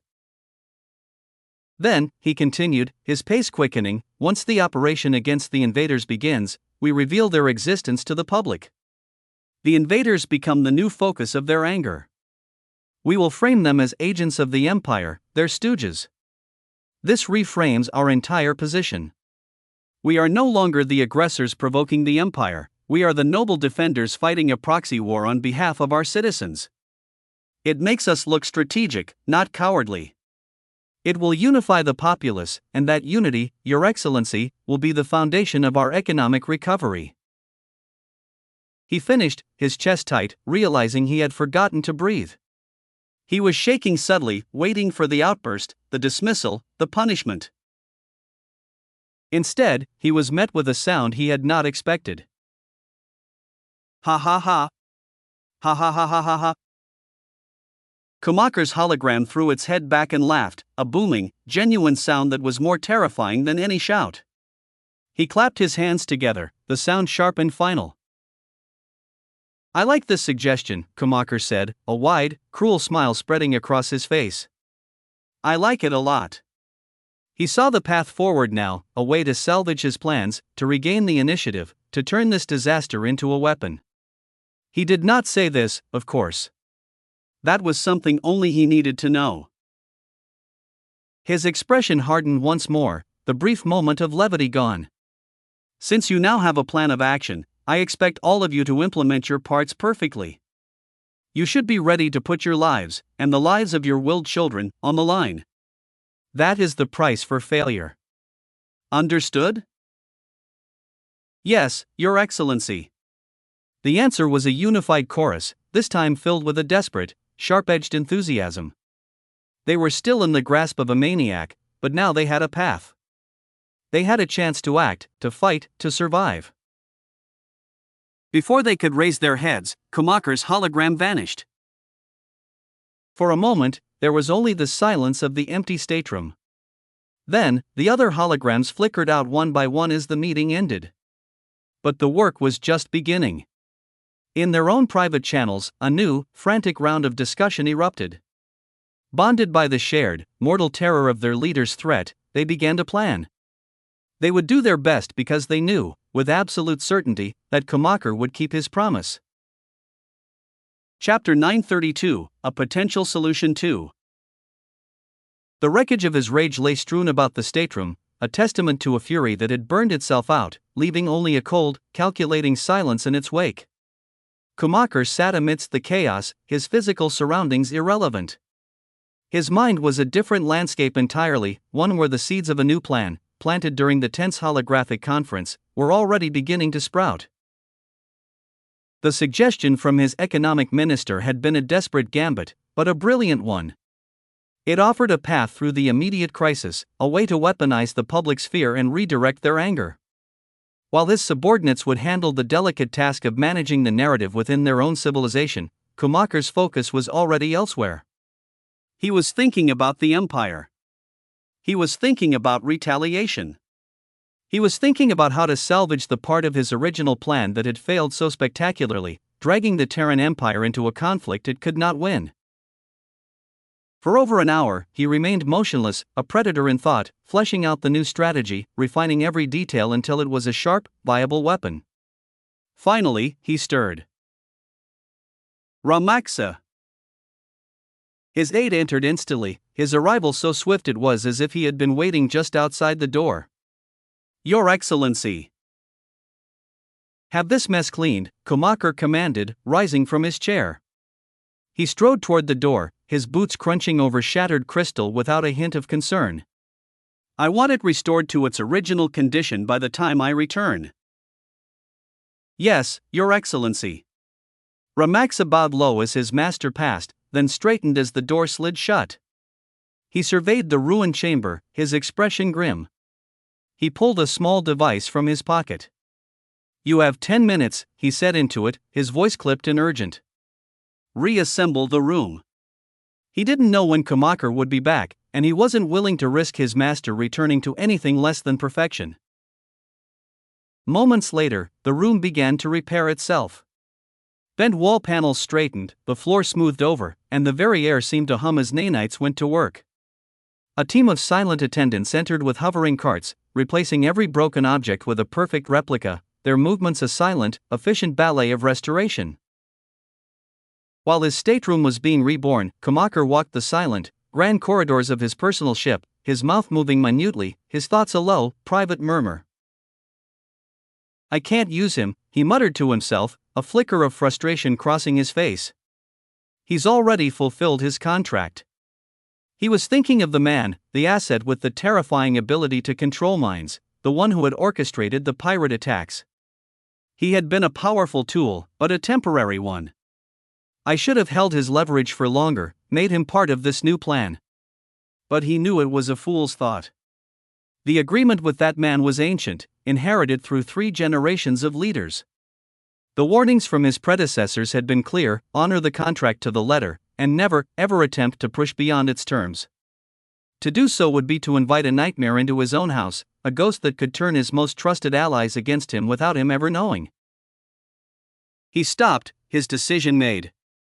It may be crude, he whispered to the empty corridor, but I have no choice if I want to act quickly and not miss this window of opportunity. He removed a device from his pocket, similar to the one Ramaksa used, but this one shimmered with a constantly shifting, iridescent light. He tapped a sequence of commands into its surface, then brought it to his lips. I have a mission for you, he said, his voice calm, devoid of emotion. It requires absolute secrecy. Upon its completion, you will eliminate all who participated, including yourself. A voice, filled with a chilling, unwavering reverence, responded from the device. Your Excellency. What are the requirements? What do you wish for us to do? The voice held no fear, no hesitation at the death sentence just delivered. I need you to gather individuals, Kumakar began, his voice dropping lower as he detailed the horrific plan. Between 10 and 15 slaves from every species on your planet. Do the same for the non-slave populations. Once you have them, you will He continued, laying out the plan in meticulous, brutal detail. He answered every question and clarified every step. He felt no need for caution. The man on the other end was one of his willed servants. These were individuals born for a single purpose: to serve the leader of their civilization without question, without hesitation, without a hint of betrayal. The very concept was alien to them, a part of their being that had been overwritten by the metaphysical power of their parents' willed sacrifice. It was a cruel system, one that preyed on the poor and the patriotic, offering compensation in exchange for a child's soul. But it was effective. It gave him absolute loyalty and removed any worry of betrayal happening within his ranks of servants. However, despite their unwavering loyalty, they were treated as expendable since they were unable to question any command. They followed orders that led to frequent deaths and a tragically short life expectancy.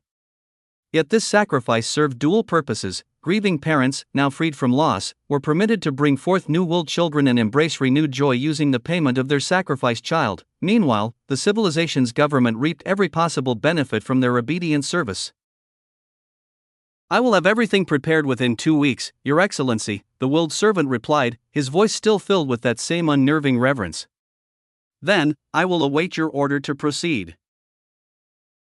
Schumacher pinched the device, severing the connection. He slipped it back into his pocket and turned, walking back toward his now pristine stateroom. He took his seat and resumed his work, his expression no different than it had been before the destructive rampage. It was, after all, a usual occurrence for him. Chapter 933: The Effects on Imperial Tisans. It seemed the fear of death had become an excellent motivator for the officials who had met with Schumacher. They had already begun implementing their share of the plan, and gradually, their hatred toward the empire deepened, fueled further by worsening economic conditions that had finally started to impact them directly. Most of them chose the easiest path available: to hate and blame the empire for their suffering, branding it as tyrannical. Aided by the very real economic hardships that were now beginning to bite, the message took root. As trade slowed and the flow of goods from other systems dried up, it was easier to blame the distant, faceless empire than their own leaders' pride. Hatred, once a spark, was fanned into a flame. The first real flashpoint occurred, as most things now did, in the virtual world. Attacks targeting imperial citizens began to occur, imperial businesses were vandalized, and anything associated with the empire became a target of hostility.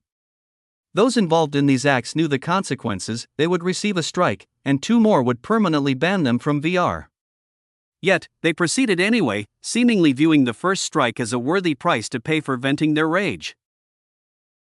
Schumacher's government played a significant role in encouraging this behavior. Through third-party channels, they framed these acts as patriotic defiance and a necessary form of pressure to force the empire to reverse its decisions. The situation also reignited debates about precedent within the empire. People generally prefer predictability in governance, and the empire had established clear guidelines for VR-related offenses. So long as a crime occurred solely within VR, like theft, assault, or even murder, and didn't involve special violations such as human trafficking, the punishment was limited to a strike and a short-term suspension. But that precedent now seemed far too lenient. The Balakis were clearly exploiting the system, committing virtual atrocities with the knowledge that the consequences would amount to only a temporary ban lasting a few months. Imperial citizens who had found themselves on the receiving end of these outbursts were now voicing their frustrations in the Empire-only section of Pangaea.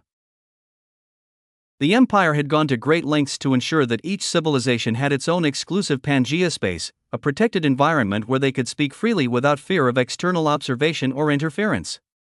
A unified, open Pangaea accessible to all civilizations had yet to be implemented. The Empire understood that deep-rooted hatred between civilizations could not be undone quickly. Only after enough time had passed and after people began to understand the actual truths behind their histories would it be safe to consider such integration. Rushing it now would risk shattering the fragile fabric of the conclave, and the Empire had no intention of being the cause of that collapse. At present, the only way to communicate across civilizations was through face-to-face in VR, and through messengers for long-distance communications, but only if individuals have added one another as friends.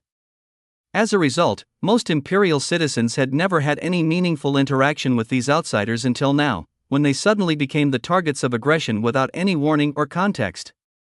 Understandably, they had turned to their private Pangea space to share their confusion, fear, and anger, struggling to make sense of why they were being attacked by people they had only just met. At Justiciar_Prime, this cannot stand.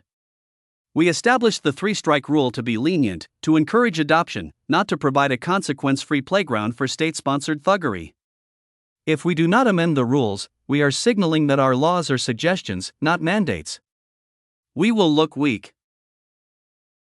At Conclave_Realist, and if we change the rules now, how does that look? It will be perceived as a direct, reactionary punishment against the Balakis. Kumakar will frame it as further proof of our tyranny. We risk alienating the other civilizations who are watching this unfold. Trust in our legal framework is paramount. At Empress_Reno_Simp_#1, I agree with at Conclave_Realist.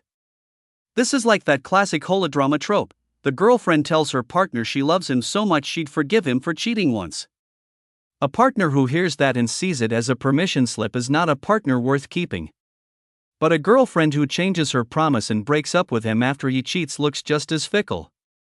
We must be firm, but we must also be consistent. We cannot change the rules of the game mid-play.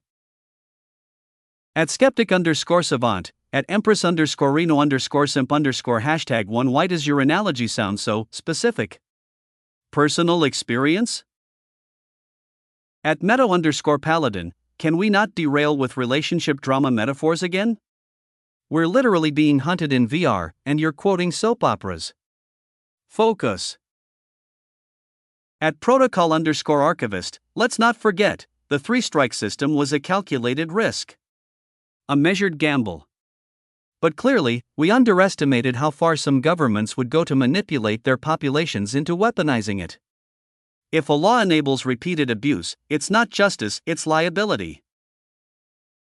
At Architect_of_worlds, the safety protocols are the issue. People are bold because they believe there is no real danger. But what about psychological trauma? What about the 1 in a trillion chance that the safeguards fail? Are we willing to risk that? At DeepSpace_Thinker, a 1 in a trillion chance is like being found wet in space. It's a statistical impossibility. The Emperor would not have rolled this out without redundant, fail-safe systems. The core issue is perception and politics, not safety. At Citizen_Inquisitor, which brings us to the real question, why has the Empire been so silent on this? These attacks have been escalating for days. They must have known about this long before it reached the public channels. Their passivity is unusual. At Conclave_Realist, perhaps they are afraid of the diplomatic fallout. Or perhaps there is something else at play, at VR_Sovereign, something we do not yet see. At VR_Sovereign, afraid? We own the damn VR. Why should we care what anyone thinks when we change a rule in our own house? At Aaronite_Loyalist, correction, you don't own it. Emperor Aaron does. At VR_Sovereign, he is a human. I am a human. There is no difference. At Memory_of_Phoenix, that's cute until you realize you're comparing yourself to a man who built a neural interface while leading an empire. Let's stay grounded, shall we? At Nova_Supporter_8492, has anyone filed for an official redress request yet? All this talk means nothing if nobody puts pressure on the review boards. We do have protocols for this. At Dreamseeker_Reborn, good luck with that. Bureaucracy moves slower than a slug in 0G. By the time they respond, half of us will have our first strike. At Ghost of Earth, you seem to have just been thawed now, based on your experience related to the Empire's way of dealing with things? At Orion_Rage, this whole situation reeks of cowardice. If the Empire can't even protect us in a digital space we invented and control, how are we supposed to believe they'll protect us when things get real again? And still, the Empire remains silent. No statements. No clarifications. No policy amendments. Just watching from behind the digital veil as anger surged and discourse boiled over. To the average citizen, it felt like being trapped inside a sealed kettle, with the pressure building by the minute. Everyone could hear the whistle forming. If the current trajectory continued without intervention, it wouldn't be long before the entire system ruptured under the weight of unchecked resentment and retaliatory justifications. Chapter 934, Operation United Front. As each day passed and the situation continued to deteriorate, the Balaki civilizations intensified their propaganda, fanning the flames and pushing the blame squarely onto the Empire. Their efforts bore fruit, attacks against imperial citizens surged, and frustration among the Empire's own population skyrocketed. Yet, the Empire maintained its silence, adhering strictly to its established rules without offering additional guidance or action. To many, this inaction felt like indifference. And eventually, some imperial citizens decided they'd had enough. Seeing that the system offered no real protection beyond procedural punishments, they began to retaliate. What began as an isolated incident of someone using a cane to fight back and ending up killing his Balaki's attacker, quickly escalated into full-blown clashes within VR, massive, chaotic fights between citizens of the two civilizations.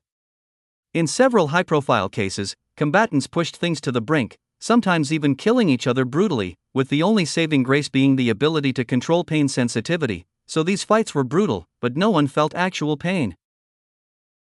By the time a full month had passed, VR had become a volatile battlefield. While public tensions simmered near breaking point and risking roping in other civilizations, the Conclave, quietly working behind the scenes, had completed their regrouping. Their forces were now prepared for a second wave of deployments, aiming to reclaim lost territories and uncover the true orchestrators behind the coordinated attacks. On the bridge of the Ilara flagship, the Stellaris, the air hummed with the quiet energy of a fleet preparing for war. The communications officer, a young woman whose face was a mask of professional calm, turned to her admiral. "All fleet-wide systems are green and ready for deployment, Admiral. We await your command." "Inform the conduit of our readiness," the admiral ordered, his eyes scanning the final systems report on his command console. "Prepare for the jump the moment the gate is open."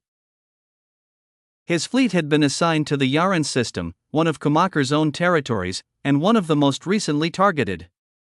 Politically, it was a masterstroke of conclave diplomacy. By assigning one of the top 10 powers, the Ilara, forever tied at number 10 and locked in a cold rivalry with the Farron, to liberate a Balaki's world, the Council was sending a message of unity. It was a show of force and a promise of support, a declaration that an attack on one, even a lesser member like the Balakis, was an attack on all. Deep within the Stellaris' armored core, in a chamber shielded from every conceivable form of external sensor, a man floated weightlessly in a tank of translucent, nutrient-rich fluid. Wires, like silver veins, connected every part of his body to the ship's central command.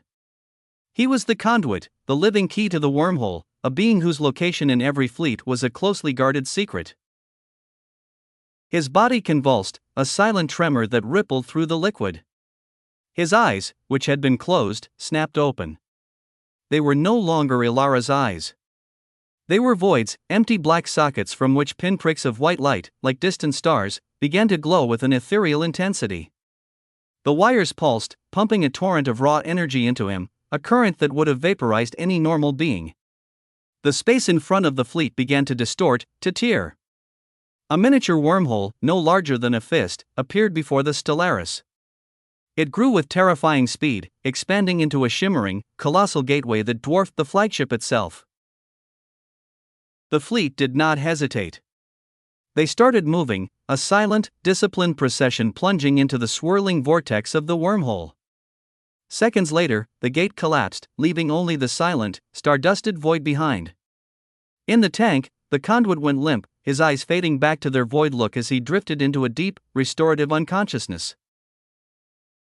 This was the Ilara's answer to wormhole travel.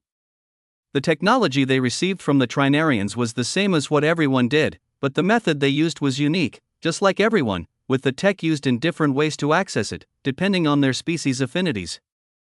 As for the Alara, they used a living being with a very high affinity for spacetime as the final component, the catalyst that allowed a machine to do the impossible. The moment the Alara fleet emerged into the Yaran system, they were met with a graveyard. The shattered remains of the system's defense fleet orbited the planet, a silent, glittering field of debris so dense it made planetary departure a suicidal endeavor without military-grade shields. Full power scans, now, the Admiral commanded, his voice cutting through the stunned silence on the bridge. The fleet's sensor arrays linked, becoming a single, massive eye that swept across the system, painting a detailed picture of the devastation. The enemy had retreated just hours before their arrival, a calculated withdrawal that left behind only ruin. "Admiral," the communications officer reported, her voice tense, "we have contacts hiding within the asteroid belt. Energy signatures and shipmaking match the reported invaders. It appears to be a rear guard, waiting to see how we react. Send a contingency group to deal with them," the Admiral ordered without a moment's hesitation.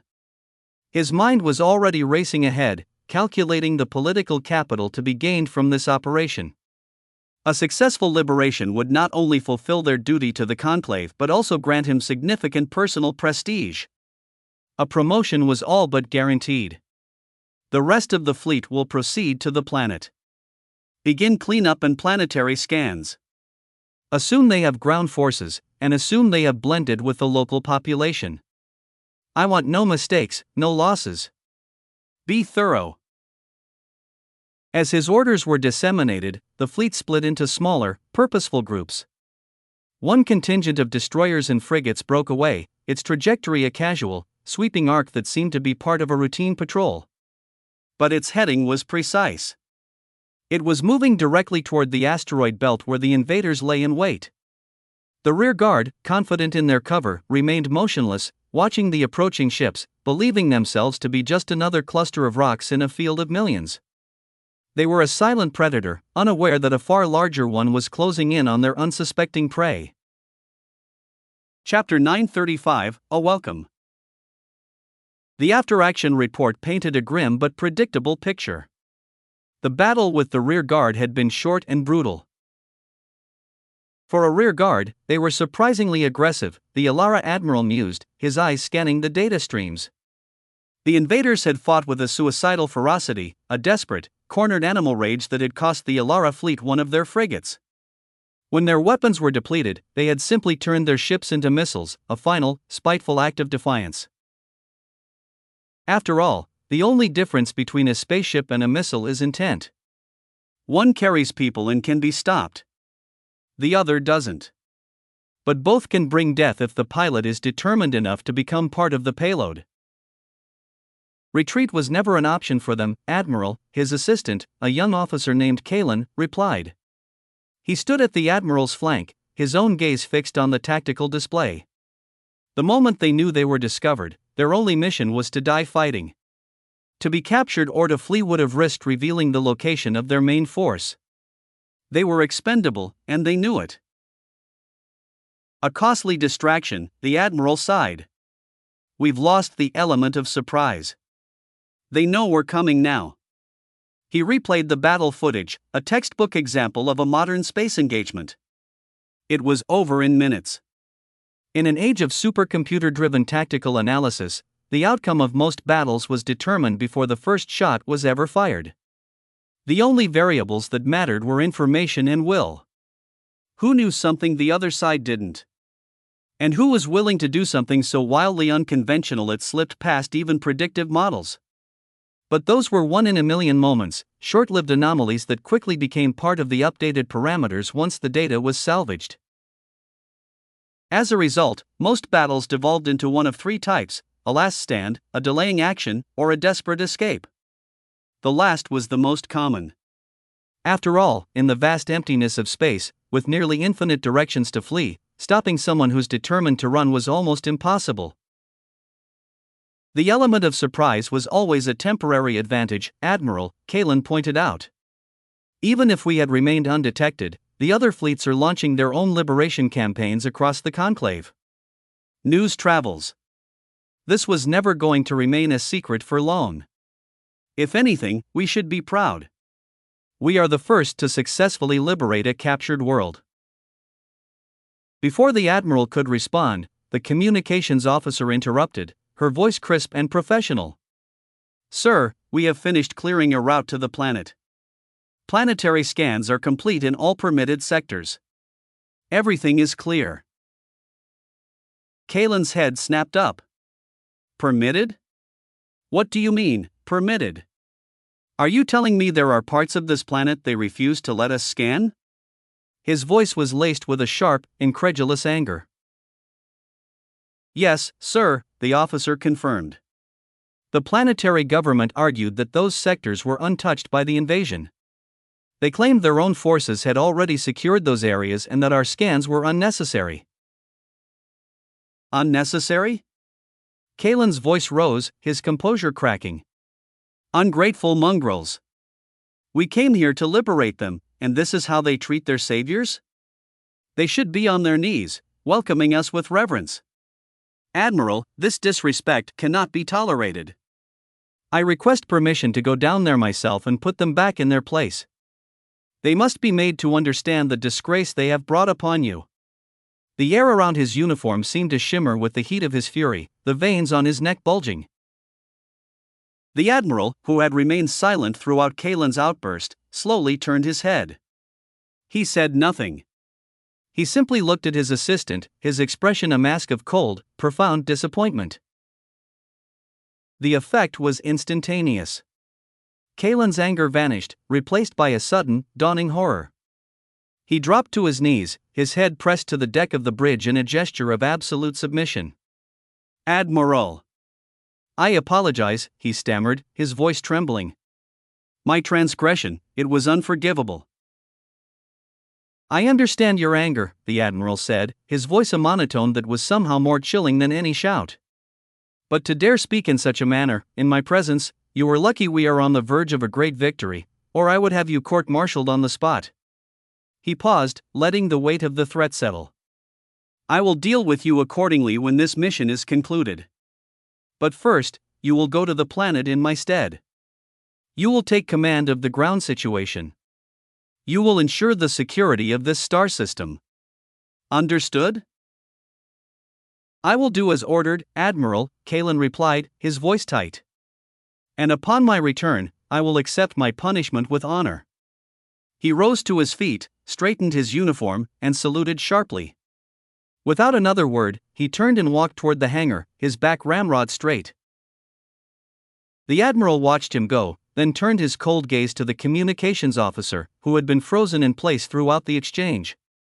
Make the necessary arrangements. I trust one do not need to explain what they are. No, sir, she replied, bolting from the bridge before she could become the next target of his displeasure. The shuttle descended through the planet's atmosphere, escorted by a handful of local forces, the pathetic remnants of their defense force. As the planetary leader's residence grew larger in the viewport, Kalen took a deep, shuddering breath. He imagined the punishment that awaited him, the disgrace, the end of his career. He had to shove those thoughts aside. He had a mission to complete. He had to maintain his composure, to project the authority of the Alara, to show respect to a civilization he now held in utter contempt. It was a task that felt almost impossible for a man who prided himself on his civilization's place in the top 10. But orders were orders. As he stepped off the shuttle, a practiced, diplomatic smile was plastered on his face. He walked toward the welcoming party, his hand extended. The moment his skin touched that of the Balaki's official, his entire body went rigid. Every instinct honed through battles, every fiber of his being, screamed at him. Danger! Get out! Run! But before he could even process the warning, before he could pull his hand back, before he could even think to run. Boo! A blinding flash of light erupted from the point of contact, a silent, all-consuming wave of energy that vaporized everything in an instant. The shuttle, the welcoming party, the palace, Kalen himself, all of it was gone, reduced to nothing more than a memory and a rapidly expanding cloud of superheated dust. Chapter 936, A Crisis. A silent, blinding flash erupted on the main view screen, a star being born and dying in the space of a millisecond. The Alara Admiral froze, his hand halfway to his chin. He turned his gaze to the tactical display, but before he could even focus, the feed switched, showing a live, horrifying image from the planet's surface. A massive mushroom cloud was still climbing into the sky, its shadow spreading like a stain, consuming kilometers of land with each passing second. "Admiral, an explosion," the communications officer began, her voice tight with shock. "I can see that," the Admiral snapped, cutting her off. His voice was a low growl of suppressed rage. "Give me the information I can't see. I am not blind." In that single, searing moment, he saw his career flash before his eyes. The assured promotion, the prestige, the honor, all of it was vaporizing, turning to ash in the face of this catastrophe. "Yes, sir," the officer replied, her professionalism a steady anchor in the sudden chaos. She overlaid a schematic on the view screen, a red pulse marking the epicenter of the blast. "The explosion originated in one of the sectors we were prohibited from scanning. The planetary government assured us the area was secure." The Admiral's mind, which had been reeling from the shock, snapped back into focus. The time for rage would come later. Now was the time for command. "Order all scanner ships to immediately survey the previously restricted zones. I want every inch of this planet mapped. Deploy damage assessment teams and begin search and rescue operations. I want a full air blockade. No vessel takes off without our explicit permission. Any ship currently in the air is to be grounded at the nearest safe location. All patrol wings are to go to level 1 alert. I want to know if so much as a rock moves in this system without our say-so." He dished out the orders with a speed and precision born of years of training, his mind a supercomputer processing the unfolding disaster and formulating responses. "Anyone who resists these orders is to be arrested for investigation. If they resist arrest, you are authorized to respond with appropriate force. As of this moment, we are assuming full command of all remaining planetary forces. Their leadership has failed. Their compliance is not optional." He paused, his mind racing, searching for any detail he might have missed. "And one more thing. None of this is to be reported back to High Command until we have a complete picture of the situation. Understood?" "Yes, sir," the communications officer responded, already relaying his commands, her fingers flying across her console. As she worked, the Admiral allowed himself a moment of private, internal meltdown. "Thank the stars I sent that idiot down there," was his first, shamefully selfish thought. If not for Kalen's outburst, he would have been at the heart of that blast. But survival came with a price. He was alive, yes, but he was also the one who would have to answer for this. The loss of a high-ranking officer, the destruction on the ground, the sheer incompetence of it would all land on his shoulders. Fuck. How do I explain this? How did a bomb of that magnitude get past our initial scans? How do I frame this in a way that doesn't end my career? He could tell the truth, of course. He could report that the local government had restricted their scans, that they had given assurances of safety. But that would be seen as weakness, an admission that a top 10 civilization had allowed itself to be dictated to by a lesser power. It would be an embarrassment. He could report that he had sent his assistant to his death, but that would only make him look reckless and foolish. No. The only way out of this is to find something bigger. Something that makes this disaster look like a footnote. The thought materialized in his mind, sharp and clear. He turned back to the communications officer. "Tell the analysis teams to comb through every byte of scan data. I want anything that could point to the identity of our enemy. I don't care how small, how insignificant it seems. Find it." He brought up the data feed on his own console, his eyes scanning the streams of information, hunting for a miracle. Because it was either a miracle or he would have to fabricate evidence to save himself, but the latter was more of a dream than something he could do. While the admiral wrestled with his political survival, the Alara fleet operated like a single, well-oiled machine. Trained for precisely this kind of emergency, the moment the orders were issued, they moved like a single, massive organism. Scanner ships moved to map the forbidden zones, their powerful sensors peeling back the layers of the planet's secrets. Within minutes, they found it, a second bomb, identical to the first, armed and waiting. A targeted EMP strike neutralized it instantly. Simultaneously, other teams descended to the planet, stormed government buildings, seizing control of planetary infrastructure and placing all remaining leaders under lockdown, both for their safety and to prevent obstruction. The chaos was just beginning to spread, but their swift response kept it from snowballing into full panic. Medical and military personnel flooded into Ground Zero, deploying from the sky in coordinated waves. Rescue teams retrieved survivors. Medics triaged the injured. AI-assisted bots identified and tagged debris for recovery, while forensic units swept the blast site for traces of enemy tech. It was a symphony of practiced efficiency. While one team defused the bomb, another was already whisking it away for analysis, a priceless piece of the invader's technological DNA. Another team combed through the sensor data, flagging every fragment of destroyed enemy equipment for collection. Piece by piece, they were assembling a profile of their unseen enemy. Even if they didn't find a name, they would have a technological signature, a ghost they could hunt across the entire conclave. Chapter 937, Precedent. Aaron hovered in the silent void of the universal simulation, a silent observer observing a dozen different wars unfold across a dozen different star systems. Before him and the high-level government officials and their corresponding AIs, holographic displays bloomed like malevolent flowers, each one a window into a world under siege. They watched as Dresner's fleets, a mix of Imperial-forged warships and locally produced vessels, engaged the probing forces of the conclave. "We are holding our ground, for now," Nyx's voice echoed in the quiet of his private observation deck. Her avatar stood beside him, a calm, analytical presence amidst the chaos. "Dresner was wise to follow our suggestion. He left ample forces to defend each captured world and has been aggressively recruiting from the local populations. The excess manufacturing capacity on those planets is now dedicated entirely to producing new warships." She highlighted a tactical overlay. It had been less than 10 minutes since the first conclave fleets had arrived in the targeted systems. These were not the full, overwhelming armadas of the top-tier powers, but smaller, more agile task forces. They were testing the waters, gathering intelligence, gauging the strength and resolve of this new, unknown enemy.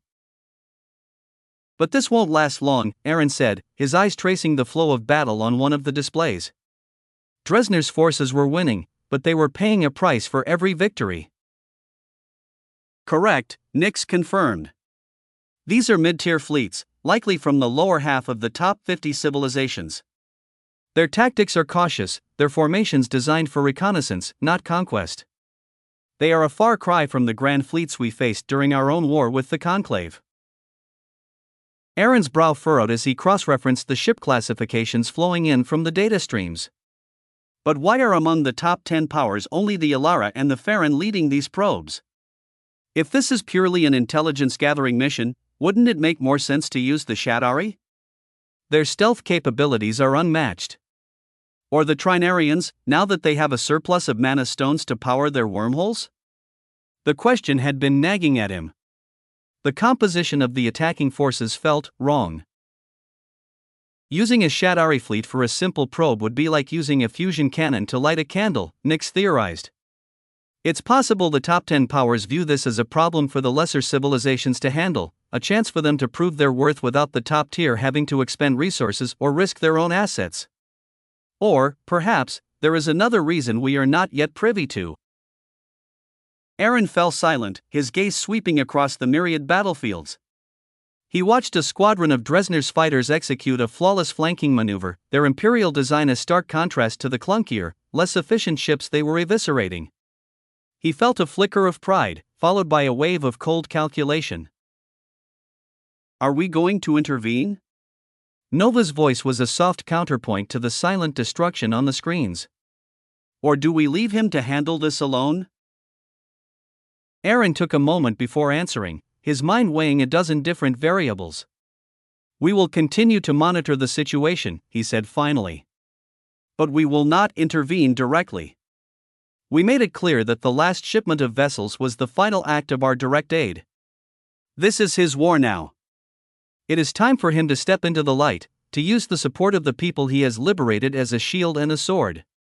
He needs to put pressure on the conclave leaders himself, to limit their course of action by becoming a political force they cannot ignore." A soft ooh of realization came from Yusef, who had been observing the conversation in silence. The final piece of a puzzle he had been struggling with for weeks had just clicked into place. The other humans in the virtual room, John and the ministry heads, had a similar dawning of comprehension on their faces. "Is that why?" Yusef asked, his voice filled with a mixture of disbelief and a newfound reverence for the man he served. "Is that why you remained silent during the Balakis situation? You allowed them to attack our citizens, you allowed the chaos in the VR to escalate, all to set a precedent. You wanted to establish that the empire will remain impartial, that our laws apply to everyone, regardless of their status. So that now, when Dresner's supporters use the VR to fight for him, to spread his message, to disrupt the economies of the slave-holding civilizations, we can point to our past actions as proof. We can claim that no one is above the law, not even our own people, and that the rules will not be bent simply because they are inconvenient for one side." A faint smile touched Aaron's lips. I did not know precisely what Kamaker's provocations were for, or that the conclave was planning a liberation force. But I recognized it as an opportunity to set a precedent we could point to later. I admit, I did not know how soon it would come into use. He had weathered the storm of public opinion, the 2% dip in his near-perfect approval ratings, and the complaints from his own citizens. He had remained silent, knowing that the short-term political cost was a small price to pay for the long-term strategic advantage. "I have already prepared a public relations campaign for Dresner that will look natural and not point any fingers at us," Nix interjected, her avatar displaying a detailed, multi-phased plan. "It is based on the suggestions from Yusef. With a few modifications, it is ready for implementation." "Inform Dresner to begin preparations," Aaron commanded. "But we do not go live immediately. I want to see how the conclave reacts to these initial probes. We will not commit to this course of action until we have a clearer picture of the battlefield." He then turned his attention to John and Athena. "Maintain our current readiness level. But be prepared to escalate the moment we receive intelligence that this conflict is spilling over toward us." He paused, a grim look in his eyes. "Thank God we accelerated production." He was thinking of the gut feeling he'd had in their last meeting, the decision to bring the dormant atomic printers online to churn out military vessels. That single, intuition-driven choice might have just saved them years of preparation. "Yes, sir," John and Athena replied in unison. John's voice was grave, the voice of a man preparing for war. Athena's was calm, almost serene. For her, a being made to fight wars, this was not a crisis. It was simply a Tuesday. Chapter 938, Dresner, the man under siege. We're putting up a strong fight. The local recruits are holding their ground with a determination that can only come from defending their homes. They know what's waiting for them if we fail, the little protagonist said, her voice calm but underlined by urgency. We haven't lost a single planet yet. But the last one we captured is currently the most vulnerable one. Its military industry isn't operational yet, and by the time the attacks started we hadn't finished setting up their production chains. The soldiers there are trained, but they're relying entirely on the equipment we brought for the invasion. I suggest we transfer some spare ships from systems that currently have more than they need to help them hold the line. Dresner nodded, scanning the report she'd compiled. The initial shock of the Conclave's surprise counteroffensive had already passed, as 6 hours had gone by since the first wave hit. Still, the strategic implications were only now beginning to crystallize. They really hit it well, he said. So well that even the Empire's intelligence network missed it. That's no small feat. They must have coordinated this using entirely independent systems, as nothing that passed through the channels the Empire managed to compromise. He leaned back slightly, then added, "As for the vulnerable systems, let's wait. We monitor the situation closely, but we don't send reinforcements unless it starts going badly. We still don't know how the Conclave plans to escalate. If we strip ships from other fronts now, we could weaken them and open the door for a coordinated strike somewhere else. We might end up losing a planet not because of poor defense, but because we gambled the deployment at the wrong time." Despite the suddenness of the attack, it hadn't caught them entirely off guard. Dresner had anticipated retaliation. From the moment they started liberating worlds, he knew there would be a reckoning, and with each planet they took, the clock had ticked closer to the inevitable Conclave counterstrike. So, the groundwork had been laid ahead of time. After every liberation, those found guilty of heinous crimes were swiftly dealt with to act as something to unite the majority of the planet, who were the poor people and the ones who were on the receiving end of these crimes. New planetary leaders were then immediately placed in VR pods for immersive governance training assimilation, including worst-case scenarios like hostile reclamation attempts. The doctrine ingrained in their minds was simple: always act as if the enemy could return tomorrow. That doctrine was now paying off. Every world had met the attacking fleets head-on and held. "There's also word from the Empire," the little protagonist added. "They're holding true to their stance. No direct intervention." "I expected as much," Dresner replied, his tone even, without disappointment or resentment. "They've already done more than enough. Asking for more now would be no different than begging for handouts. And frankly, we've been given every tool we need already." He paused, then said, "Still, the silence from the top 10 civilizations, particularly the Trinarians and the Shadari, it bothers me. Their absence from this operation feels deliberate." It is. And there's more. The Empire said they're considering a new tactic: spreading your ideology in the VR, rallying support through cultural influence rather than military might. They believe that stirring enough chaos from within might either force the Conclave to double down prematurely or force a reckoning among its leadership. They're waiting for confirmation from a few variables, and your approval. Do we proceed? Yes, Dresner answered without hesitation. Even if it backfires. Even if it accelerates the Conclave's response. It'll force them to act faster and, from that, make mistakes.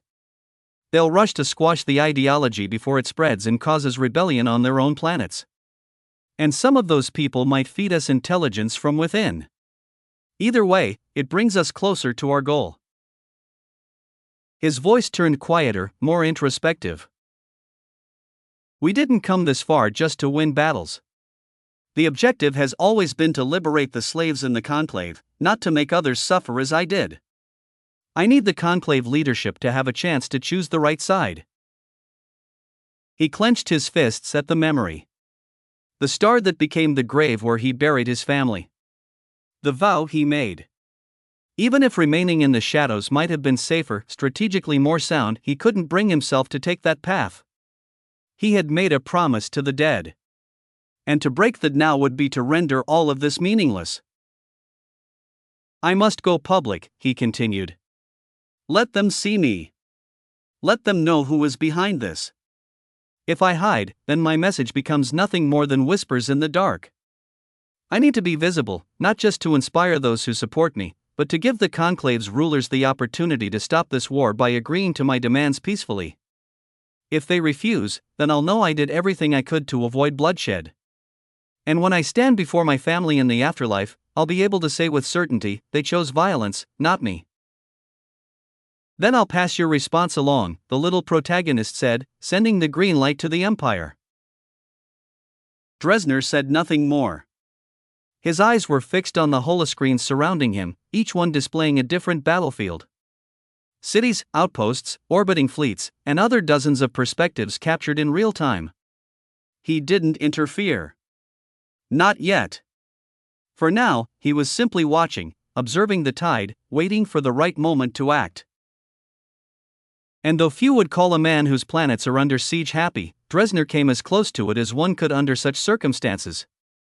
Because what he saw on those screens filled him with something deeper than happiness, purpose. These were no longer just people he liberated. These were believers. Fighters. They had adopted his ideals as their own. They fought not just for freedom, but for a new future, a better one. And they did so with blood and fire and stubborn determination. They weren't holding ground for him. They were holding ground for themselves. And that, more than anything, was what gave him hope. Chapter 939, Spreading Flames. By the 10th hour since the coordinated counteroffensive had begun and while the battle still raged across dozens of contested star systems under the invaders' control, a high-level emergency meeting was underway within the Conclave's war chamber. The room buzzed with urgency. Holographic feeds from dozens of battlefronts flickered above the central table, each display showing a different conflict zone with shifting territorial lines. The leaders of the top conclave civilizations were either seated around the war table in person or projecting in via holograms. Recognizing the need for centralized leadership, a commander was appointed to serve a one-week term. Though the role carried significant influence, his authority was limited to making final decisions on actions against enemy forces. Even then, his decisions could be overridden by a majority vote from the conclave leaders if deemed counterproductive to their objectives or excessively risky and costly. "I believe we've gathered enough field data," said one of the military strategists, standing with his hands behind his back. "It's time to escalate. We should strike decisively before our enemy adapts and entrenches themselves further." A few heads nodded. But another voice quickly countered. "That may not be necessary," said a commander from the Fane, tapping on his pad to highlight a strategic timeline. "We've been launching coordinated assaults for over 10 hours, yet not a single wormhole-based reinforcement has appeared. That tells us something. Either they don't possess wormhole technology at all, or its use is severely limited. Perhaps the cooldown between uses is substantial. If we analyze the timelines from when they initially attacked various systems, the intervals suggest significant constraints." But not all were convinced. "You're assuming too much," said a young, sharp-tongued representative from the Brocker Alliance. "What if they didn't use wormholes simply because they weren't threatened enough to justify it? So far, we've only liberated a single star system. And even that came after a failed attempt by their smaller fleet. They withdrew rather than reinforce. It might not be a limitation, it could be overconfidence. Or worse," another muttered. "They may be conserving strength for something larger." One of the older strategists waved a hand to cut through the speculation. "Let's stay focused. What is the current situation in the liberated star system? Any findings? Any clues as to who these invaders truly are?" The leader of the Ilara civilization stood, her expression stern. "We did find something. But it came at a cost."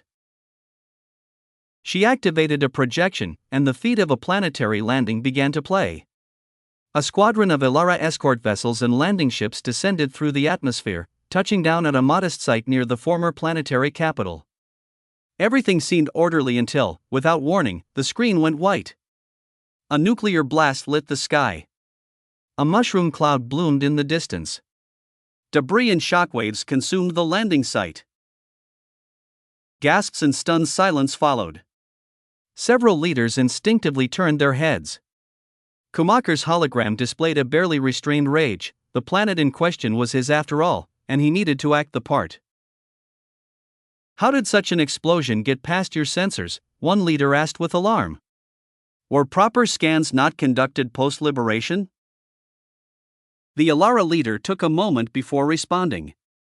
"It was complicated. Certain sections of the planet were marked as secure by local authorities. We were assured those regions were never breached during the initial occupation. We respected that judgment. Clearly, it was a mistake." Kumaker quickly interjected, seizing the moment. "What matters now is that they showed us just how far they're willing to go. That world wasn't even under their control, and they still rigged it for annihilation. Imagine what they'll do to worlds they've held for months. I propose we abandon surgical strikes and proceed with overwhelming force. End this before they can turn their holdings into death traps. Some nodded grimly, others hesitated. Did you retrieve anything from the wreckage? Another leader asked the Alara delegation. Anything that could identify who were truly fighting? Yes, the Alara commander replied. Following the blast, we conducted deep scans and uncovered a second device, still intact. Our teams managed to disable it using electromagnetic pulses. It's currently undergoing disassembly and analysis. She then activated another hologram, a 3D model of the recovered bomb. It was massive, intricate, and packed with layers of tech unfamiliar to most of the room. The leaders leaned in. After securing the device, our engineers found several components that didn't match any known manufacturer within the conclave, she said, highlighting key sections. But the truly revealing moment came when we cross-referenced these parts against recovered fragments from the Empire's robots and breaching pods used during our war with them. A new image appeared, displaying side-by-side comparisons of the parts. They matched. Not entirely, but enough to remove coincidence from the equation. A heavy silence settled over the chamber. The implication was clear.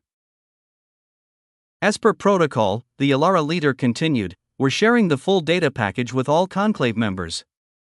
You're encouraged to conduct your own analyses and draw your own conclusions. The tone in the room shifted. Some of the more seasoned leaders exchanged wary looks, while the newer or more aggressive ones began murmuring among themselves. Blaming the Empire directly could ignite something far larger than any of them were prepared for. If this does confirm Empire involvement, one said cautiously, we're dealing with a force far more dangerous than a rogue revolutionary. Kumaker, however, wasn't interested in hesitation. They played us during the initial diplomatic encounters. Made us think they lacked wormhole tech, then launched multi-front invasions we couldn't trace. Now we find their technological fingerprints and sabotage devices hidden on our planets? Enough! He stood. Either we move against them now, or we wait until they decide it's time to end us. No one is arguing that, said the Fein leader, attempting to calm the situation. But we need corroborating evidence. A few matching components and a nuclear trap, while alarming, do not equate to full Empire complicity. There's also the possibility that the invading forces are acting independently. We need to be precise. We also can't ignore the possibility that this is intentional misdirection, the Brocker representative added. Someone could be using salvaged Imperial tech to provoke exactly this kind of confrontation. As the debate began to swirl, it became clear that unity would not be easily achieved. The Supreme Coordinator's hologram, who had remained silent until now, finally flickered into motion. His deep voice echoed. The reference version of this chapter is on Novelbin. Enough. We will form an investigative council comprising members from each of our top 10 civilizations. They will have access to all data retrieved so far. They will determine the validity of these links. Until then, no official statements will be made. What of our military efforts? Someone asked. We proceed as planned, he answered. But no escalation. We do not yet know the scale of what we face. We will not walk blind into a greater war. The meeting ended in a subdued silence. The leaders dispersed with minds heavy and restless. War was already underway. But what came next, depending on what the evidence revealed, could make everything before it seem like a prologue. Chapter 940, Dresner's Address. By the 12th hour since Operation Liberation had begun, an obscure post materialized on the Varellan side of the Conclave's primary social media network. It was a simple video, yet it held a power that transcended the digital realm. Slowly, quietly, it began to gain traction. Then, with a sudden, explosive surge, it went viral. Within 2 hours, nearly half of all Varellans online had witnessed its contents. The video itself was barely 10 minutes long, but its message struck like a bolt of lightning, shaking every Varellan who watched it to their core. It addressed the greatest shame of their civilization, the open wound of their collective history. And the man in the video, one of their own, offered not just a solution, but a living, undeniable proof of its success. Miles away, a young Varellan man, no older than 19, sat transfixed before his VR console. The video had been forwarded by a friend, whose voice, even through the digital comms, had sounded teary, choked with an emotion the young man couldn't yet comprehend. He pressed play. The image of a stern-faced man filled his vision. "Hello," the man began, his voice resonant with a quiet, commanding power. "My name is Dresner. And from my physical appearance, it is obvious I am Varellan, an older one. This makes it highly probable I was enslaved following our war against the Hurai, who, as you know, enslaved the majority of our people." As he spoke, the backdrop behind him shimmered, displaying a time-lapse of the war's devastation, cities crumbling, battlefields littered with bodies, and then the chilling, systematic enslavement of countless Varellans. "I was among them," Dresner continued, his gaze unwavering. "Barely a year ago, I attempted to escape.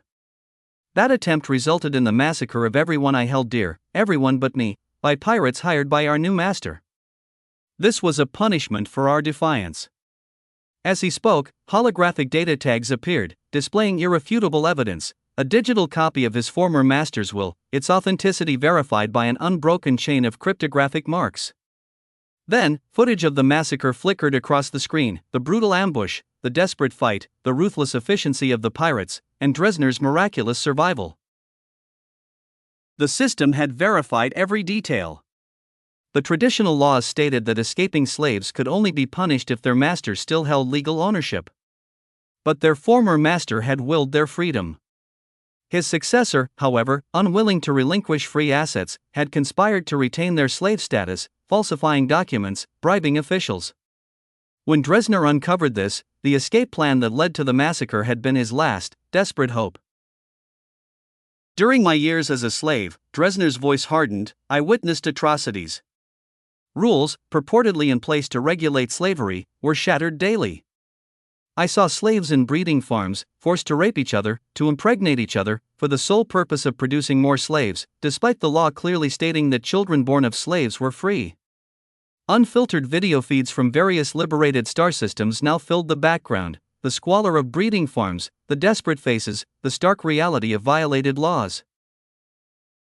"I saw slaves forced to fight to the death for entertainment, pitting father against son, mother against daughter, their families held hostage to ensure their compliance."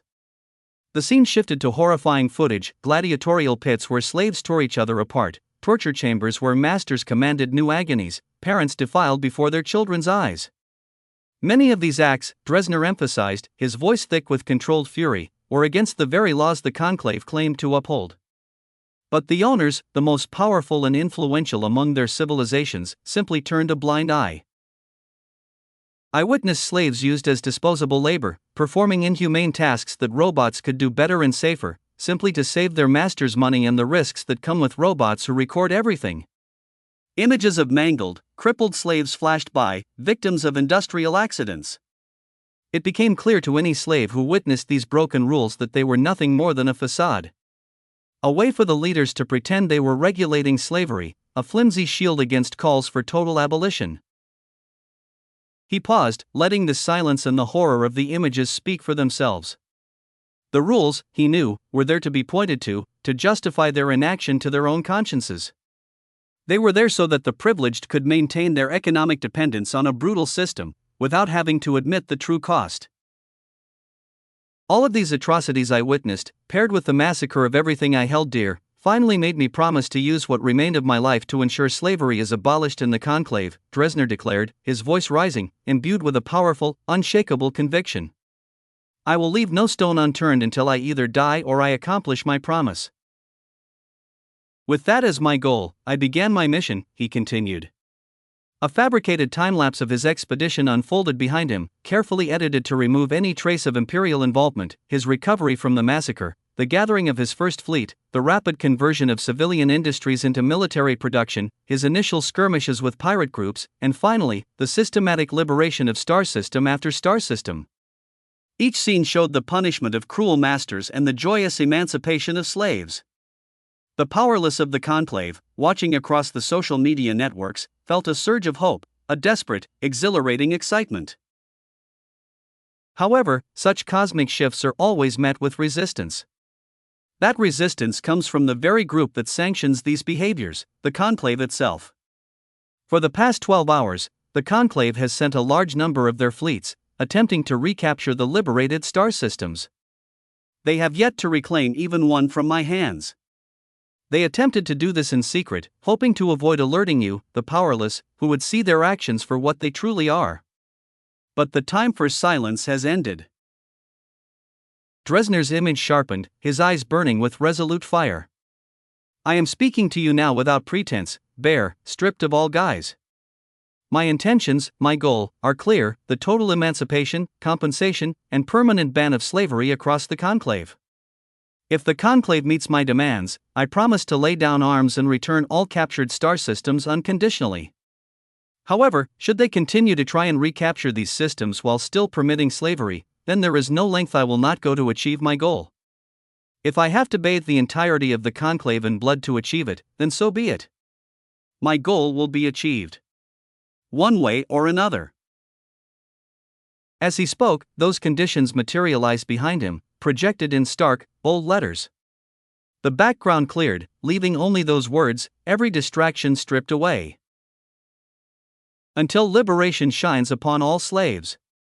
Dresner raised both his arms, as if breaking invisible cuffs. The video ended.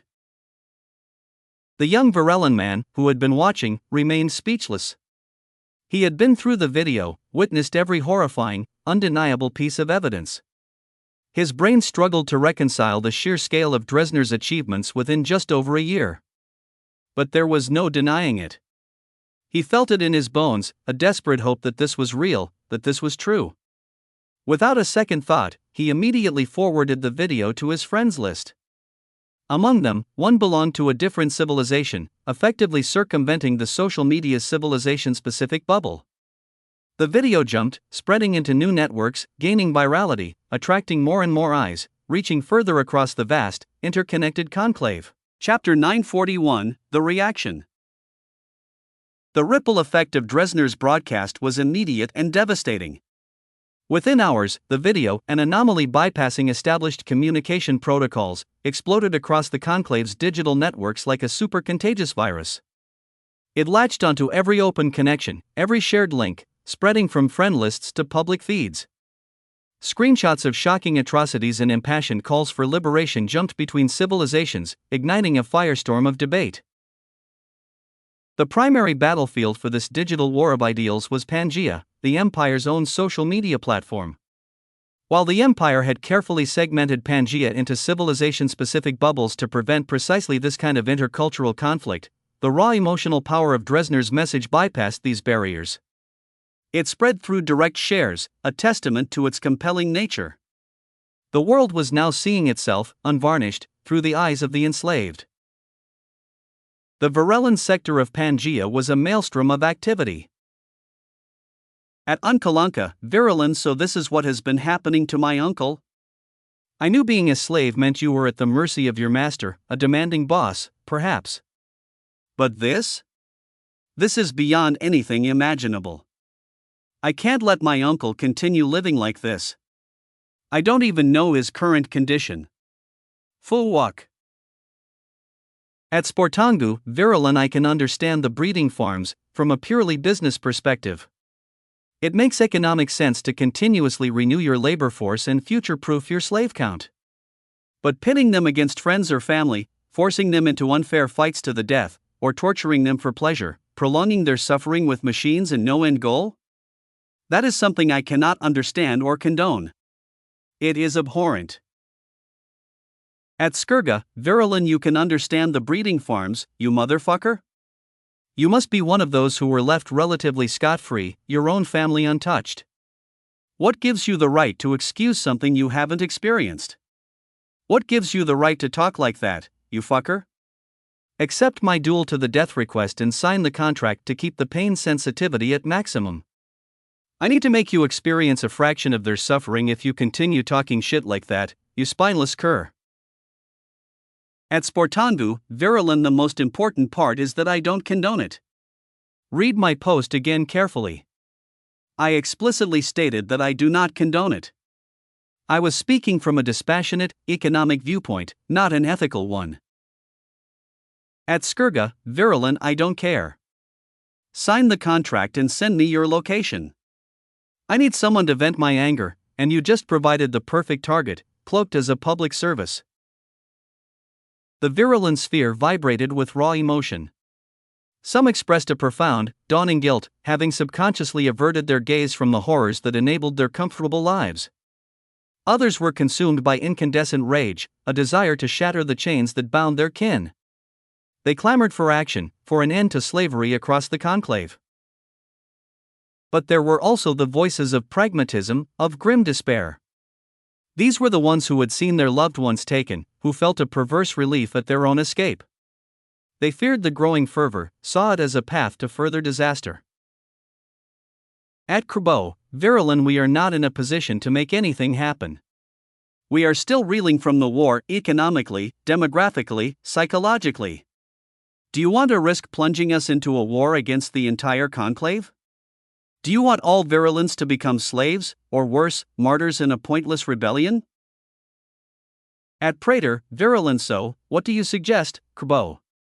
Nothing? Do we simply watch as our people are needlessly tortured, treated like objects, and continue to live our lives as if we don't know it's happening? At Krbo, Virilin, we already turned a blind eye when they were first enslaved. We thanked whatever gods exist that we were not among them. We knew what was done to them, but without undeniable proof, we chose to live in blissful ignorance. The only difference now is that we have the proof. Our misery continues whether we act or not. But if you act rashly, fueled by anger, their masters will panic, accelerate their sadistic experiments, and turn an already miserable existence into hell itself. Just live. Be thankful you are not among them. Meanwhile, in the highest echelons of the conclave, among civilizations whose members had never known slavery, a different kind of discussion erupted. For some, Dresner's video was not a call to arms, but an opportunity. They saw the explicit details of VR-enabled torture as a broadening of horizons, a new avenue for sadistic indulgence. These civilizations viewed lesser species as no different from animals, and the thought of acquiring such assets from enemy civilizations was a tantalizing prospect. At DBSZDA, feign seeing the things you're allowed to do to the slaves, it truly broadens my horizons.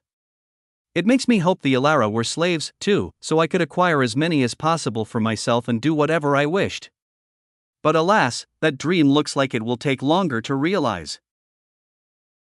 At Honta, feign I'm surprised by the inefficiency.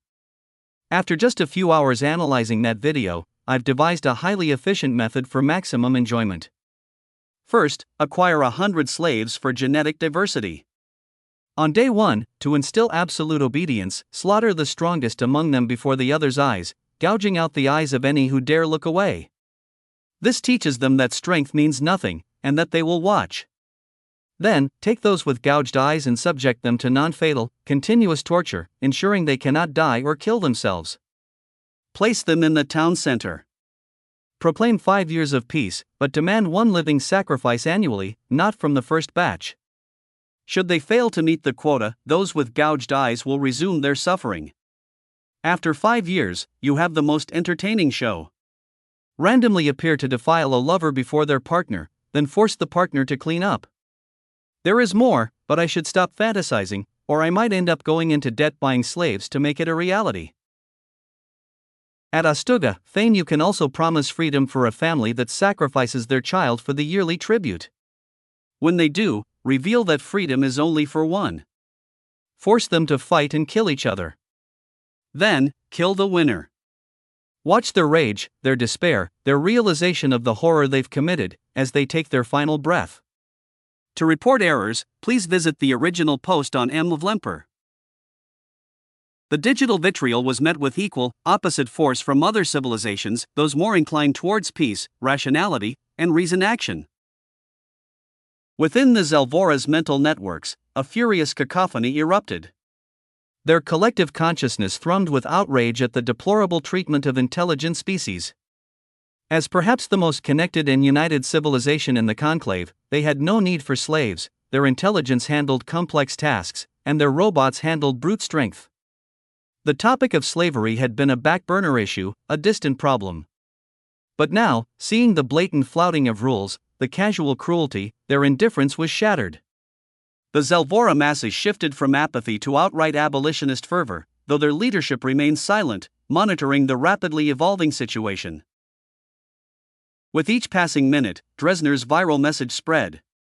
It breached every remaining digital barrier, screenshots of the Pangea posts shared across friend connections, leaping between civilization-specific bubbles. The reactions varied wildly, mirroring the empathy or brutality of each culture. One thing, however, was certain: this situation would not end without governmental action. The accompanying information about Dresner's 100-plus liberated star systems, and the conclave's failure to reclaim them, though overshadowed by the moral outrage, forced the leadership to address both the economic implications and the ongoing military failures.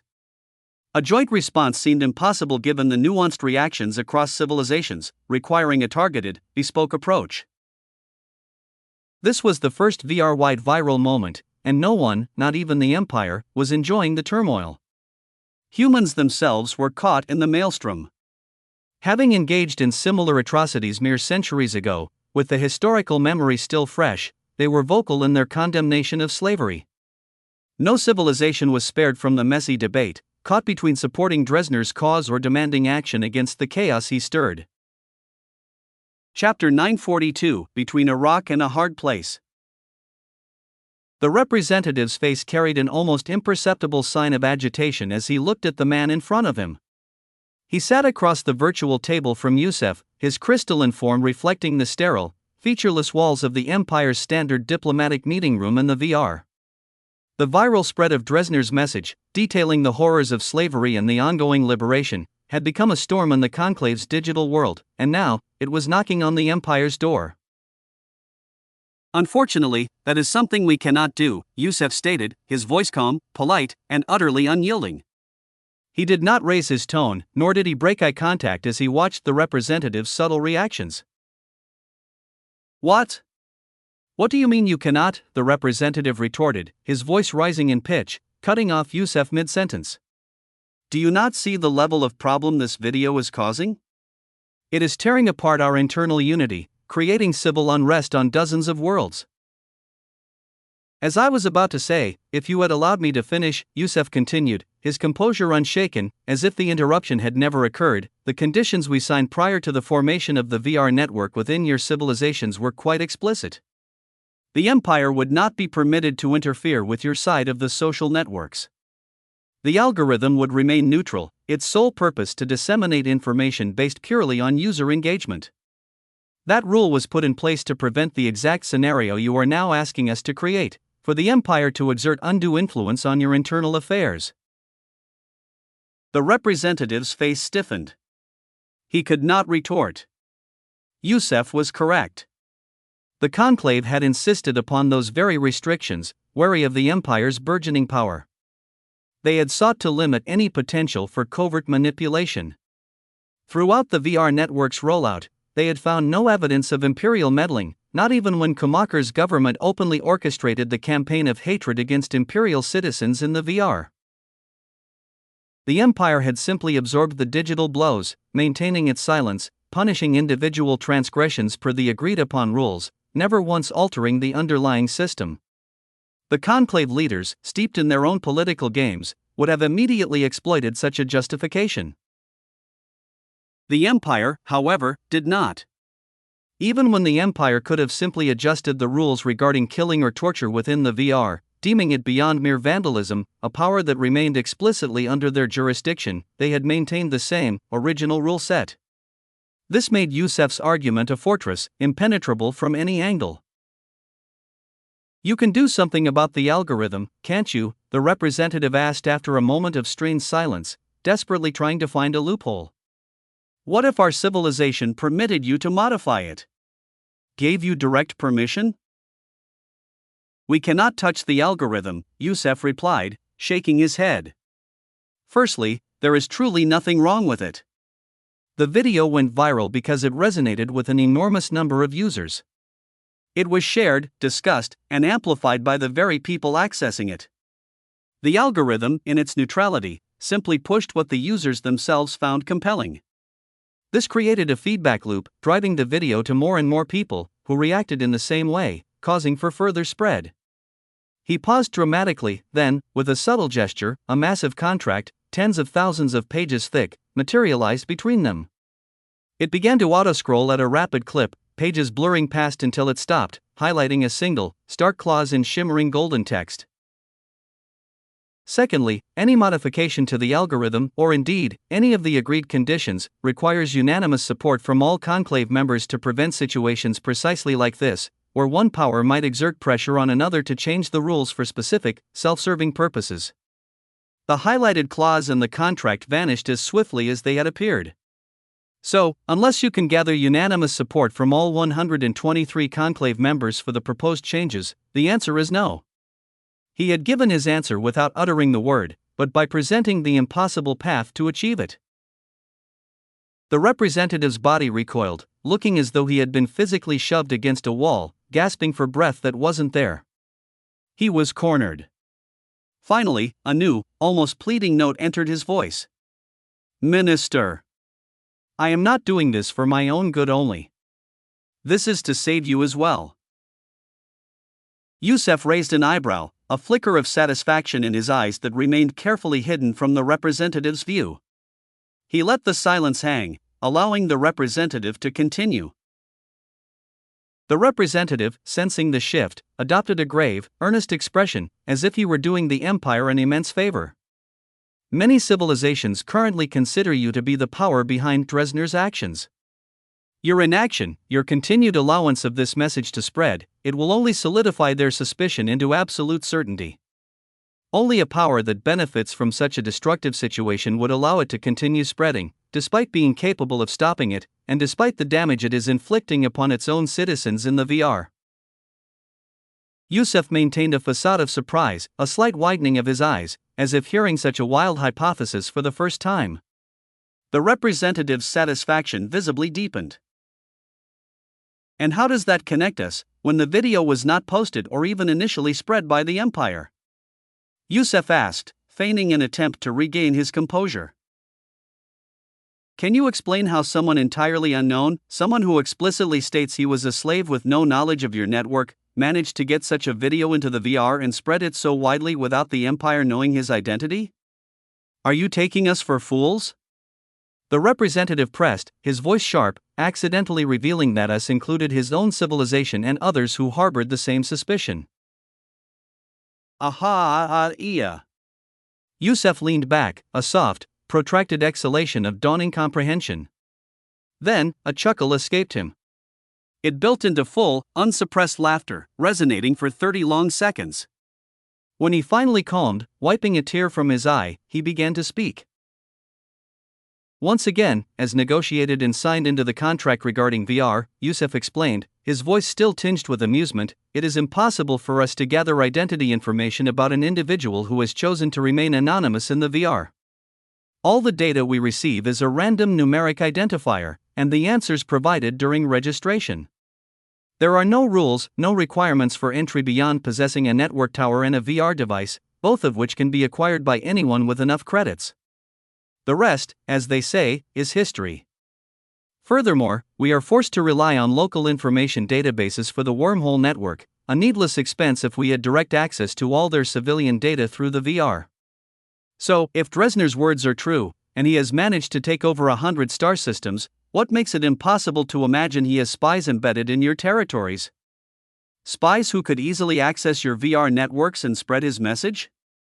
We can trace the first account that posted the video, yes, but we would not know their real-world location beyond their planet. And even that requires cooperation from the local governments, which, as you know, is not always forthcoming. His answer left the representative speechless, his carefully constructed argument crumbling. He had been outmaneuvered, his plan derailed. After a few more tense, silent exchanges, the representative merely bowed and dissolved, leaving Yusuf alone in the meeting room. Saying no is always easiest, Yusuf chuckled, rubbing his face. He felt mentally drained. This was his 20th meeting of the day, and more were already being scheduled. Civilizations across the conclave were turning to the Empire, desperate for a solution to the crisis Dresdner had unleashed. The viral spread of Dresdner's message was indeed causing fractures. The ongoing conflict between Dresdner's Liberation Army and the conclave's reclaiming fleets had been compounded by the eruption of the slavery debate. The digital storm was too powerful to be drowned out by mere breaking news. Only something catastrophic like the assassination of a king, the revelation of a royal scandal about the prince not being the king's son but his most trusted confidant, or a full-scale, losing war, could redirect a significant portion of the public's attention. The situation is not looking good on their side. An instance of Nyx materialized beside him, her tone thoughtful. She was monitoring the conclave's internal Pangea discussions, their private chatter. This topic is causing significant fractures among the conclave members.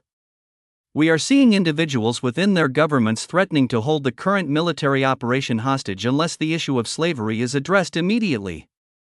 Otherwise, they risk full-scale rebellions in their own civilizations. Dresdner just threw mud in their pristine white uniforms, Yusuf responded, a rare note of genuine admiration in his voice. He understood the strategic brilliance of the Emperor's gambit, the way it had complicated the conclave's position, trapping them between a rock and a hard place. They can continue dealing with Dresdner's forces to try and liberate the captured planets, Nyx continued, her analysis revealing deeper layers of the strategic landscape. But that means the majority of their forces will not be immediately available for reinforcements in case the internal situation escalates. And it will escalate if they do nothing. Not only that, but continuing the fight without addressing the slavery issue will be seen as them endorsing the treatment of slaves, an additional powder keg in the situation. But if they try to deal with the situation at home first, each civilization has a different outlook. The majority of the top 10 are heavily invested in indentured servitude, with many auxiliary civilizations under their protection. They will be strongly against the abolition of slavery. If they merely agree to tighten enforcement of existing rules, it will not be seen as enough, prolonging the crisis. And that is time they don't want to give Dresdner, who will know they are coming for him the moment they solve this. The lower-level civilizations, who have lost territories to him, will not want the operation to stop, despite being the most heavily affected by slavery. They will fear that Dresdner might use this time to gain further intelligence from those who want immediate action on slavery, creating a back-and-forth debate within the conclave itself. Nyx's words painted a vivid picture of the conclave's no-win scenario, and with each sentence, Yusuf could see the intricate masterstroke the Empire had dealt. He couldn't help but admire the Emperor, the primary architect behind this complex, layered strategy. How could a human plan so far ahead, so intricately, something that only the most advanced machines, capable of digesting unfathomable amounts of data, but lacked the human intuition, could do only with the human-in-the-loop system? It was a frightening, beautiful thing to behold. Chapter 943, Aya So Close. The holographic projection of the intelligence officer flickered before Komaker, displaying a dry, concise report.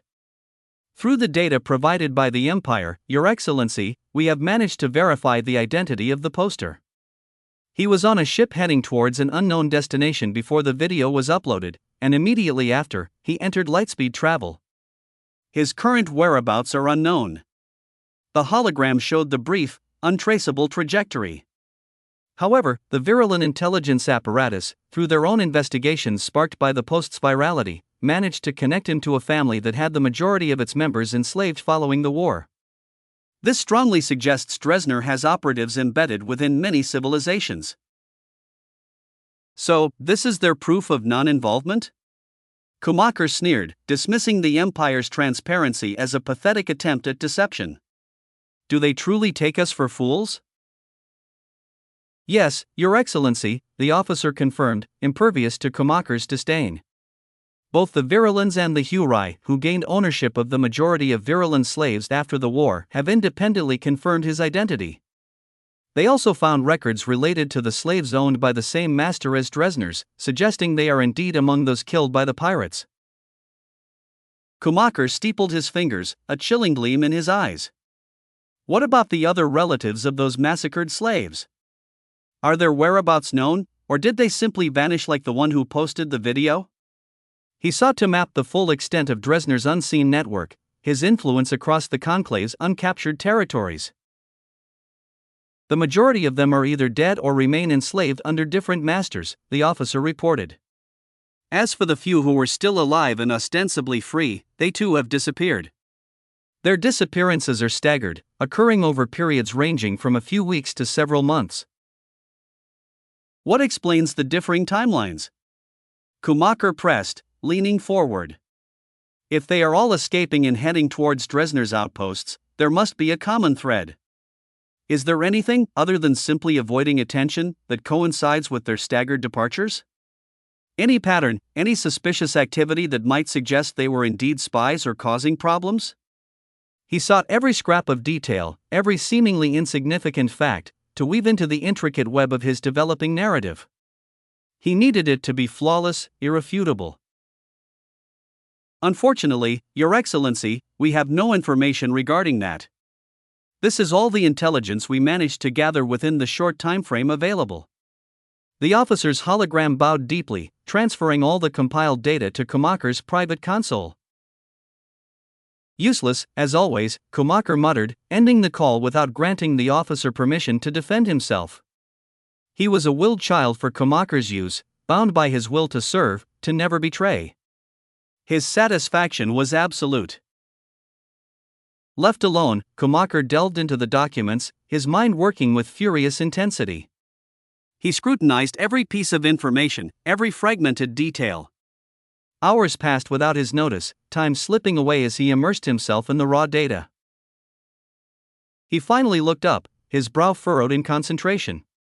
There is something here, he whispered to the empty air, something I'm subconsciously drawn to, but I can't quite grasp it. He felt his mind stretching, tugging at a half-formed answer, his fingers unconsciously rotating, as if pulling a loose thread. Wormhole networks, he finally said, the answer materializing with startling clarity. A brief, satisfied smile touched his lips before the full, horrifying inspiration bloomed in his mind. He pulled up the reports of the massacred slaves' relatives again, cross-referencing their escape records. Nearly all of them, save one, had used the Conclave's wormholes at least once before their disappearance or used them before heading to their final vanishing point. If there are wormhole lanes, there is a VR network, he stated, his voice gaining momentum. That's how I connect them to the Empire. He began to weave the narrative, a tapestry of half-truths and carefully selected facts. By pointing out that none of these relatives did anything before the wormhole and VR networks were established and only disappeared after they were, we imply that the Empire facilitated their communication with Dresner. And not just with his relatives, but with the spies he has embedded in various governments. His mind raced, connecting every loose thread. The fact that he hasn't attacked any star systems slated for early connection to the VR or wormhole networks suggests he somehow obtained full schematics of our planned rollout. The Empire is the only entity with that information, indicating they told him which systems to avoid. Furthermore, Kumaker continued, the story taking on a terrifying life of its own, his forces consistently target the weaker star systems, allowing for swift, near-immediate takeovers. As for how they reach those distant systems, the Empire must be providing them with the advanced wormhole technology and the absolute coordinates we provided for the creation of our own wormhole network. All while they pretend they haven't cracked our encrypted knowledge files. The narrative solidified, becoming so compelling that, for a fleeting moment, even Kumaker himself wondered if it were true. Had he not been the one meticulously crafting each detail, twisting every fact to serve his purpose, he would have believed it all. The source of this entire, devastating headache for the Conclave, a single viral video, was now transforming into the perfect weapon. The authentic version is on Star. Bellissimo, he exclaimed, a low, satisfied laugh rumbling in his chest. He had found it, the perfect strategy. A single narrative that seamlessly threaded Dresdner and the Empire together, making them a single, terrifying enemy. No longer two separate threats requiring different strategies, now, they were one entity, controlled by the puppeteer of the Terran Empire. If this were true, then that would make the Empire a truly formidable enemy, he mused, the satisfied smile still plastered on his face. I need them to see the Empire as precisely that, an existential threat. I need them to risk facing their worst fears, no matter the cost in lives or resources, to ensure the Empire is no longer a threat. If my previous plans were merely foundations, then this will be my completed masterpiece. His expression turned serious. Now, he said, his voice sharp, let's tie up the final potential loose end in this perfect story. He pressed the intercom, calling his intelligence officer. The man's hologram materialized almost instantly, bowing low. Your Excellency. Check with the Virulent government, Kumaker commanded. I need the exact dates when the Bug star system was connected to the wormhole network and the VR network. He needed these dates. They would confirm whether the last unaccounted for relative of Dresdner's massacred group, the one without a record of using the wormhole network, had vanished only after the wormhole lane passed through Bugaga and its VR network became active. That would provide undeniable backing for his narrative, implying that all the survivors had fled through the Empire's network. He had a contingency, of course, if the last individual had left before the networks were established, he could simply chalk it up to an anomaly, a lone holdout who left before they could contact him. But that was not the desired answer, as it risks creating potential holdouts in the Conclave Council. And any holdouts risked opening holes in his perfect story, just as the Zelvora had done in the past. Without waiting for a reply, he ended the call, confident that his orders would be followed, no matter the truth. Chapter 944, Calling His Bluff. A chilling silence descended upon the Conclave's war chamber. Both the physically present individuals and their holographic counterparts remained motionless, their minds racing, sifting through the layers of information that had just been presented. Kumaker, however, was an anomaly. His face, invisible to all, held a faint, almost imperceptible relaxation. His plan was taking shape. He turned to the hologram of Osmo, the leader of Dresdner's former civilization. His gaze was a subtle nod of appreciation, so fleeting that a casual observer might have thought he was merely adjusting his neck. Kumaker was a master manipulator. He knew that if he had delivered this information, it would be met with skepticism. He was already branded as the architect of the anti-empire hate train, his motive suspect. His plan, intricate as it was, risked derailment if he appeared too invested. So, he had used Osmo. Osmo, the leader of a people now indelibly linked to the Dresdner threat, was desperate to distance himself from the chaos.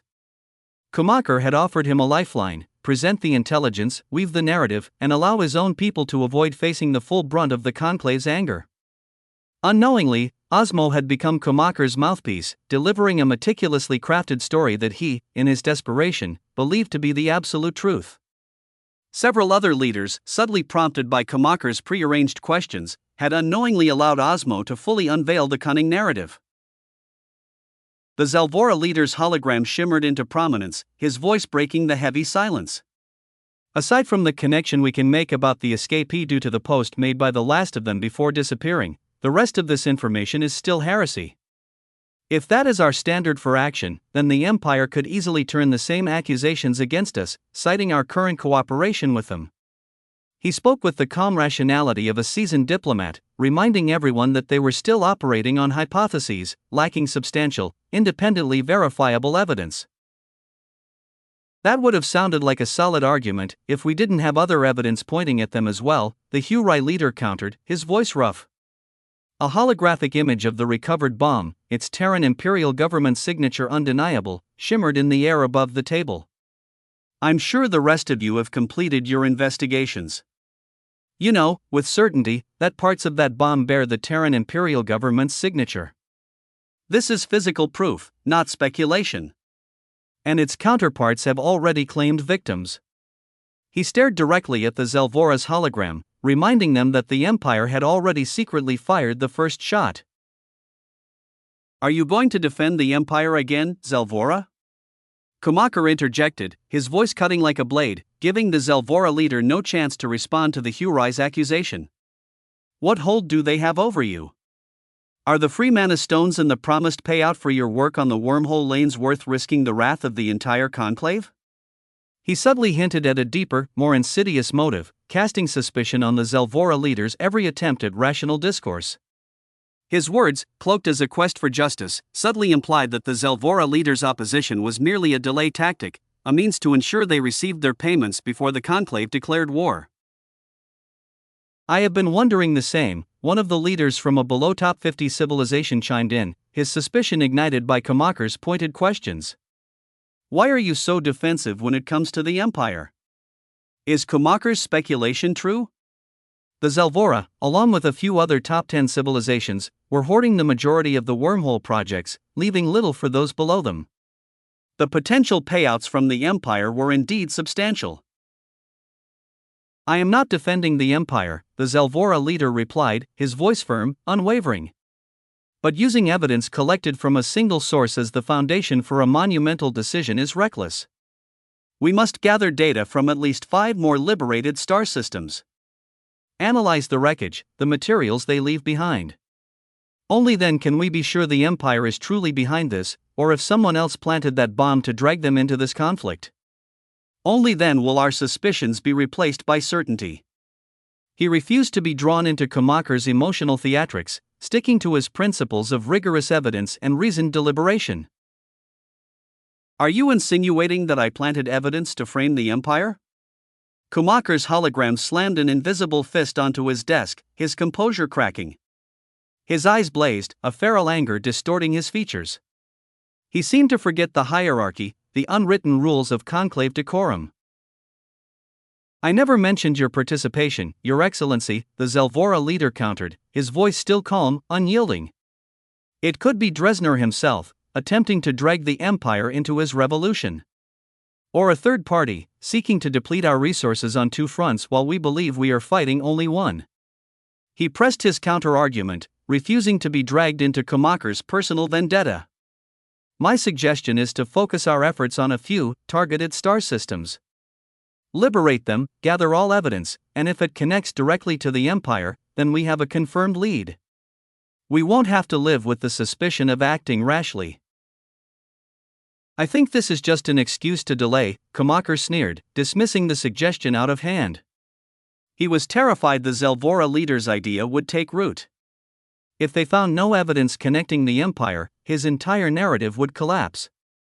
Are you afraid of the Empire? Are you willing to support condemning them if your suggestion proves their involvement? Or will you back out again, like you did before? He implied that the Zelvora, and perhaps the other top 10 civilizations, were suffering from a mental block of fear regarding the Empire, a fear so profound it had overridden their usual strategic acumen. To Kumakar, the black hole bomb, a surprise weapon used only once, had clearly been overestimated in its true threat. Fine, the Zelvora leader conceded, his voice resigned. If we manage to gather evidence connecting the Empire from even one more captured and liberated star system, then I will not argue for the Empire anymore. Fuck. Kumakar's internal curse was silent, a desperate cry against a bluff that had just been called. His meticulously crafted plan was now on the brink of failure. But he had no way to backtrack, no way to retract his challenge. With an internal sigh, he forced a tight smile. Then I support that. If everyone else supports this proposal, we will proceed. He prayed, silently, desperately, that it would not pass. Your support at * keeps Thesaurus going. Lady Luck, however, had decided to abandon Kumakar that day. The proposal passed with near unanimous support, only a few abstentions, notably from the silent Grand Exorvac Elder. The very gamble Kumakar had designed to force the Conclave's hand had now turned into his greatest threat. Chapter 945, A Queen on the Board. The command center on planet Kumpo hummed with disciplined efficiency. Orders, rapid fire and precise, flowed from the tactical consoles. Reinforce Sector 17.5. Place 3 more stealth mines in that area, set to alternating energy output for optimal stealth. Increase patrol fleet density by 2, and ensure constant comms, all data transmitted the instant it's generated. The strategic directives, forged by the supercomputers in conjunction with Dresner's human think tanks, were being implemented with practiced ease. This brief respite from the Conclave's initial probing attacks was being used to solidify their defenses. Kumpo was a jewel in Dresner's nascent domain, one of the earliest liberated star systems from the Balaki civilization. It had quickly integrated into the fully post-liberation Dresner ecosystem, becoming a core system due to its abundant metallic mineral deposits in the asteroid belt. Its strategic value was immense. Horak, an analyst monitoring the flow of military orders, leaned closer to a holographic map. The display showed the Conclave's probing fleets in fast forward, their rear ships igniting lightspeed drives. More and more joined them, a clear, unmistakable withdrawal. "They're pulling back," he murmured to Postak, another analyst at his side. "Do you think they're giving up?" Postak, a veteran of countless simulated conflicts, shook his head. "I don't think so. They've gathered their intelligence. This isn't a retreat, it's a regroup. They'll be back, and they'll be fully prepared for a decisive strike." He gestured to the retreating fleet. "It's like watching a crash in slow motion, knowing you can't change anything. We know what's coming, but our options are limited." "That's the disadvantage of being on the defending side," Horak agreed, a grim edge to his voice. "The attackers dictate the terms of when the fight starts, when it ends. We just have to conform." "It's not as if we can move the planet away," Postak countered, his eyes sweeping over the hovering, photorealistic hologram of the entire star system. He zoomed in on a sector littered with the debris of recent skirmishes, showing a patrol group meticulously scanning the area for any lingering spyware, collecting every scrap of data before unleashing an EMP pulse. "But being on the defensive has its advantages, if we exploit them.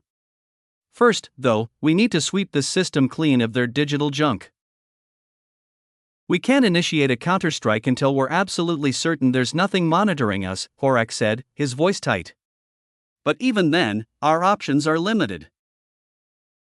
As they watched the holographic map, a section of space within the star system, previously clear of Conclave forces, began to distort. Goosebumps pricked at their skin. This was no scheduled wormhole opening, no pre-warned emergency. The distortion was marked as unknown, a clear sign of a surprise attack. Horak and Postak, being part of the Planetary Defense Analysis team, were in a different VR area than the main command center. Despite knowing that shouting was futile in the simulation, they both screamed, a primal, terrified sound that transcended the digital barrier. TRAAP. Moments later, with a deafening B1 that vibrated through the very fiber of the simulation, defensive mines in the vicinity detonated. The explosions interrupted the tearing of space, introducing new, chaotic variables that the wormhole opener from the other side had not anticipated. The distortion shuddered, then collapsed. Horak and Postak exchanged a brief, shaky breath of relief. It lasted only a moment. Then, 10 more distortions ripped open. One of them shimmered in the exact same spot where the first attempt had failed. Boom! Boom! Boom! Boom! Boom! Explosions once again thwarted the attempts. The original wormhole failed to reopen, the space still too unstable, its frequency yet to return to normal after the ripple effect of the first detonation. "Oh my God," both analysts whispered in unison. A new wave of distortions appeared, this time not stopping at 10. 50 wormholes began to tear open simultaneously. Boom! Boom! Boom! 47 blinding explosions followed, rocking the entire sector with furious energy. But neither Horak nor Postak felt a shred of relief. Only 3 wormholes had successfully opened. And through them, like monstrous, living shadows, emerged 5 massive fleets. "They are serious," Postak said, his voice flat. He slammed a hand onto his console, pulling up a new display. A few other star systems under Dresner's control were now showing a similar process. 5 of them were under breaching attempts, 3 among them already failing to prevent the formation of the wormholes. Only 2, thanks to superior preparedness, managed to hold. The lead fleet, having just exited its wormhole, immediately ignited its lightspeed drives. It dispersed its massive forces into a pre-planned, intricate formation, taking advantage of the intelligence gathered by the probing group just 10 minutes earlier. They positioned themselves in the most vulnerable sectors, an additional advantage gained from the element of surprise. Thanks for reading, brought to you by Star. Amongst the invading armada, one colossal ship stood out. It didn't move. Instead, its active shielding shimmered, and massive openings began to slowly appear along its hull, revealing an inner maw. Then, biological monstrosities, 1,000,000 strong and growing, began to spill forth, rushing to exit the vessel. Their bodies slammed against each other, shaking with a silent, unseen tremor. Their mouths gaped open, as if screaming, but in the vacuum of space, no one could hear them. The Erythians, the 2 analysts whispered in unison, a cold dread seeping into their bones. Only one of the top 10 conclave civilizations possessed the capability to create and mobilize such an overwhelming force of bioengineered horrors. This was a definitive shift in tactics. This was no longer a probing attack. A second top 10 member had joined the fray, and the war for the conclave had truly begun. While all they could do was watch in stunned silence, the command center was already in motion. They had pushed the time acceleration function of the VR system to its extreme limit, buying precious moments to absorb the rapidly evolving situation and devise countermeasures. Every second counted because how they responded to these new adversaries could determine whether they called for reinforcements they knew didn't exist. Dresner's forces were stretched to their breaking point, and there was nothing left to pull. They were playing chess with half a board, and the enemy had just placed a queen. Chapter 946, City for City. A silent, blinding flash tore through the void of space. A large number of the mountain of biological monstrosities, which had been swarming towards planet Kumpo, simply ceased to exist. They were vaporized in an instant. Those that survived were propelled outwards by the shockwave, were immediately targeted by a swarm of tracer projectiles, their fiery trails a promise that nothing would reach the planet's surface. But the Conclave's assault was a multi-pronged hydra. While a portion of Dresner's forces were locked in a desperate struggle against the bioengineered horrors who were created to survive much of the attacks as possible, while still leaving them as a threat despite being damaged, the main Conclave fleet, having already mapped the planet's defenses, unleashed a devastating barrage of missiles. Some of them, their engines glowing with an unnatural intensity, entered sublight speed, their trajectories designed to bypass any conventional interception. They were aimed at the planet itself, a clear, brutal message. Dresner's forces were now trapped in a terrible dilemma: intercept the missiles and risk being overwhelmed by the main fleet, or engage the fleet directly and watch as their cities burned. The civilian cost of a direct engagement was astronomical, a price so high it was not even considered an option. In the heart of Dresner's central command, a massive, circular chamber floating in the vastness of the VR, the little protagonist's voice was a calm, steady counterpoint to the unfolding chaos. What should we do? If we leave things as they are, they will be overwhelmed in a matter of minutes. They will be forced to choose between 2 impossible options. She gestured to the holographic displays that filled the chamber, each one a window into a different star system, a different war. A similar, horrifying scenario was playing out across all 5 of the targeted planets. Each was facing the combined might of at least 2 top 10 Conclave members, though the true heavyweights, the top 5, had yet to reveal themselves. The 5 planets, now the focal point of the Conclave's wrath, were in constant communication, a desperate, real-time exchange of information. Every new tactic, every unexpected maneuver by the Conclave, was instantly analyzed by their shared network of AIs and think tanks, a counter-strategy formulated and disseminated to the other 4 planets before the threat could even materialize on them.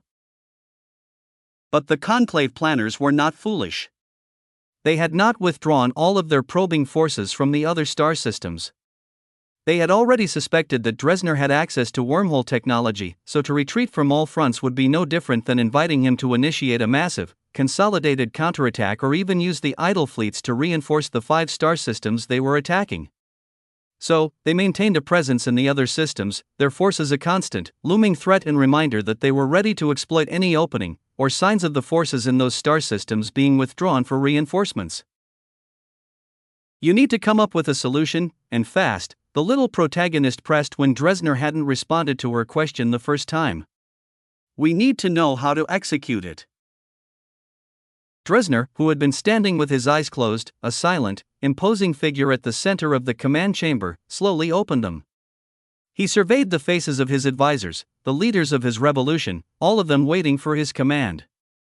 Below them, in the vast, tiered amphitheater of the command center, teams from different star systems monitored the unfolding battles, yet to be attacked star systems for warhole breach attempts, acted as a connection between the star system command center and the central command center.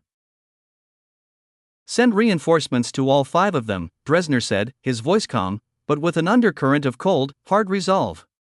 Ensure we do not lose a single star system. At the moment, he was already considering the Conclave's new attack as their answer to his speech that he had spread as a potential for resolving the situation without both sides spilling additional blood. They had chosen war. They had deemed him a greater threat than the rot within their own civilizations, and now he had all the evidence for when his family asks him on the other side about what he did to try to prevent the additional bloodshed. Understood, the little protagonist replied, instantly relaying his command to the teams below. A flurry of activity erupted as the AIs began to formulate a plan. Several options materialized on the main holographic display. The first one was a slow, methodical reinforcement, pulling a small number of ships from every star system to avoid creating any significant vulnerabilities. The second one was a rapid, high-risk deployment, stripping a few, unattacked star systems of their defenses to create a massive, immediate relief force, and a dozen other plans with a few variations in between.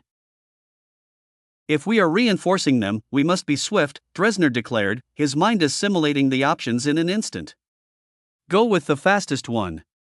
But as soon as the reinforcements are sent, begin the process of backfilling those systems. Collect a small number of ships from every other system, just as the first plan suggested. We will not leave our people exposed. Sent, the little protagonist confirmed. The orders will be implemented within minutes. Also, Dresner added, his voice grim, come up with an evacuation plan in case the reinforcements fail. Sourced directly from Star. Before he could receive a response, a new hologram materialized in the center of the floating circle. It was a near-live feed from planet Kumpo. The AI only ever acted without being told in the most dire of emergencies. The hologram showed a view from space, the planet a serene, blue-green marble. Then, a blinding flash of light erupted from its surface, followed by a massive, roiling cloud of dust. A planet they were still defending, a planet that had not yet fallen, had been breached. A bomb of unimaginable scale had been detonated. The room fell silent. The war had just entered a new, terrifying phase. Chapter 947, The Shadari. Apologies for the silence in these few days. I was dealing with my cousin's wedding. 20 minutes before the explosion on planet Kumpo. Deep within the cavernous hangar of the Erythian mothership, amidst the cacophony of a million bioengineered monstrosities being unleashed, a small, silent group of 3 figures stood apart. They were clad in the distinctive, form-fitting overalls of the Shadari, their features completely obscured, their bodies a mere silhouette against the harsh hangar lights. They held their equipment with a practiced, steady grip, their final preparations complete. Let's get to work, one of them said, their voice a filtered, androgynous whisper. Their surroundings shimmered, distorting for a fraction of a second. Then, they vanished. They were still standing in the same spot, but now they were invisible, intangible, ghosts in the machine. Their bodies began to vibrate, a low, almost imperceptible hum, and they slowly sank through the deck of the ship, phasing through the hull as if it were made of smoke. They bypassed the ship's active shielding without disturbing its energy field, then plunged into the void, their trajectory a straight, unwavering line towards the planet below. The chaos of the orbital battle was irrelevant to them. Explosions bloomed around them, debris fields glittered in their path, but they passed through it all, untouchable, their phased state rendering the physical world a mere suggestion. It took them 5 minutes to reach the planet's atmosphere. They descended, still phased, their forms slipping through the layers of air, their sensors silently collecting, documenting, and analyzing everything. They moved with a singular purpose, their path converging on a single, predetermined target, the heart of the planetary capital, the city center, but they all took slightly different paths as they went through some of the buildings and with that, collecting a few things from those buildings. Once they reached their destination, hovering invisibly above the bustling metropolis, they dropped the packs they had been carrying. The packs, small and innocuous, fell through the air, phasing through buildings, through vehicles, through the very ground itself, until they reached their designated depth. They were activated instantly. The 3 Shadari, their mission complete, immediately began their ascent. They were already miles away when the bombs detonated. Boo! The explosion was silent in the vacuum of space, but its light was a terrible, blinding thing. The 3 Shadari, still ascending, were engulfed in the expanding fireball. But it did not touch them. They passed through it, unharmed, their phased state a perfect, absolute defense. They collected the data they had gathered, their minds a cold, dispassionate repository of the chaos they had just unleashed, and began their return to the Erythian mothership. Their mission was over. The moment they returned to the material world, their bodies resolidifying in the sterile confines of their ship, the strain of their efforts became apparent. They dropped their equipment and the stolen pieces, placing them into special boxes before their bodies slumped. One of them fell to his knees, his hands braced against the deck, his body heaving with silent, ragged breaths. There was no sweat, their suits absorbing every drop, but the rise and fall of their chests was a clear indication of the immense energy they had just expended. With each breath, the sound of their panting grew fainter, their bodies slowly returning to their baseline power levels. Moments later, the order to withdraw was given. They did not question it. Despite the devastating blow they had just dealt, despite the apparent upper hand they now held, they obeyed instantly. Their fleets ignited their lightspeed drives, vanishing into the void. To open a wormhole now would be to risk being followed. The modus operandi was clear: retreat to a pre-designated, secure location, and only then, open the wormhole home. Dresner's command center. "We suspect it is the Shadari," the little protagonist stated, her voice a cold, analytical counterpoint to the raw, emotional footage of the Kumpo disaster playing on the main holographic display. "But there is still no direct evidence of their presence, other than this." She highlighted a series of data points, VR devices, their owners still at home, suddenly moving towards the city center, a dozen other seemingly inanimate objects, their GPS trackers pinging as they left the planet, their trajectory a straight line towards one of the Erythian ships before their signals vanished. It was a ghost trail, a series of impossible movements that pointed to only one conclusion. Has a similar event occurred on the other 4 planets? Dresner asked, his hand clenching into a fist, a desperate attempt to quell the shaking rage that threatened to consume him. "Not yet," the little protagonist replied. "But we have updated our protocols. All devices on the remaining planets are now transmitting their locations 1,000 times a second. We are monitoring for any irrational or unexpected movements, any sign of Shadari infiltration." "Is there even a way to keep them out?" Dresner's voice was a low growl. "Even if we know where they are, what they are doing, can we even fight them?" His mind was already racing, searching for a path to revenge. "The Empire has theories," the little protagonist responded, a new video feed appearing on the display. It was footage of the Emperor's duel with the Shadari representative. "To deal with them without the Emperor's overwhelming perception, we must force them out of their phased state. It is an incredibly energy-intensive ability. To maintain it, they must consciously exhaust their own energy reserves. If we can disrupt that process, if we can force them to rematerialize, then their attacks will have no physical effect. They will be vulnerable. Then update that information to all of our forces," Dresner commanded, a flicker of hope cutting through his rage. The Shadari, who had been a specter of myth and fear, were not invincible. They could be fought. They could be beaten. Ensure they are monitoring for phased signatures and are ready to apply these countermeasures as soon as possible. It is already being implemented, the little protagonist confirmed. But it seems they are not keen on continuing their fights. Their ships are already retreating from the other 4 systems. The rescue efforts on Kumpo, Dresner said, his voice still tight. The scale of the damage. Report. He could not relax. He could not rest. He had to formulate a response, a retaliatory action that would not only force the Conclave to listen, but would also put them on the defensive. In a war of wormholes and interstellar distances, to be on the defensive was to be at the mercy of your enemy. And Dresner would be at no one's mercy ever again. Chapter 948, Aftermath. The holographic display in Dresner's command center was a stark, brutal ledger of loss. The little protagonist's voice, usually a cheerful, melodic counterpoint to the grim realities of war, was now a flat, dispassionate recitation of facts. Casualty count, 30 million. 10 million confirmed dead.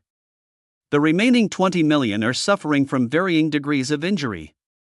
We are currently prioritizing those near death, mobilizing hospital ships and medical personnel from other cities and from the military to treat as many as possible and reduce further loss of life.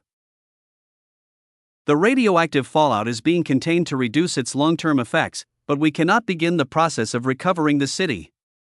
All of our forces are currently engaged in either rescue operations or maintaining a high security alert in case of a follow-up attack. We have halted the reinforcement operation, but the fleets remain in a mobilized state, ready to be dispatched to any star system that comes under attack. The report continued, a relentless stream of data that painted a picture of a civilization reeling from a devastating blow.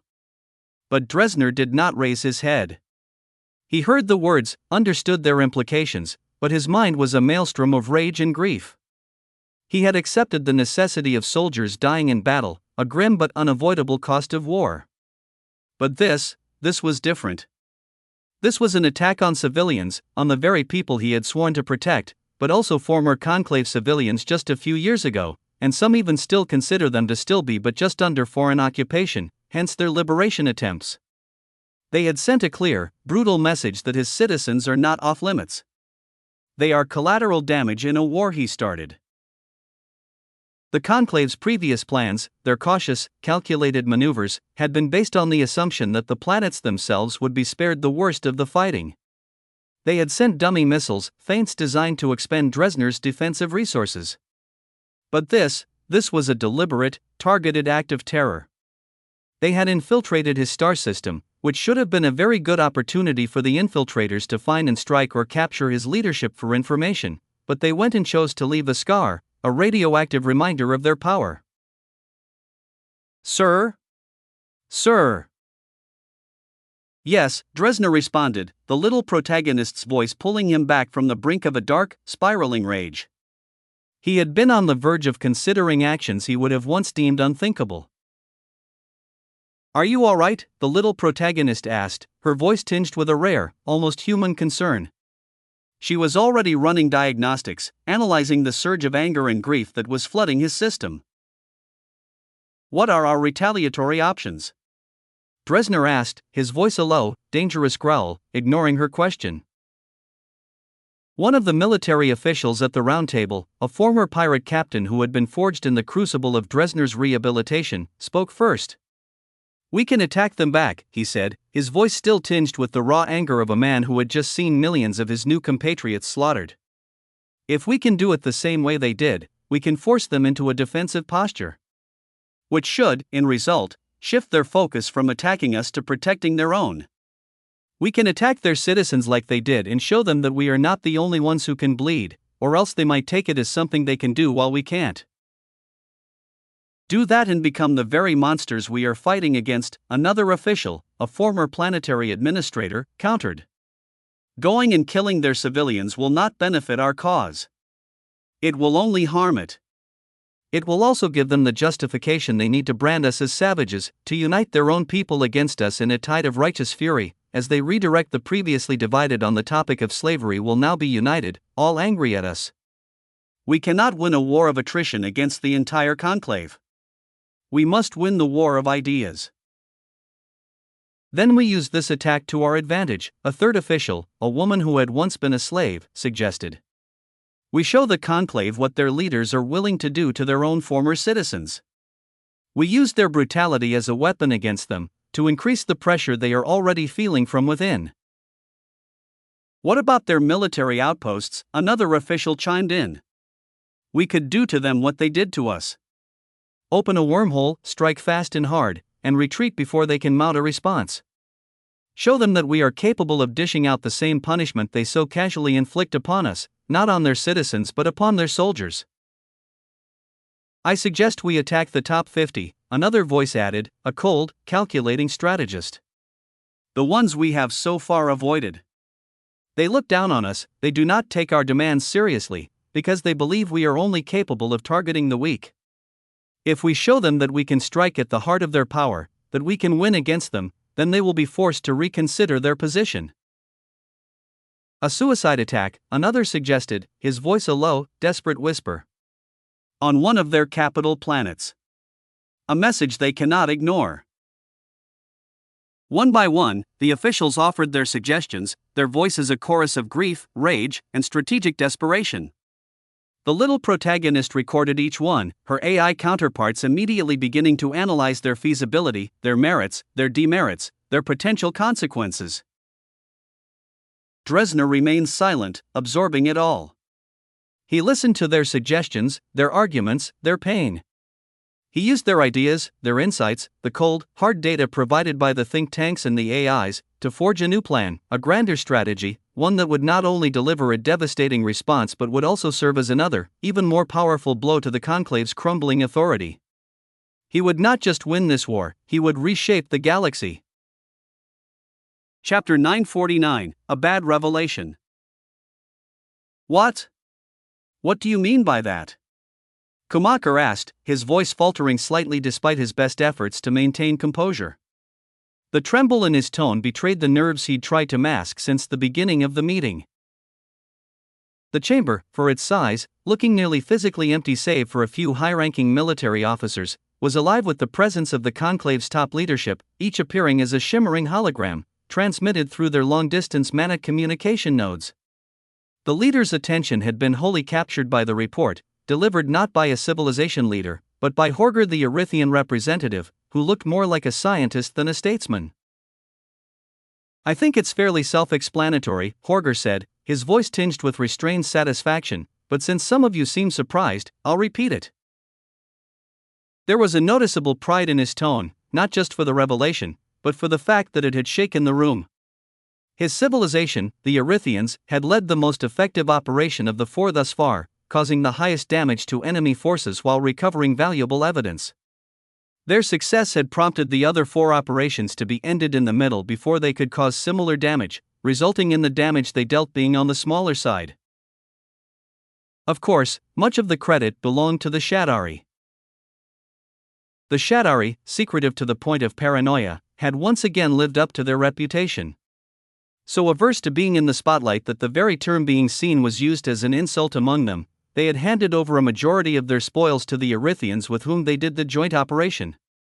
In return, the Erythians assumed the public burden of presenting the evidence and taking the political limelight, while the Shadari quietly reaped their preferred kind of reward, not being at the center of attention. It wasn't the first time. Everyone in the room knew that many of the top 10 civilizations had benefited from this cooperation on more than one occasion. The recovered devices, while varied in external design, share key internal components that match known Empire technology fingerprint, Horger continued, bringing up a rotating 3D schematic beside him. The visual aid highlighted specific components, each one unmistakably of Terran origin. Some of these pieces are nearly identical to those used in the VR units we've co-developed with them. The room grew even quieter. The VR units had been a wildly profitable joint venture, heavily subsidized by the Empire to encourage broad adoption. Many of the Conclave's member civilizations had grown familiar with Terran technology fingerprints through this collaboration. So when they saw the familiar prints embedded in the hostile devices, they didn't need a second explanation. Schumacher felt as if the floor beneath him had shifted. To call him the most surprised person in the meeting would be the understatement of the century.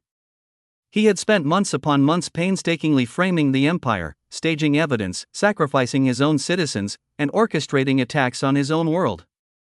All of it was designed to point an accusatory finger at the Terran Empire. His only justification had been a gut feeling unbacked by any evidence but one refined from the years he had played the political game. He had no proof. Not until now. And worst of all, the proof hadn't come from his hand. It was as if a man had attempted to frame a rival for murder only to discover, too late, that the rival was the actual killer all along. A revelation like that didn't bring relief. It brought dread. Because now he wasn't just dealing with a convenient scapegoat, he had made an enemy out of an actual predator that had been pretending to be harmless. The Empire was like a Exorvac wearing the skin of a docile Virulin. Yes, they're now almost certainly convinced that we're involved, either as the orchestrators or backers. The evidence they gathered before we issued the self-destruct on our devices was enough, Nova said, finishing her reporting of the information she received from the little protagonist. Aaron pinched the bridge of his nose, letting the silence settle around him before finally speaking. We always knew that whoever entered those star systems would eventually figure it out. The technology is too specific to us that not connecting it would be nothing short of incompetence. Honestly, I'm surprised we lasted this long before someone pieced it together. His voice was calm, thoughtful. Not resigned, but accepting. What matters now is how they react. Do they confront us directly and risk civil collapse or a full-scale war inside the conclave and out, or do they look the other way for now, handle Dresner, and come back to us later when they're ready? Jeremy, the Minister of the Interior, leaned forward slightly. There's some upside for them if they expose it. They could unite their people, frame the Empire as the true enemy, the manipulator behind the scenes. It would be a powerful tool to quell the internal unrest regarding slavery, as they could argue that the information causing unrest was manipulated. Youssef, the Minister of Exterior Affairs, shook his head. And risk admitting that they were manipulated en masse? That would be a dangerous precedent. The Exorvac, the Valtherans, hell, several of the top 10 civilization leaders would never admit to such a weakness. It would shatter their image of invincibility, shake the very foundations of their power. Both perspectives are valid, Nova interjected. But ultimately, their decisions will come down to votes. A few influential leaders can sway things, yes, but without majority support, nothing can move forward. The real question is how fragmented their consensus will be, and whether we can exploit that. Aaron nodded slowly, running scenarios in his head. They'll debate. Maybe even stall for time. But it's too late for deniability. If they want stability, they'll have to choose: pretend we aren't involved and hope to use us later, or challenge us now and risk everything falling apart. And if they vote for the latter? Jeremy asked. Aaron stood, letting the weight of the moment press into his shoulders. Then they'll learn exactly why pretending was the better option. Chapter 950, The Dilemma. Economy, often called the backbone of any society, is what enables a reliable and predictable exchange of goods and services, freeing individuals from the burden of producing everything they need to survive. In civilizations as vast and varied as those of the Conclave, its importance could not be overstated. Leaders, whether elected, inherited, or self-installed, understood this better than anyone. Their longevity, popularity, and sometimes their very lives depended on the health of the economy. This understanding was not merely theoretical.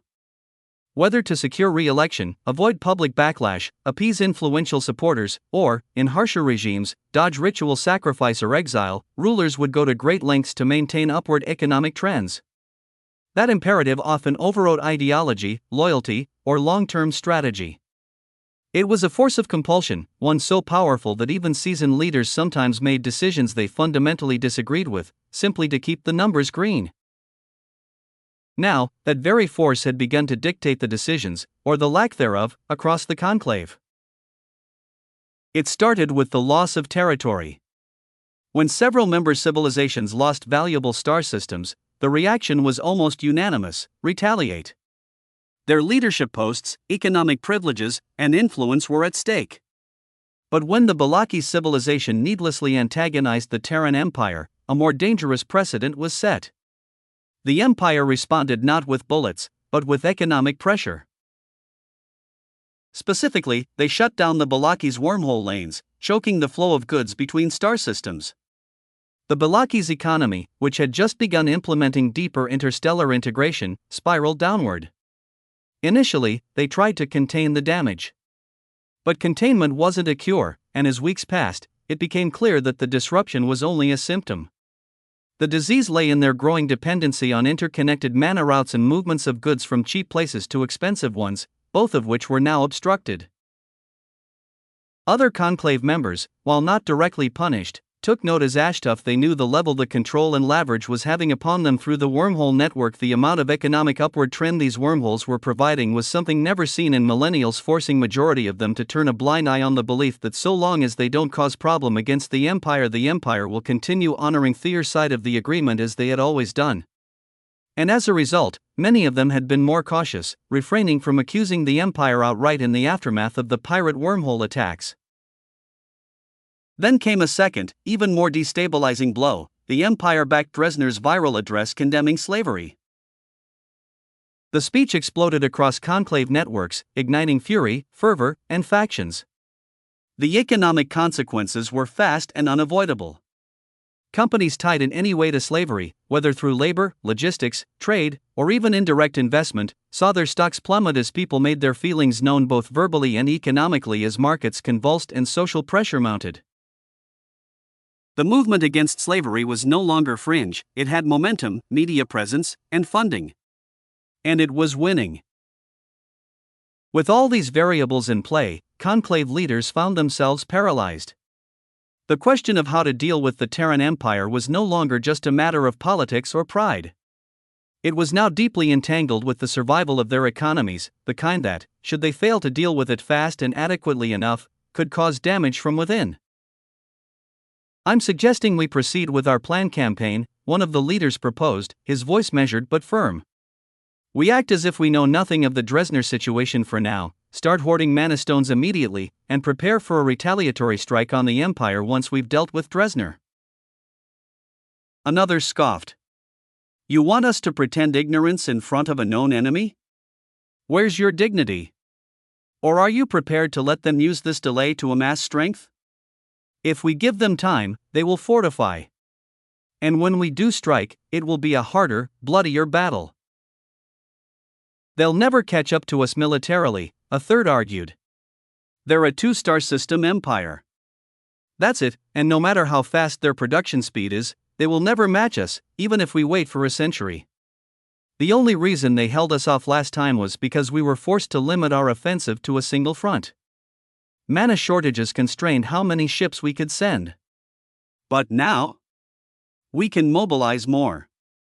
And we know there are two systems, not one as we previously thought, so we can hit both simultaneously, split their already forces, and crush them once we are done with Dresner."